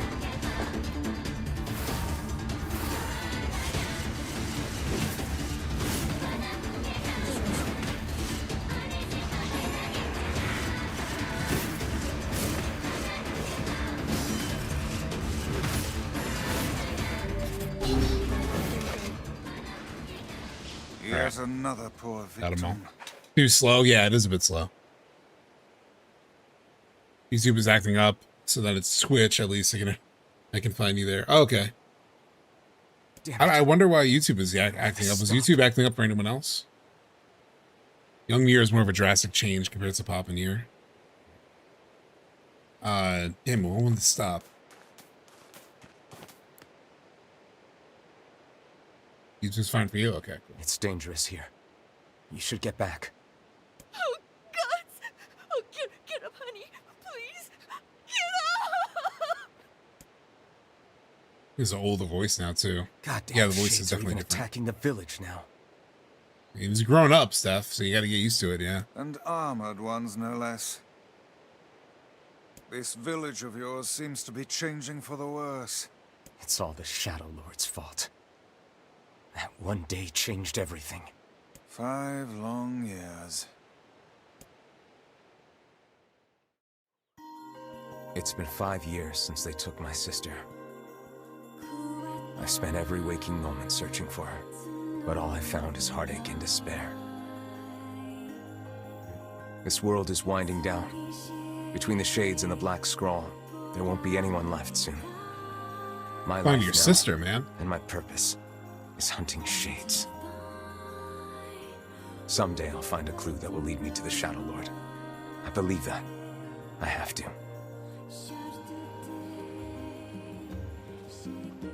Popola called for you, yes? Yeah. Songs of people, though. Man, I'm just jumpy as hell these days. It's like I'm seeing shades around every corner. I can imagine if they're attacking a lot, Lost a good deal of time with that. Yeah. Oh, they have this If you completely hadn't like saved the blocked village out. 5 years ago, none of us would be here. Thank you. It's been 5 years since those shades attacked. They're all over the northern plains now. Oh, really? It's Noctis's VA? Ray Chase? Shadowlord in my sights and couldn't finish him. Chin up, friend. If you're Wow, getting it does not depressed, even then sound there's like really Noctis no at hope all. for the rest of us. Some range there.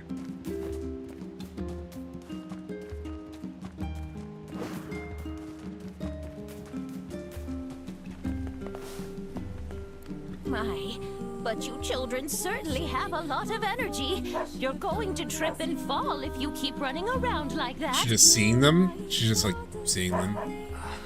But they're not actually Best there. leave her be. Wherever her mind has gone, it's a happier world than this. Oh, very Kaine coated arm warmer thing? Yeah. Yeah. Poor old lady. More and more of our sons and daughters go out hunting and never return. What are we supposed to do? So we can go save.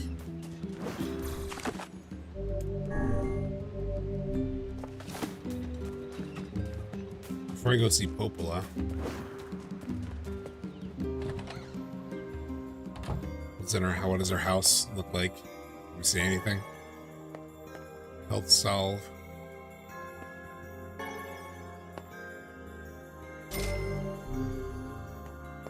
Gold. I feel confident the child still lives. Yeah, I hope so.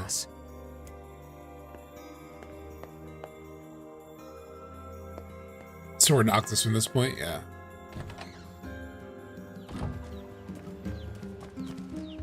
Damn, this one, like, fucked up thing is still here.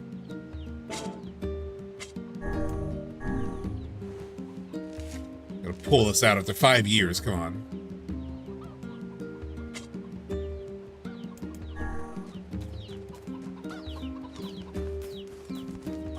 Chickens. What's this over here?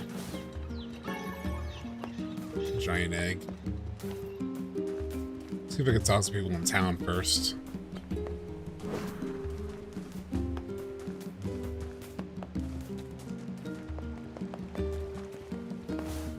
All anyone talks about these days is shades.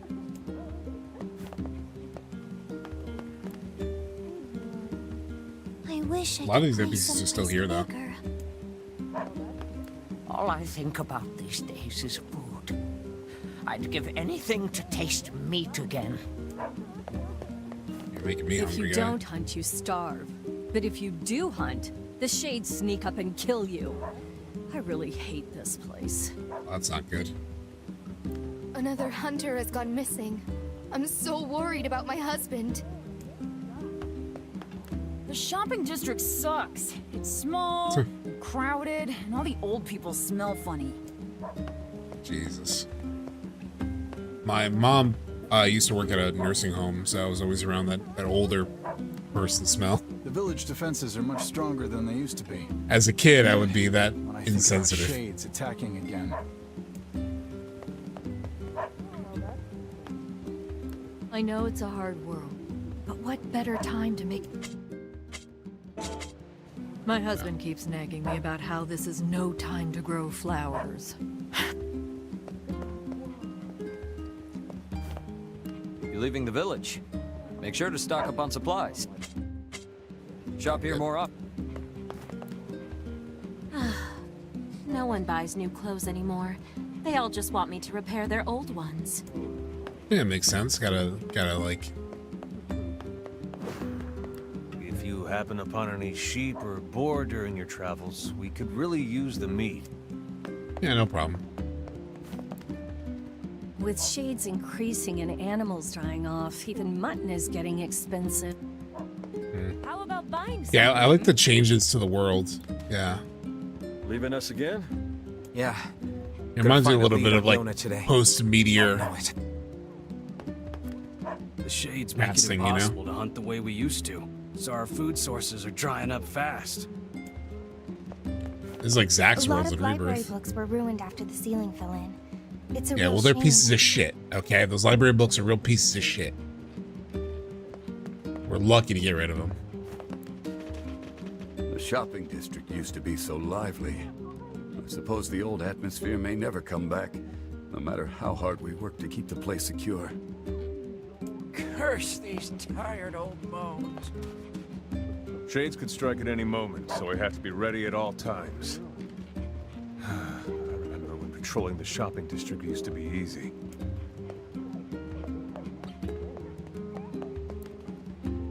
Maybe today is the day we finally find Yona. Here's hoping for Today the might best. not be the day that we find it, but in this general realm, you know, this like there's a reason we were time jumped to this moment in time. Hey there, care to buy something? Although the way this game handled Kaine, I wouldn't be surprised if something bad happens with her sister at the end of it all. I hope they're okay. The shades took over my old village. I barely escaped that place with my life.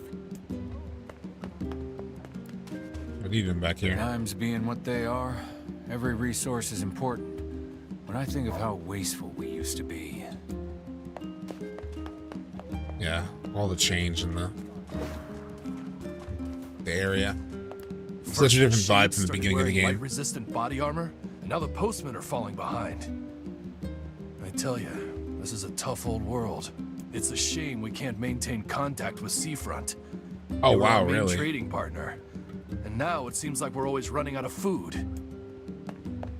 Why haven't you sent me to like Shades are a get some common food? sight in Seafront nowadays. Oh, I heard wow, those really? folks are having a really bad time of it. Huh. Alright, what about you? Doesn't matter how many guards we have. If that giant shade attacks again. If that happens, we'll take care of it.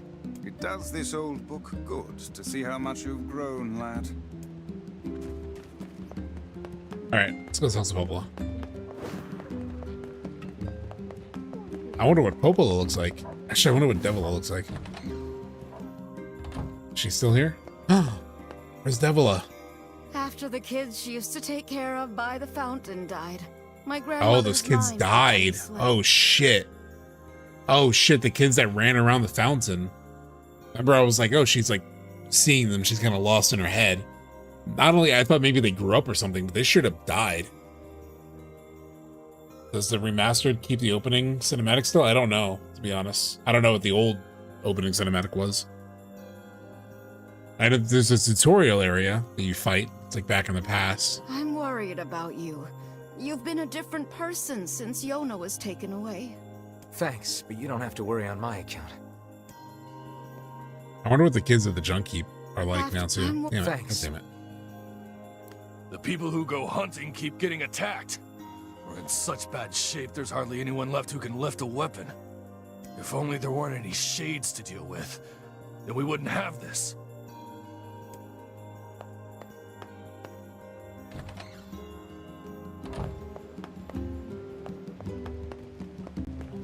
All Alright. Let's go talk to Popola. Anybody up here, though? Guard up here? Oh, little kid. Mom said I can't play outside the shopping district. That makes sense.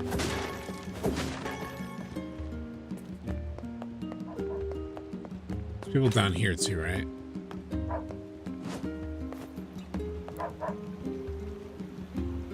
We aren't doing nothing wrong. What do you want?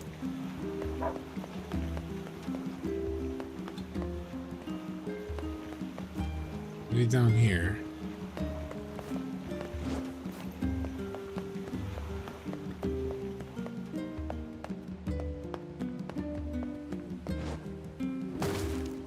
Okay. Let's go talk to Popola. See what the deal is.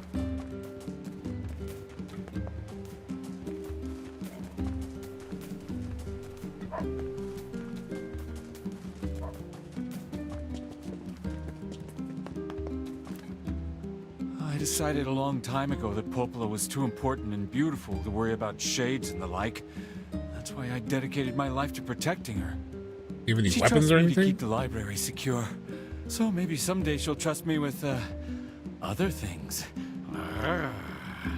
Jesus Christ, False dude. hope is better than no hope First of at all, you're not even protecting her. You have nothing to protect her with.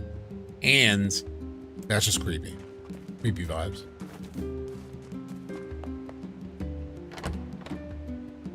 Oh, that's right. I want to watch the Do Nothing Be Annihilated option. Damn, I missed a note. Oh my god, every time you come in here, you see the roof is opened up. What happens if it rains? Just let that come in? Oh, we gotta clean it up a little bit. It's been 5 years. We gotta clean this up a little bit. I think I'm beginning to understand. Climate change wasn't the cause of our woes. It was only a symptom. The real trouble started when something terrible came down from the sky. It's in 5 years, nobody touched it. Seems that this event turned the world into a metropolis of salt. I guess they're talking about how most of the city sunk into the ocean. I can't interact with her? Damn, R.I.P. Damn. Damn. Oh, let me, hold on. There is one thing I wanted to move. My OBS, hold on.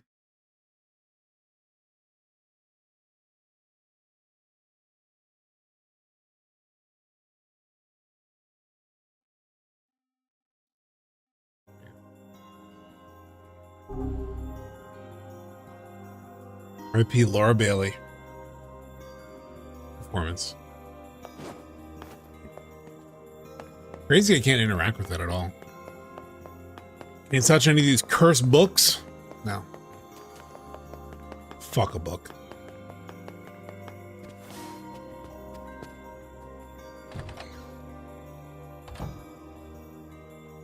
Look at you.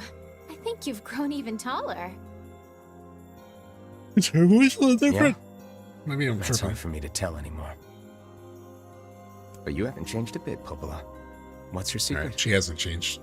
I see your flattery skills are improving as well. No, it's true. You look the same as the day I first met you. Okay, now you're just embarrassing me. Anyway, here. This is from Spit your Emil. game. Spit that game. Hi, Arkin. Hey, it's me, Emil. Sorry I've been quiet for so long. Are you and Vice getting along alright? Is he still using big words and making everyone feel dumb? I bet he is. Anyway, I recently stumbled upon some records that might help us in curing Kaine's petrification. Really? Would you mind coming here and taking a look? Well. Perhaps the time has come to save Kaine. Wow, really? I take it this means you'll be leaving the village. Sorry. I know the shades have been rough lately. It's okay. Go. Just be careful. Ooh. Maybe she's not forever in stone. I did want to mess with one thing. My word edit. So I'm using this. Don't have any words set to it. +4 on guard break. +4 on experience rate. +6 on item drop rate.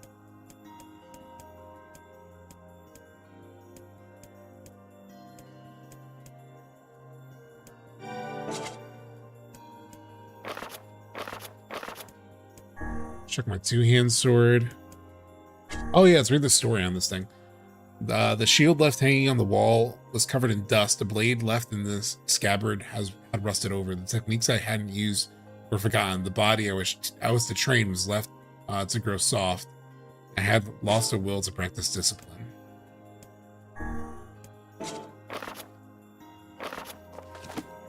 Oh, hold on. I wasn't done. Spears. Transients. They were frighteningly diligent people. They would clear forests and hunt animals even when they had no need. They developed techniques to preserve food they were unable to eat and earn more money than ever could be spent. There was not a single one among them who did not accept these practices, for none knew of any other customs. So I don't really know what to make of these stories. Speaking of which, Blade of Treachery. A man who lost his way wields this sword. The sword becomes blunt as wood. The sisters were puppets of complex machinery. So fine was their construction that any who laid eyes upon them assumed they were human in every way. They were the embodiment of man's greatest technological achievements. They walked like humans, ate like humans, laughed like humans. The one thing they could not do, however, was shed tears, for they were not designed that way. We're just released $3 NieR gift box that has a book with all the weapon stories in it, and like a figurine or whatever. NieR inflation is insane. That's crazy. This is the one I was rocking. Hold on, I was mostly using the Faith one.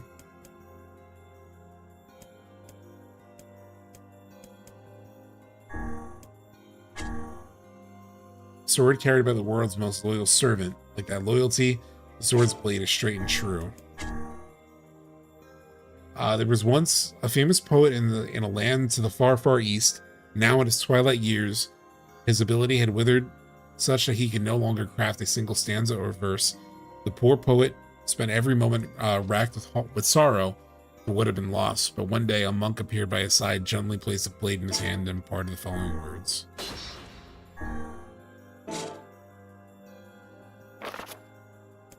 Well, I got a word edit that one too.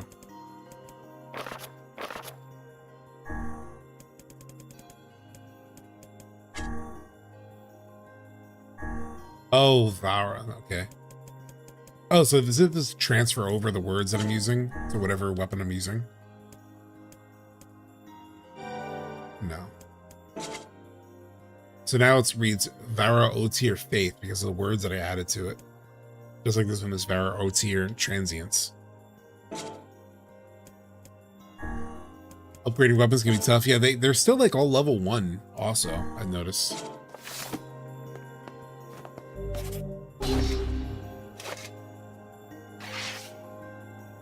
Oh, so okay, so if I hold, that's like quick swap. Pretty sick.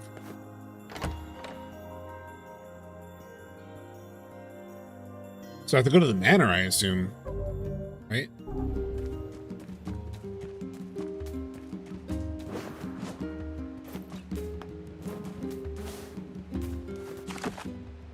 Yeah, it's pointing me to Southern Plains. That's crazy. So she's there thinking, oh, it's probably a side quest here.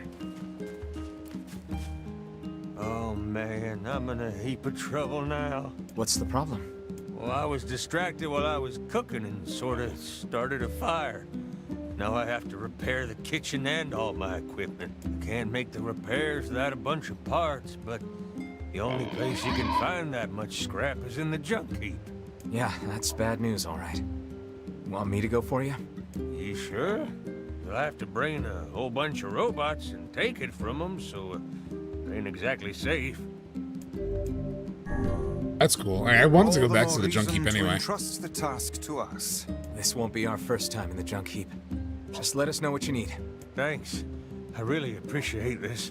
I need 1 memory alloy, 10 titanium alloys, and 10 broken motors. Got all that? Wow, that's a lot. But okay, we'll be back in a while. Okay, how does it list the stuff? So I still have quests. Yeah, it's a whole new slate. Quests, okay. I'll do the first story thing first, though. Sorry, Emil and Kaine, we can help this guy repair his kitchen or whatever. Yeah, all kind of more side quests. Look at this. I'll do those later.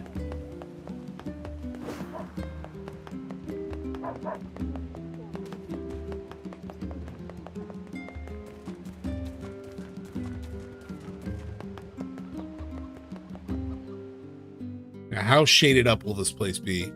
Merchant passed to the village today and she just kept pulling the craziest stuff out of her big bag. She said her name was a cord. Oh shit. It's busy.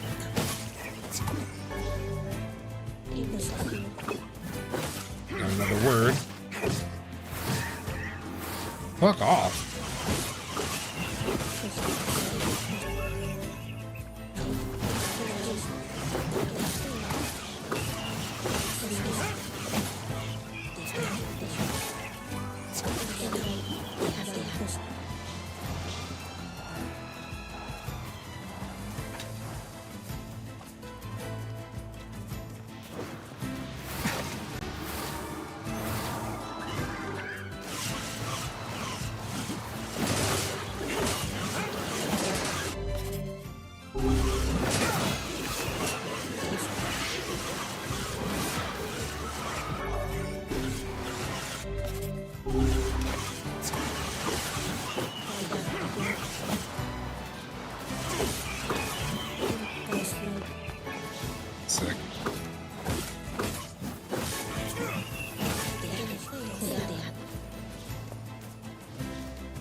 Look, another one ran over here. He has a bunch over here. Oh, damn, that was a sick move. Holy shit.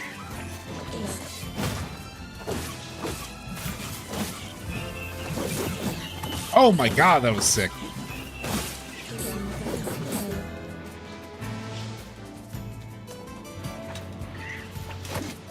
Oh.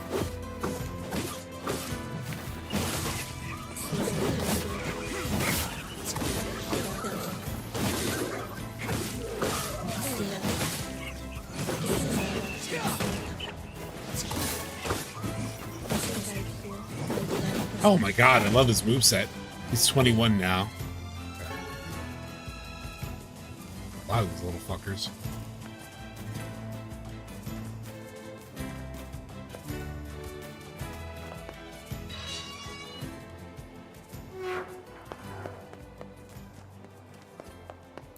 Welcome, sirs. Master Emil is waiting in his chambers. Okay. Let's see how Emil has grown up. Oh, hey there, guys. Hey, Emil. It's been a while. And, you haven't aged a day. Oh, that's weird. Oh, yeah. I'm sort of special that way. Or freaky. Fair enough. Anyway, I hear you found a lead on undoing the petrification curse. Yes. Take a look at this. Plan Snow White. Archival storage. October 2nd, 2026. Oh my god, chat. Coming this year. Later this year. Following the recent incident with number 6, we have decided to establish an archival room. This room will hold records on the methods used to control and or cancel all forms of magic, including petrification and bestial transformation, as well as allow other projects to move forward. Specifically, this would make it easier to complete a long-term storage solution for number 6, as well as to proceed with our work on number 7. All employees are required to keep the courtyard entrance to this new room secure. Failure to do so is considered grounds for immediate termination. Interesting. There's a section of this manor called the planning room, and I think... You think this room will let you harness the ability to control all forms of magic, correct? Actually, yeah. Or even if it doesn't, something there might point us in the right direction. So where is this planning room? There's an entrance in the courtyard. It's not far. Good. Let's go find it.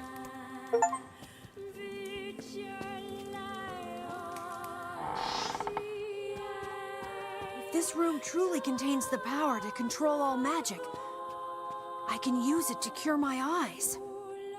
If we could heal both Emil and Kaine at once, it would be quite an achievement. Two birds with one, stone, as they say. Wow, Vice. I didn't think you cared. Perhaps this tone is getting a bit sappy in his old age. This way? It kind of felt like it was this way. Oh, the courtyard's over there. Hold on. I have to go back.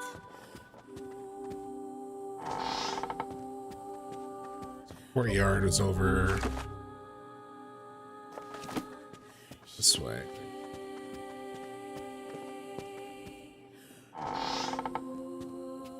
They're here? Yeah. It should be right around here somewhere. Is this it? Oh.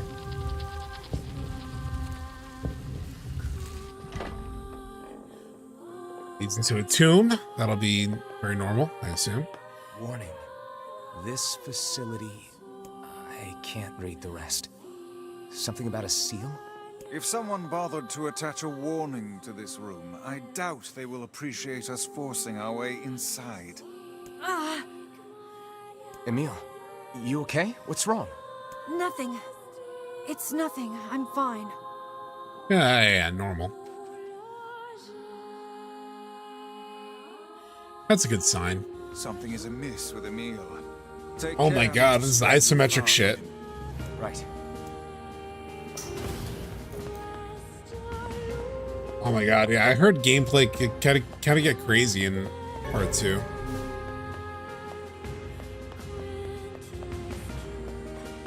This is kind of crazy. We're playing Diablo.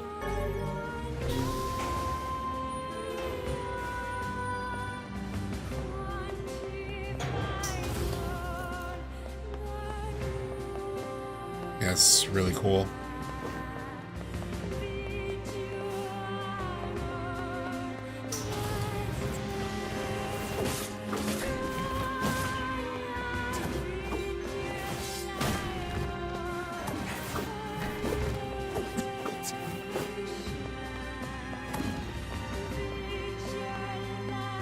So interesting.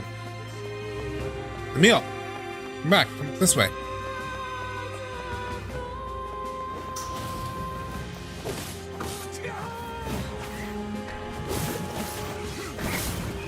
Oh my god. God, my moveset is so sick. KA key card. What's over here? Anything? There are hidden passages, by the way.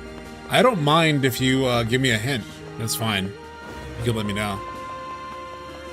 Like, oh, you should go over here because there's a hidden thing. I'll take that kind of backseating. That's fine.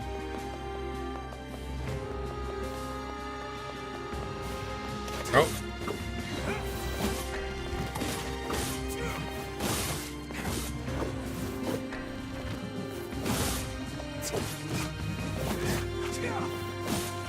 How are they getting these hits on me?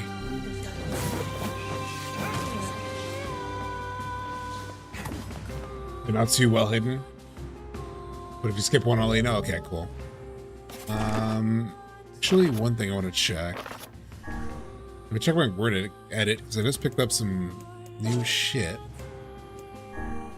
Oh wait, can I word edit these things too? Oh, I can. Yeah, I already have the only things that give me any kind of bump.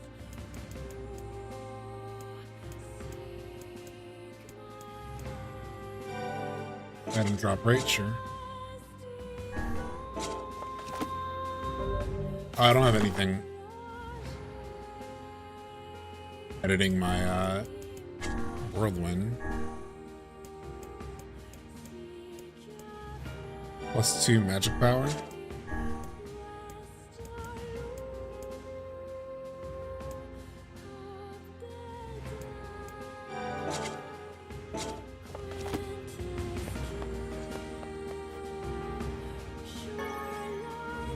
Underground facility map.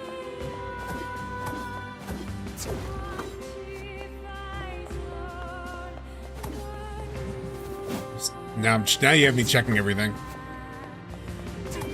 This room feels like it would have some hidden shit. Maybe not.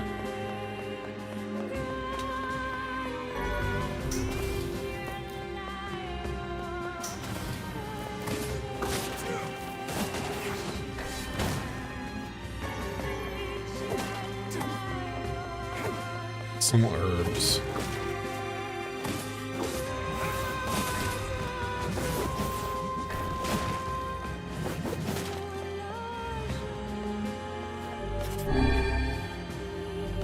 Oh, damn it, I did the wrong thing.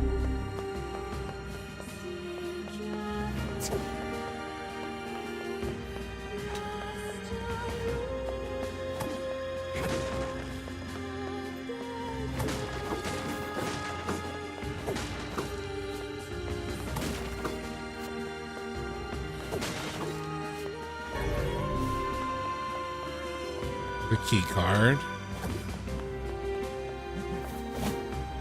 Nothing there?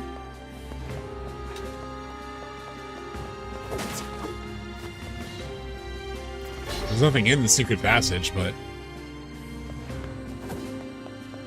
I assume that was another key card I picked up.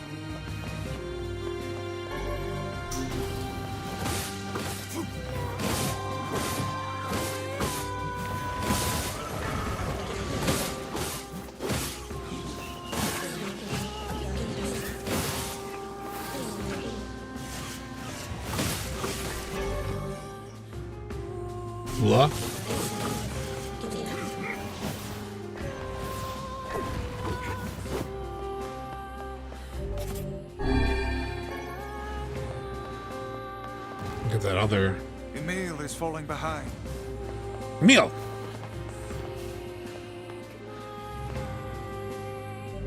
There we go.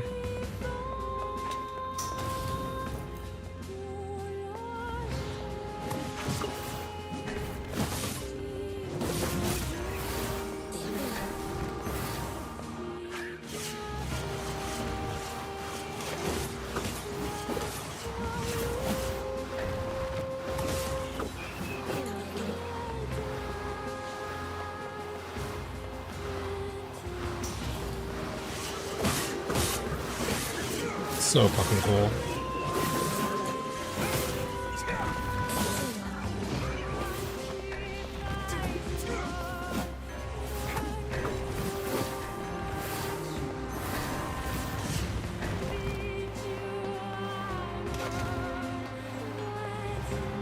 I'm like abusing this AoE so much.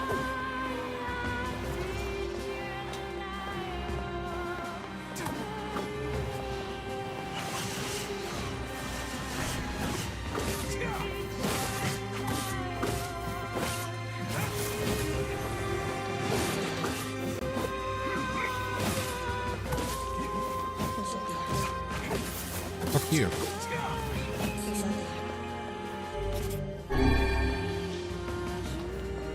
There's some nice lore in this place about how the world went to hell. Oh, really?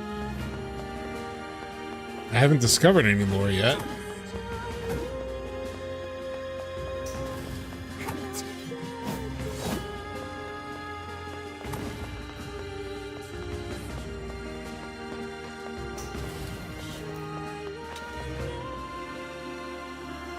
What's this? Scrap of paper. New document. Oh, this might be the lore. Plans Snow White. It's 2025, so this just passed. This Christmas Day 2025. Progress report on number 6. We have completed the initial research into number 6. and are ready to initiate the startup experiment in the coming days, as this will likely mark a great leap forward in Gestalt research. The National Weapons Research Laboratory has made the completion of the number 6 project its top priority. Budgets for all other projects are to be frozen effective immediately. Trying to get a look at the image below, like an orb and chains.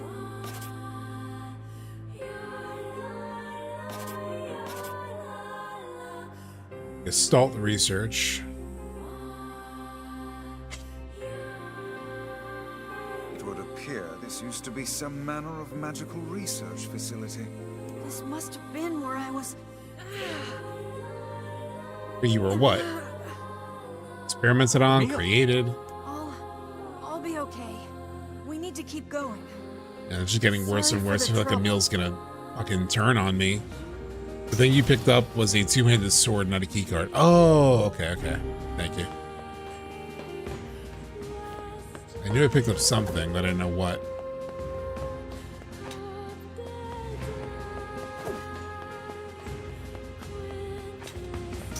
Checking all this, nothing. Oh, Jesus Christ.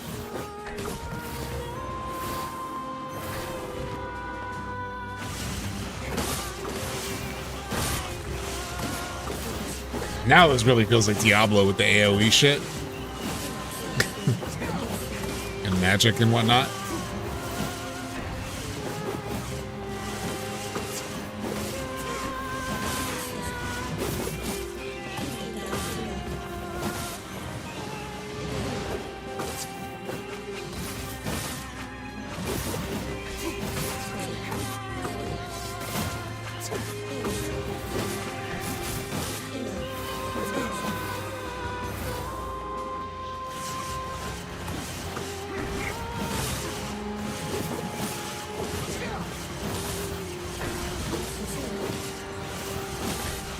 It's just so cool.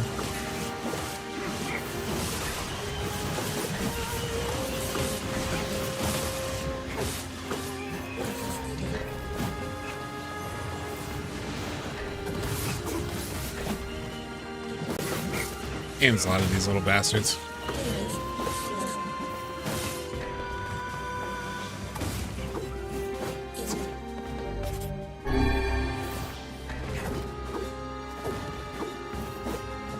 Sleepiest Bunny, by the way. Amazing name.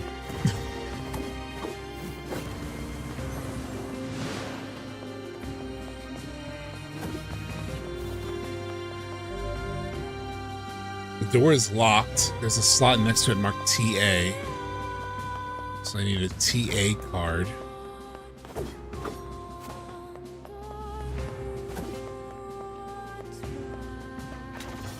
Oh wait, there's an examine up here. There it is. It was hidden by the pillar. Couldn't see it by the pillar.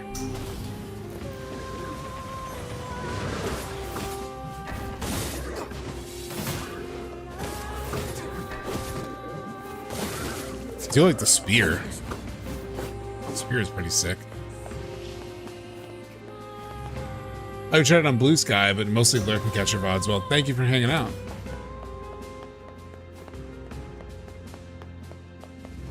Very cool. Love the design of this.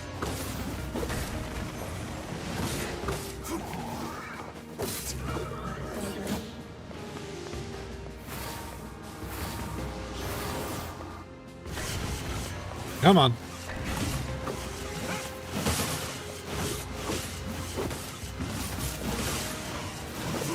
Shit, that's so sick.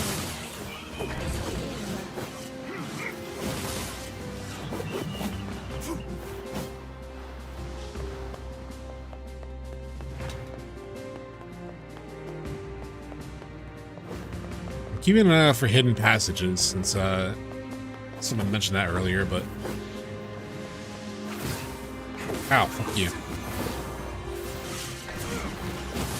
I feel like I just need to keep this AoE thing up. It's so incredibly helpful, especially with so many enemies. Anytime I fall without this, I feel almost naked. Oh, we got a little shithead down here.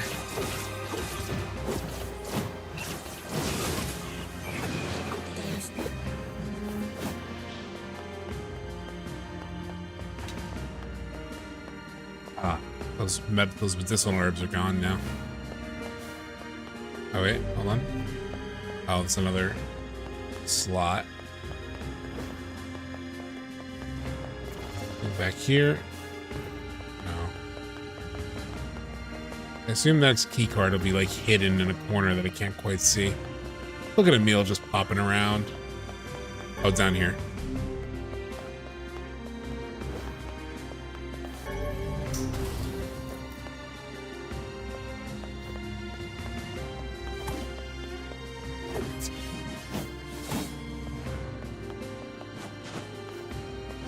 Can't jump over the wall. Guess we're just going in here. Did I miss any pod? Did I miss anything? It's been a few years, but I think you can rotate the camera. Oh shit, you're right.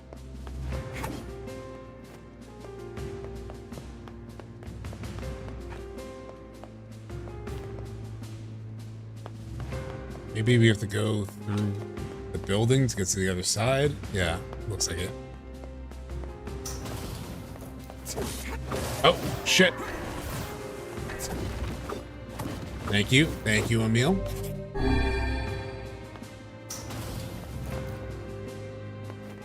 Oh, this is cool. Yeah, you do have a little camera control.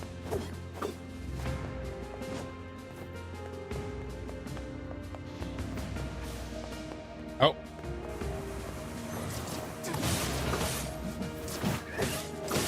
I forgot, do I need to hit these things with magic first? Or is physical what breaks their barrier? I think physical breaks their barrier, right? Yeah.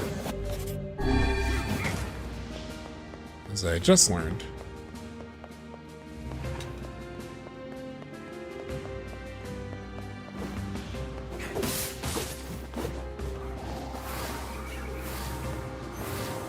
Come on.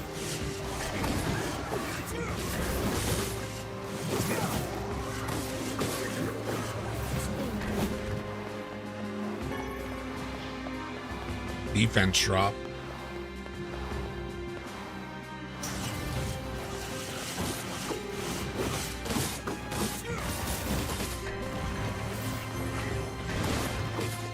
You Emil.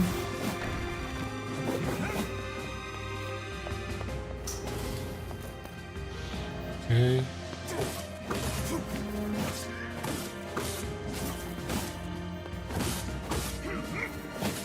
Damn, can't get these bastards lined up. There we go.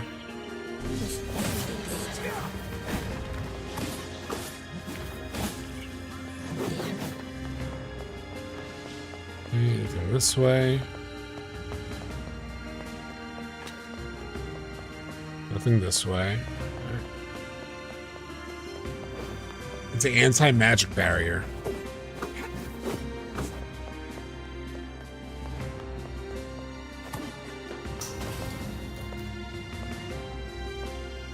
Come on, Emil. Definitely use that medical herb, yeah.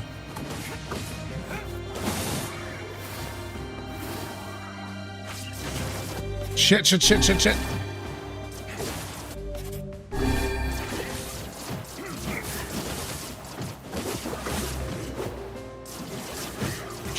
Ow, Jesus.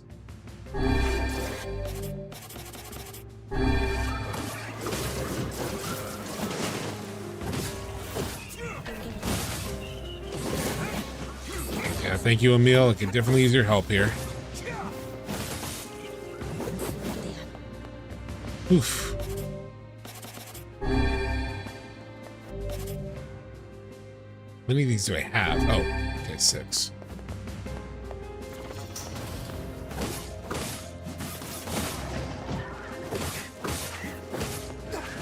Jesus.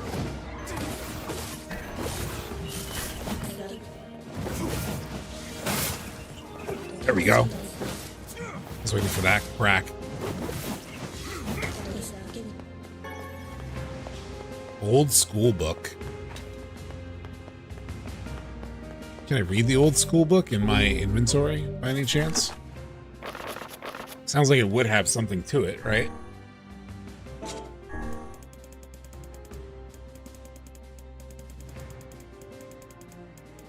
Old school book. No.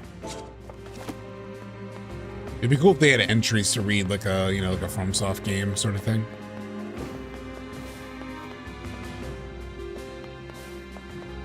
Is this where it came from? Or no. Just gonna prep this.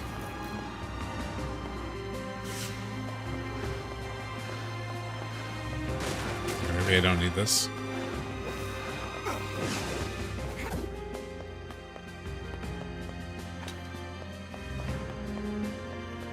In here? Okay.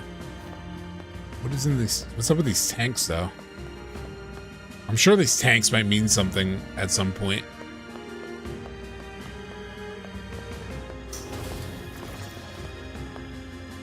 Yeah, more tanks.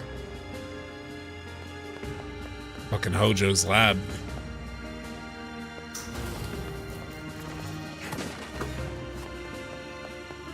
I went to attack Emil.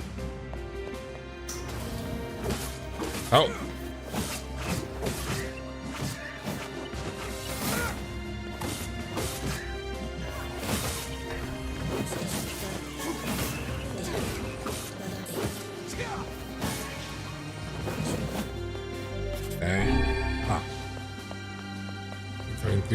Keep going through medicinal herbs. I don't want to do that yet.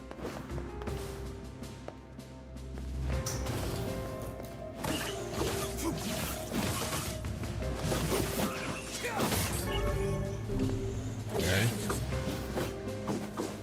Where's he at? Where's he at? Got an herb back. There's more of these tanks, along with a key. Probably test tubes, exactly.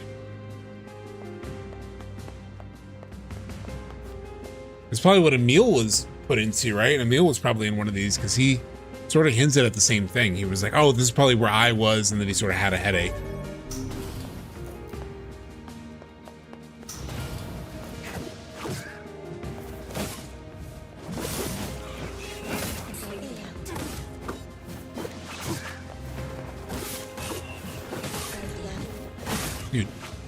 Target the dude with the...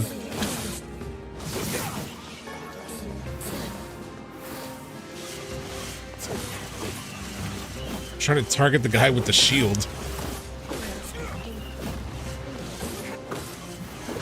Like, should be the priority.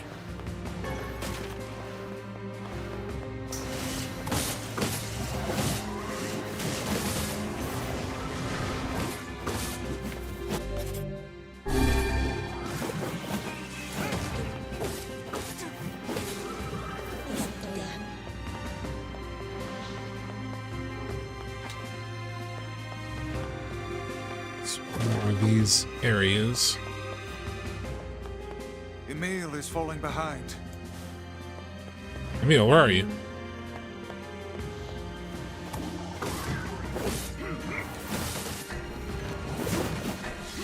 Can't see this thing. Good job, Emil. Alright, so I need the YA card, I assume. MA. Oh shit.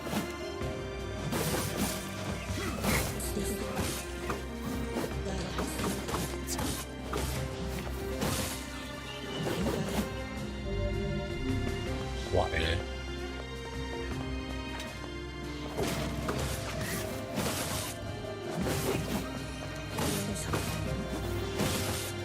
Okay.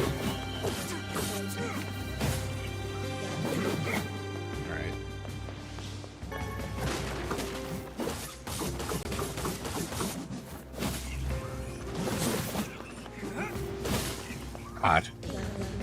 Moveset's pretty sick.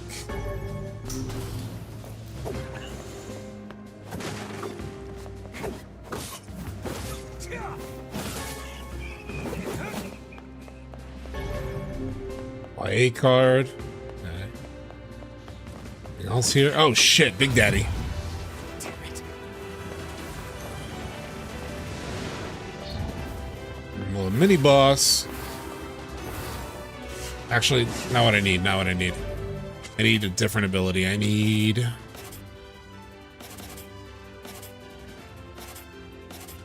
I should have used Gluttony the other day when I was like getting thrown at a bunch of shit.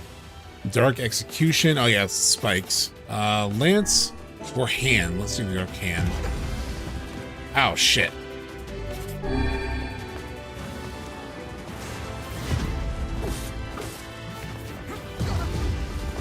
Ow.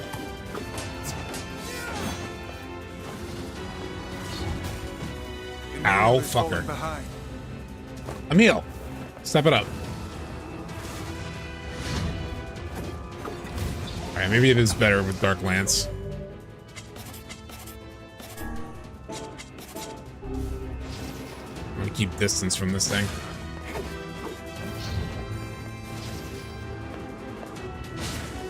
Where's Emil at?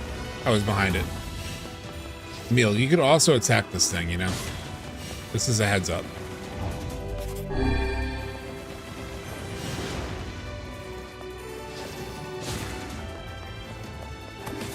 You're more than welcome. Emil is for...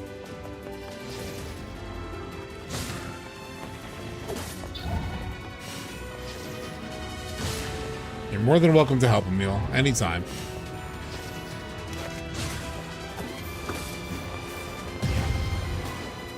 Ow. I know Emil's falling behind. He's fucking right behind the thing.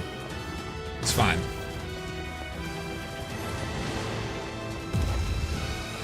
Ow.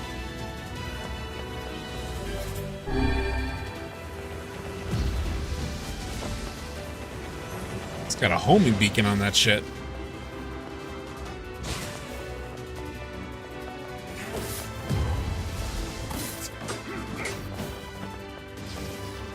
It's not like physicals.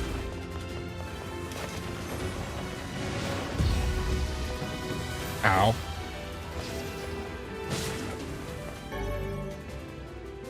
Word Varu. Hojo would definitely feel at home here. Remember how this part is a Resident Evil 1 reference? What was the underground?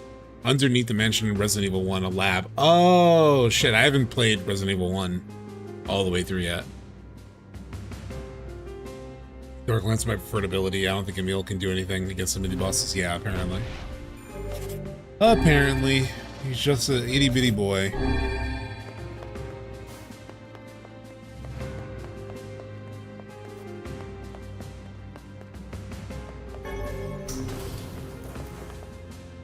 Come on, kid.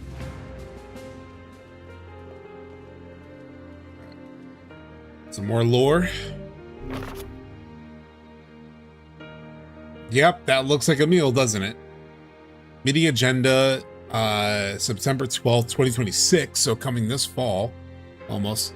Sorry, so you talked about playing RE1 earlier. Oh, that's fine, it's fine. I'm not like it's not a big deal with like spoilers like that with Resident Evil, because I've watched like 4 of the Resident Evil games in full, so it's fine. Today's meeting will address the following topics: a solution for long-term storage on number 6, a progress report on number 7, disguising the laboratory's above-ground facility as a mansion. Solution for long-term progress report on 7, disguising the laboratory's above-ground facility as a mansion. Yeah, same thing. 6, 7. Project number 6. So this was some sort of weapons laboratory? What the hell was going on down here? What was I doing here? Yeah, you were in those pictures, kid. I have doubts as to whether or not Emil will be able to continue. I'm fine. Let's just go. It's like I need to learn the truth.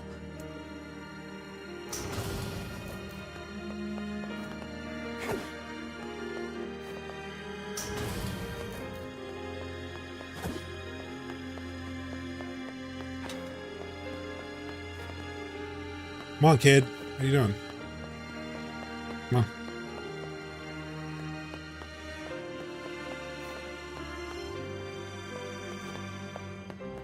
Can't enter there. Here.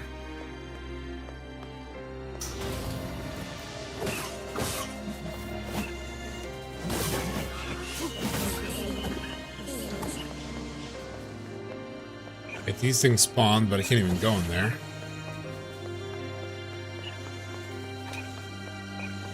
At least not yet.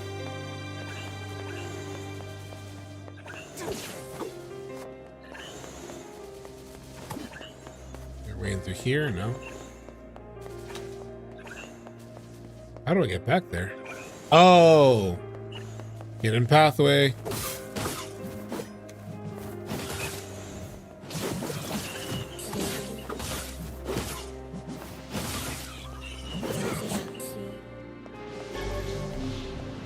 RA key card. Oh shit. Look at all these little bastards.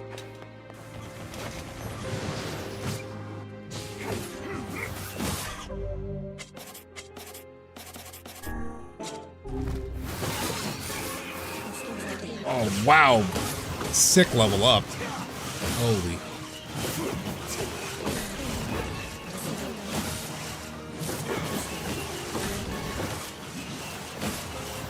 $69 hits.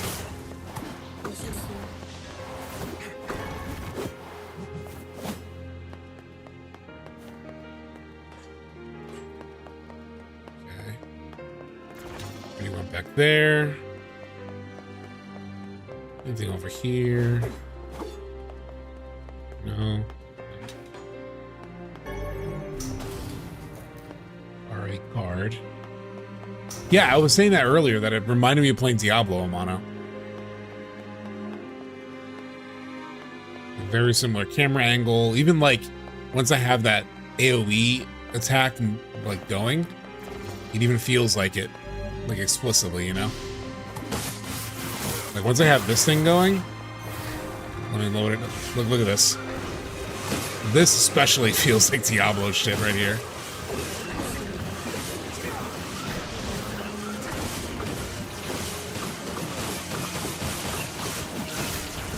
Jesus.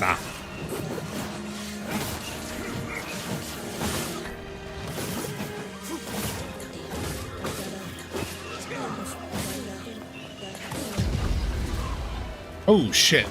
Big boy came in.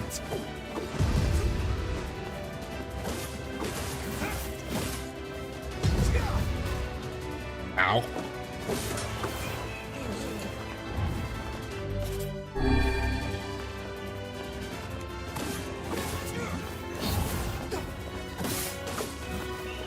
See that evasion? See that evasion? Ow. Damn it. Not that evasion. Okay, I will need Dark Lance again. Interesting way of changing it up. Yeah, and I've kind of always heard that about NieR, that it has like all these different gameplay mechanics. It reminds me a little bit right now playing, when I played like,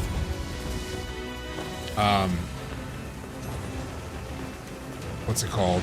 It Takes Two and like those kinds of games.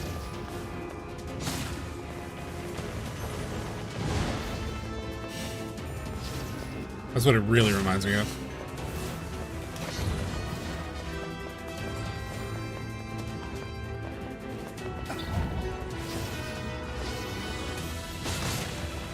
Oh damn, a double lance.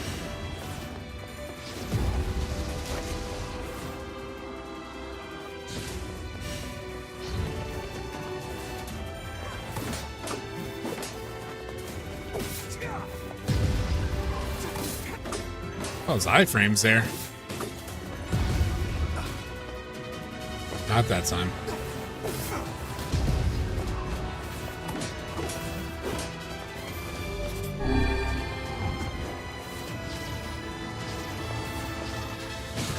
Three lances. Oh shit. Sick. I can have a bunch of them apparently.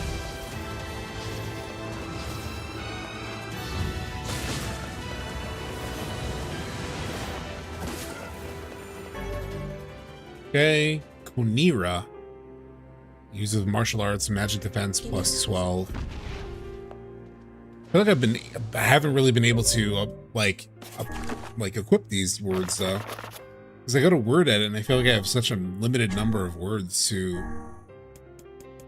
put in.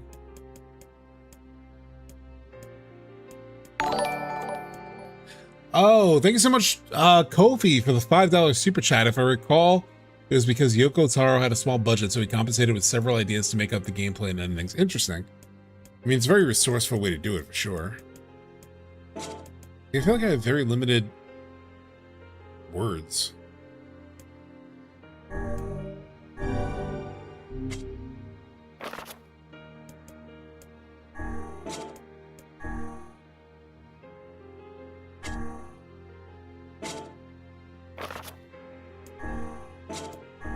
Maybe some martial arts. I can add in some martial arts. Guard resistance. Ooh, guard resistance plus 12?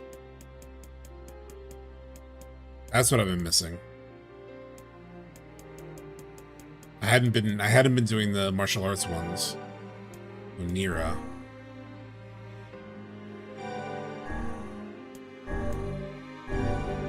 Hell yeah, there we go. Alright, yeah, I've definitely been a little under-equipped then. What is this? Another document? Emil, my boy. October 11, 2025. The donor body, Halua, has been chosen from among the 7 candidate subjects to proceed to the next stage. In the interest of protecting state secrets, all but one of the remaining subjects will be disposed of. The donor body, Emil, however, will be kept in storage as a fail-safe measure. Okay, we gotta talk about that.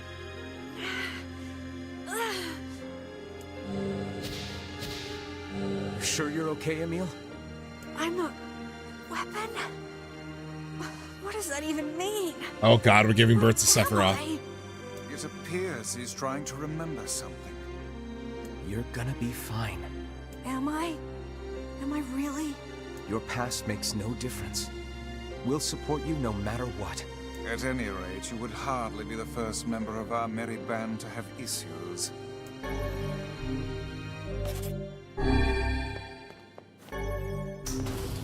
Oh. The music is dropping out. Save point. I was literally wondering about a save point. Oh shit. Alright, let me run to the bathroom real quick. Yoko Taro's games have always been out there, but I think NieR really got people to notice him. Yeah, I haven't. This is the first Yoko Taro game I think I played. I'll give me 1 second, chat. I guess I can throw in the BRB.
Okay.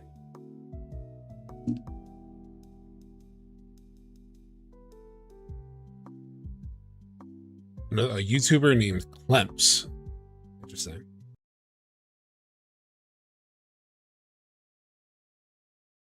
Drakengard. Yeah, I heard people bring up Drakengard earlier when I was playing. A few strings back when I was playing this game. I definitely saved, right?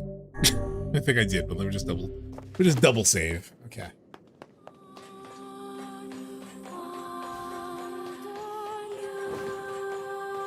Oh, back to 3D. Are you with me, Emil? Come on, boy. Boy.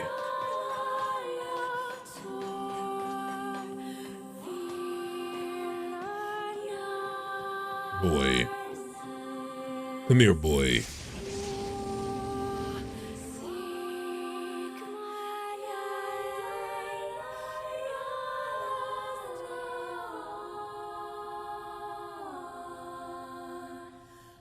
Damn. Fuck is that? It's probably gonna come to life, and I'm probably gonna have to fight it.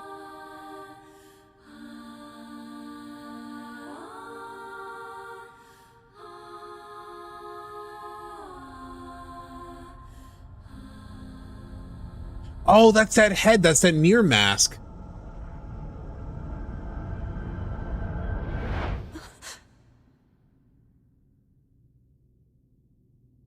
I remember now. I remember everything.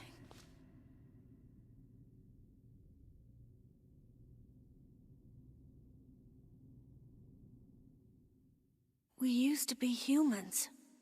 Normal humans. Oh shit, here we go, chat. Just a bunch of regular human kids like you'd see anywhere. And then we came here.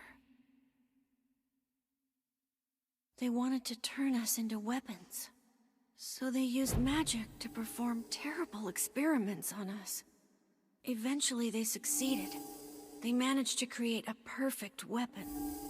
This mask always looked creepy as hell. Was number 6. Number 6. But soon they lost control of number 6, and the experiment was deemed a failure. They had to create a weapon that could petrify number 6 and seal it away. So they created me.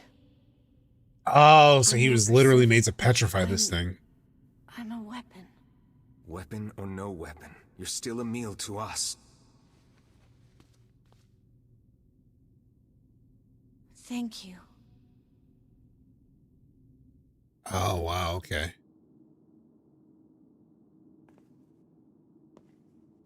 Look at it.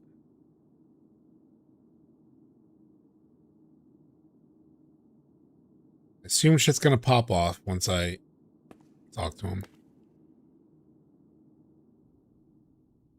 This is number 6. She's my sister. This thing is alive?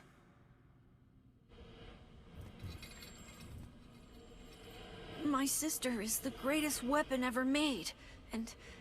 Yes, go on. And with her power, I could eradicate my petrification curse. So what's the plan here? First, you have to promise me something. What?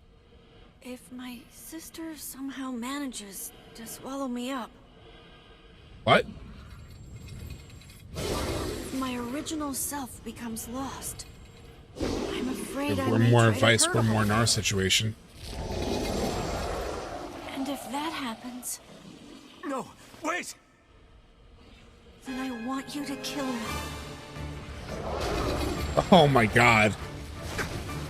You have to get him out of there now. I'm on it. We're not gonna lose anyone else.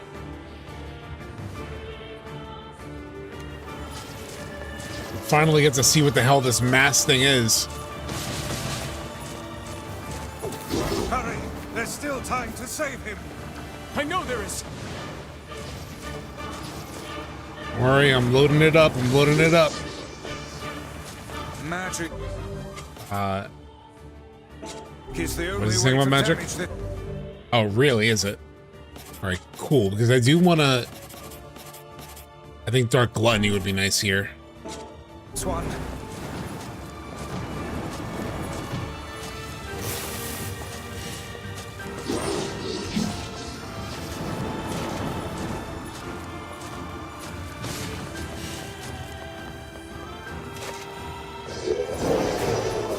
Oh shit. Too quick.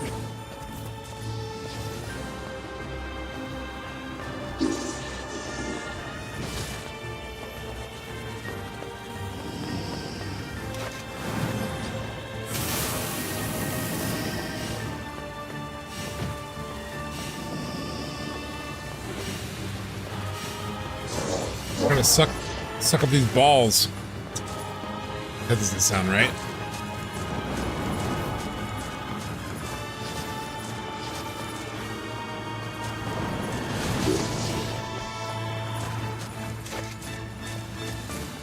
Only magic damages it?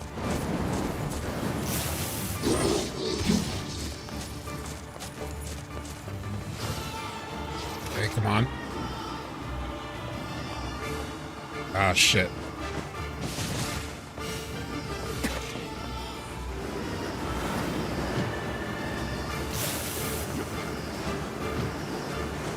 Ow.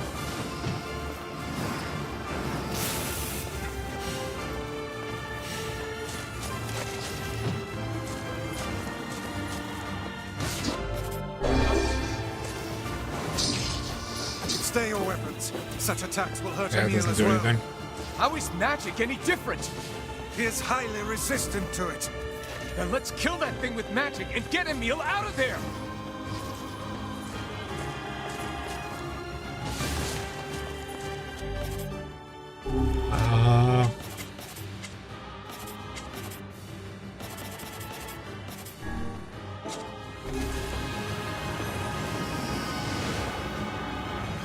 Oh, damn. Perfect time for Dark Gluttony, but just don't have enough anyway.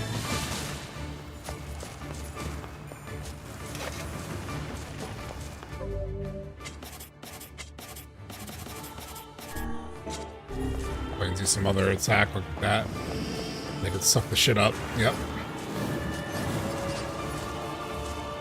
Emil, we're coming! Hell yeah! Come back to us. Oh shit! Little bullet hell action, little bullet hell action.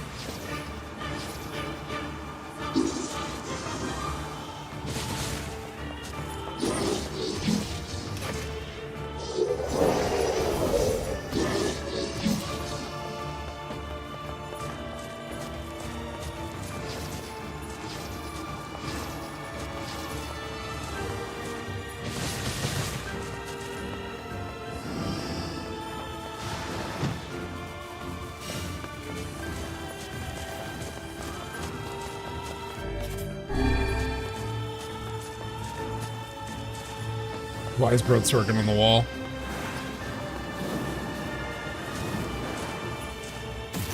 Hit him! And then miss. Oh, it didn't know it did damage. Oh, damn. I missed on that, though.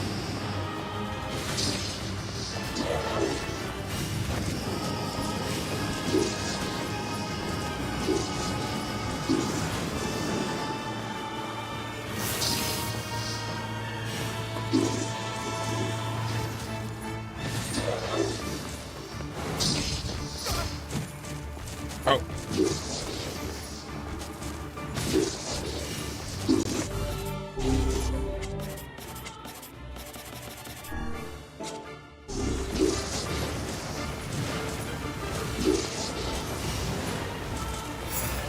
Come on. Damn it. I recovered some, fucker.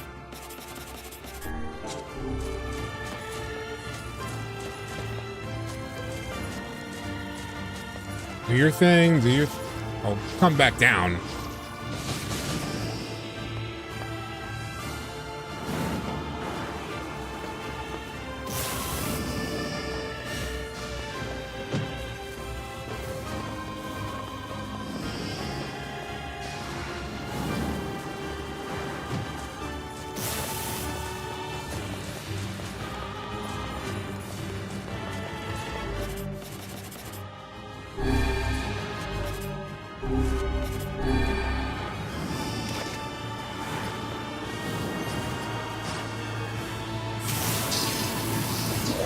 Big attack. Oh, yeah.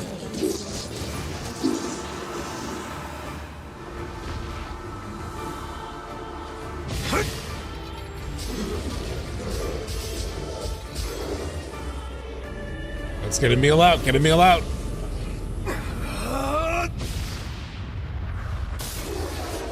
Ooh. Headshot.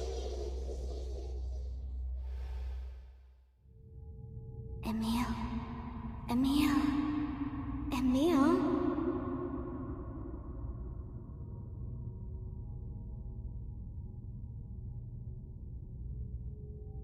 Is that number 6? Emil, wake up.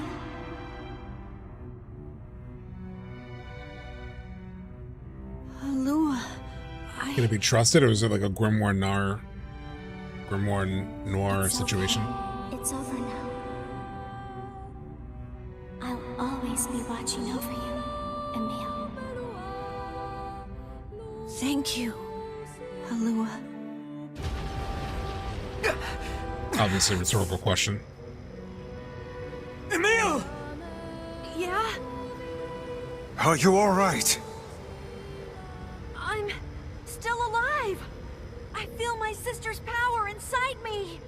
I think I can control my abilities now. Really? Yes, Including your we're vision? all quite pleased. Now get out here already. Just a second. I can't see very well.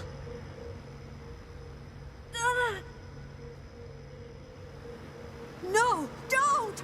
Don't look at me! Emil, what's wrong? Stay back!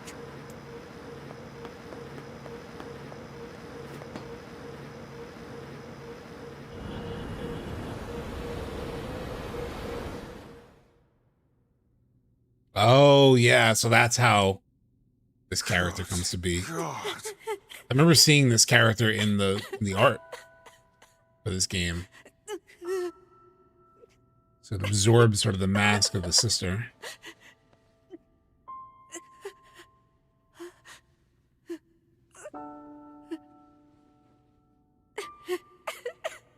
Welcome back, Emil.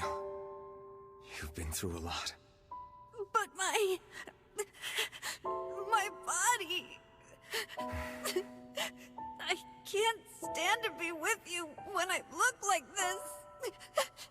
What'd I tell you? We're here. That's the origin of that character. No matter what.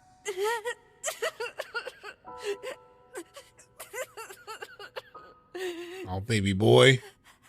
Baby boy. Can you see So much trauma, unconditional love on today's stream, yeah. Now that's my son right there. It doesn't matter. You look just like I thought you would. Oh, because he's never seen us, yeah. You look really cool. Right. So little bro. Little brother. I think I'm okay now. Nothing will ever happen to Emil. I will never allow anything to happen to my little boy. If this is how I look now, then so be it. I was terrified Damn at right. first, but it's not all bad, you know? At least you can see. At least you can see I have the now. magic I wanted, and I can use it to bring Kaine back to us. Oh, yeah. Emil. We should hurry. She's waiting. I sure hope seeing me doesn't petrify her. You know, in fear? I see this transformation has not stolen your read terrible ahead. sense of humor. That's not a terrible sense of humor. Come on. All right, fast travel is back. Yes, let's save. I definitely want to go to do this with Kaine before ending.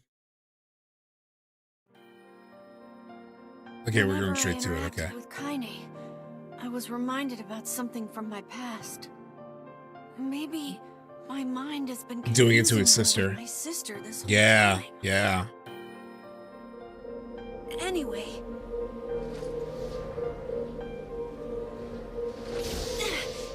We got the most powerful mage in this bitch.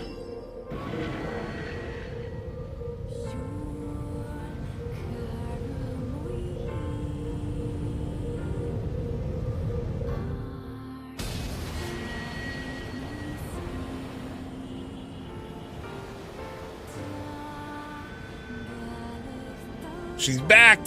Laura Bailey is back! This is what they're gonna do with Seto in part 3. The beast approaches. Oh, rematch. Rematch.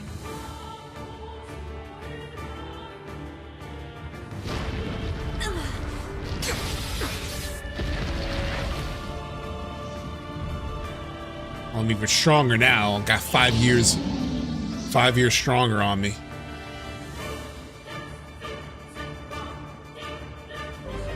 What's my current abilities? Dark Blinding? No. I wanna Dark Blast.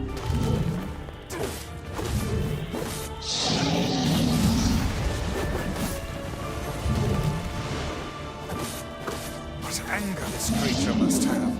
How did it even survive these past 5 years? I'm not gonna let this happen again. It dies today. My sword feels light. Hold on.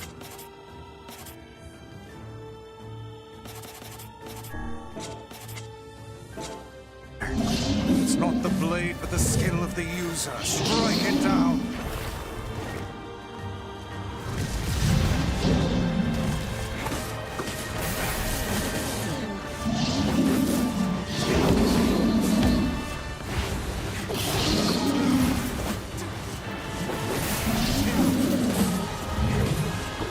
Come on.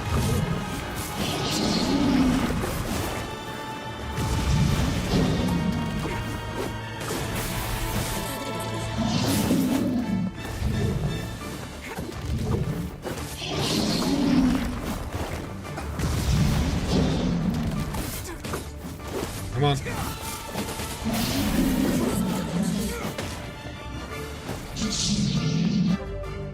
Hold on.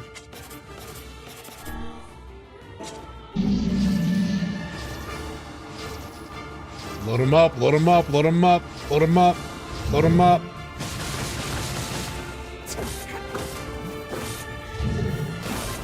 Damn, that didn't do it.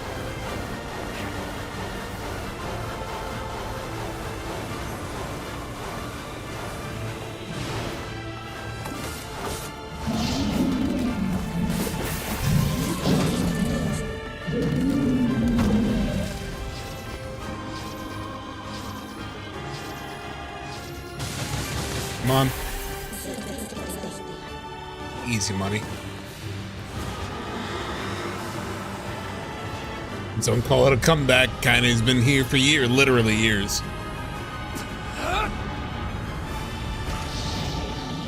Yeah, rip its fucking head off.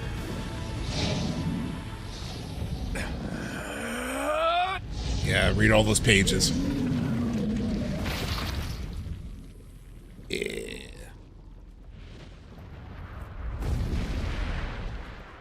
I want to see that thing disappear. Or like stone over something. I need to know it's dead.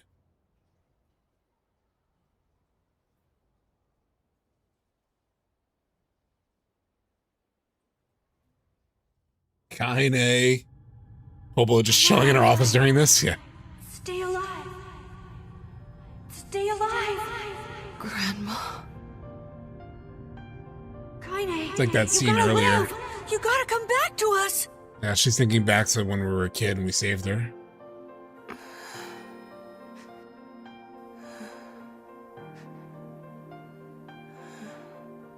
Oh, hey.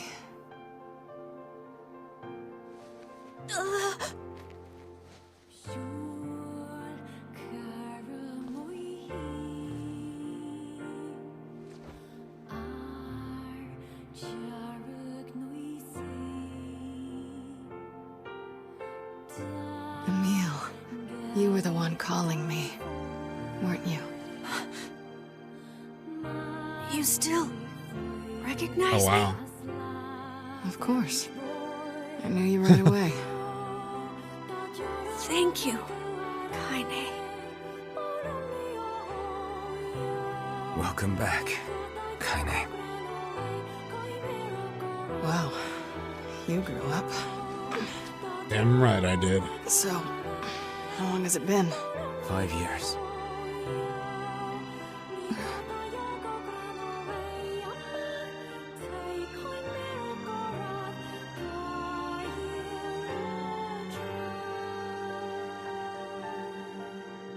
Shit. That's a long time. I have to look up. You can post a link in chat, Jake, for that. Because I'm a little afraid of like Googling and looking and then like finding something else. But if you could find that line, yeah. Any luck with Yona? We are still no closer to finding her. We need a way to locate the Shadowlord. You grew up, wink, wink, nudge, nudge. By the way, this is for you.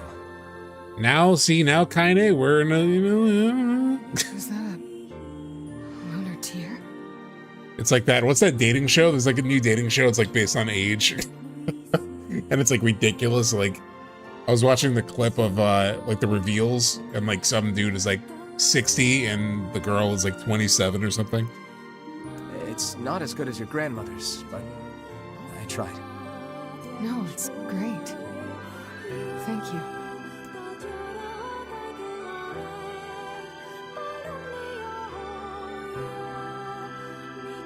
Kaine waking from her long, petrified sleep. Emil's unflagging kindness. Our reunion was a happy one, and we let it wash over us like rain. That is, until Devila and Popola had to go and ruin it all. What?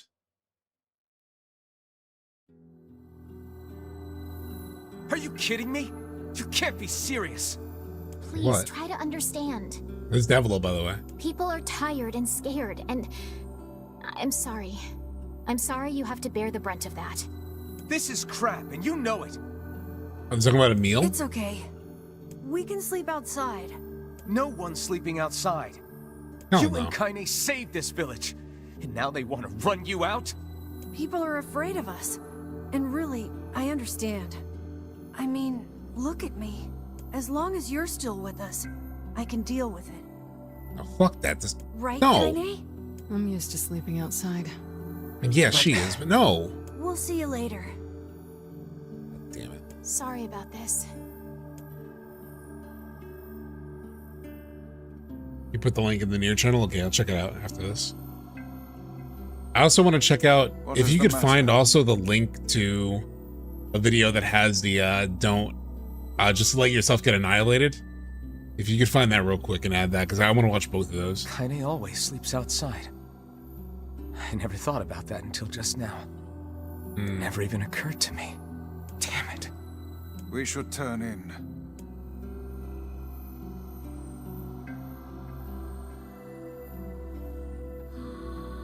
I didn't Okay, get much sleep Yuffie. that night. I was just taking that as a joke, like them. For the first time in my life, Or her I being in the hated office. Devila. For the first time in my life, I doubted Popola. But those feelings are pointless in the end. They said and did what they did for the sake of the village. Little discrimination, you know? To protect it from the horror of the Shades.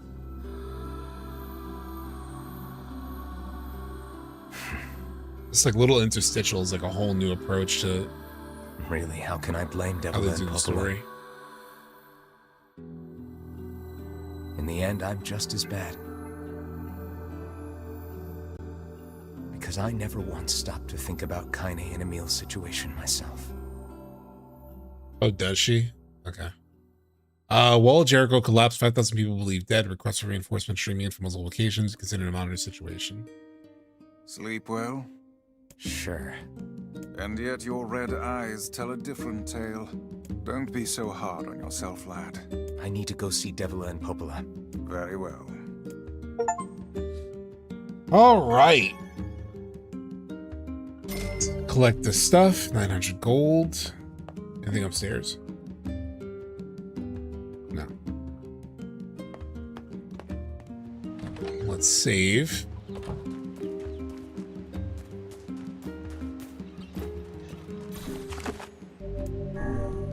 All right. We'll probably call it for the, not for the entire stream yet. Hold on. Well, because we're still going to check out that,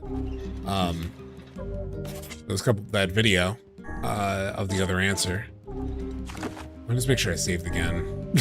You know how I am. Okay. Double save. I always do double save. So I'll check out that clip that was shared on the Discord. I'll see if there's anybody to raid into, at least on the Twitch side.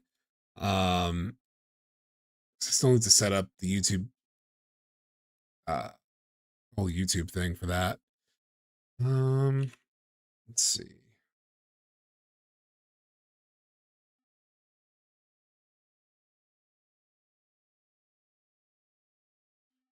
There is someone playing Rebirth that I follow. I haven't watched her in a while, but I know it's 2026. I'm finally starting this game. NieR started FF7 Rebirth, so we'll jump there in a second. But first, let's check out this clip that was shared in the Discord.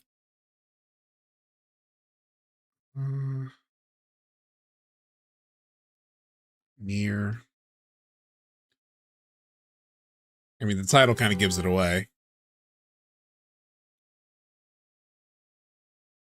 Hold on.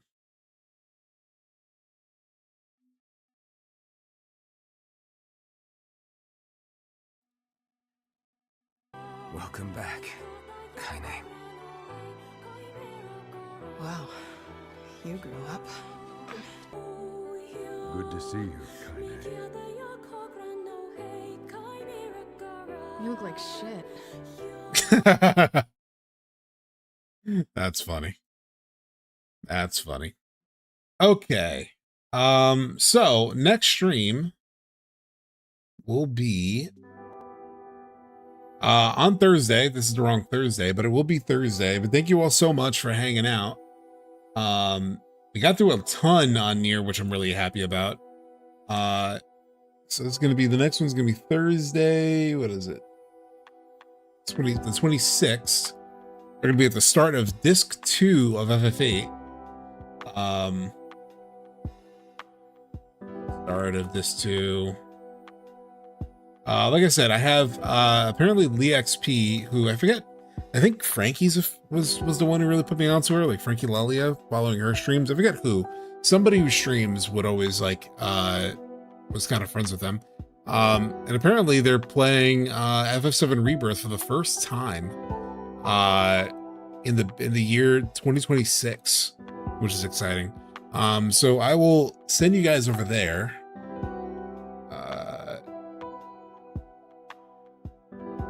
But this is really fun. Thank you so much for hanging out, JV Dragoon, Kofi, Sephiroth, Jake. You know, I actually do appreciate the backseating for just like gameplay things, because that is super helpful. Especially because like there's so much in this game, there's so much that's missable in this game that I don't want to miss that stuff. Easy mid last. Now you're trying to claim last instead of first. Jake Lloyd is saying the monologue is so Evangelion, love it. Yeah. But this is really fun. I'm really, now we're getting into the crazy shit. So now we're into the second half of the game, which also leads into the different endings for the game. It looks like this Lee streamer is literally in the Nibelheim flashback right now. So that is what we're going to jump into. She's in the car ride between Sephiroth and Cloud at the very beginning of Rebirth. So a whole new Rebirth playthrough for those in the Switch side that we'll read into. But thank you so much, everyone, for hanging out. Again, I will see you Thursday. Started Disc 2 FF8. I'll see you then. Bye.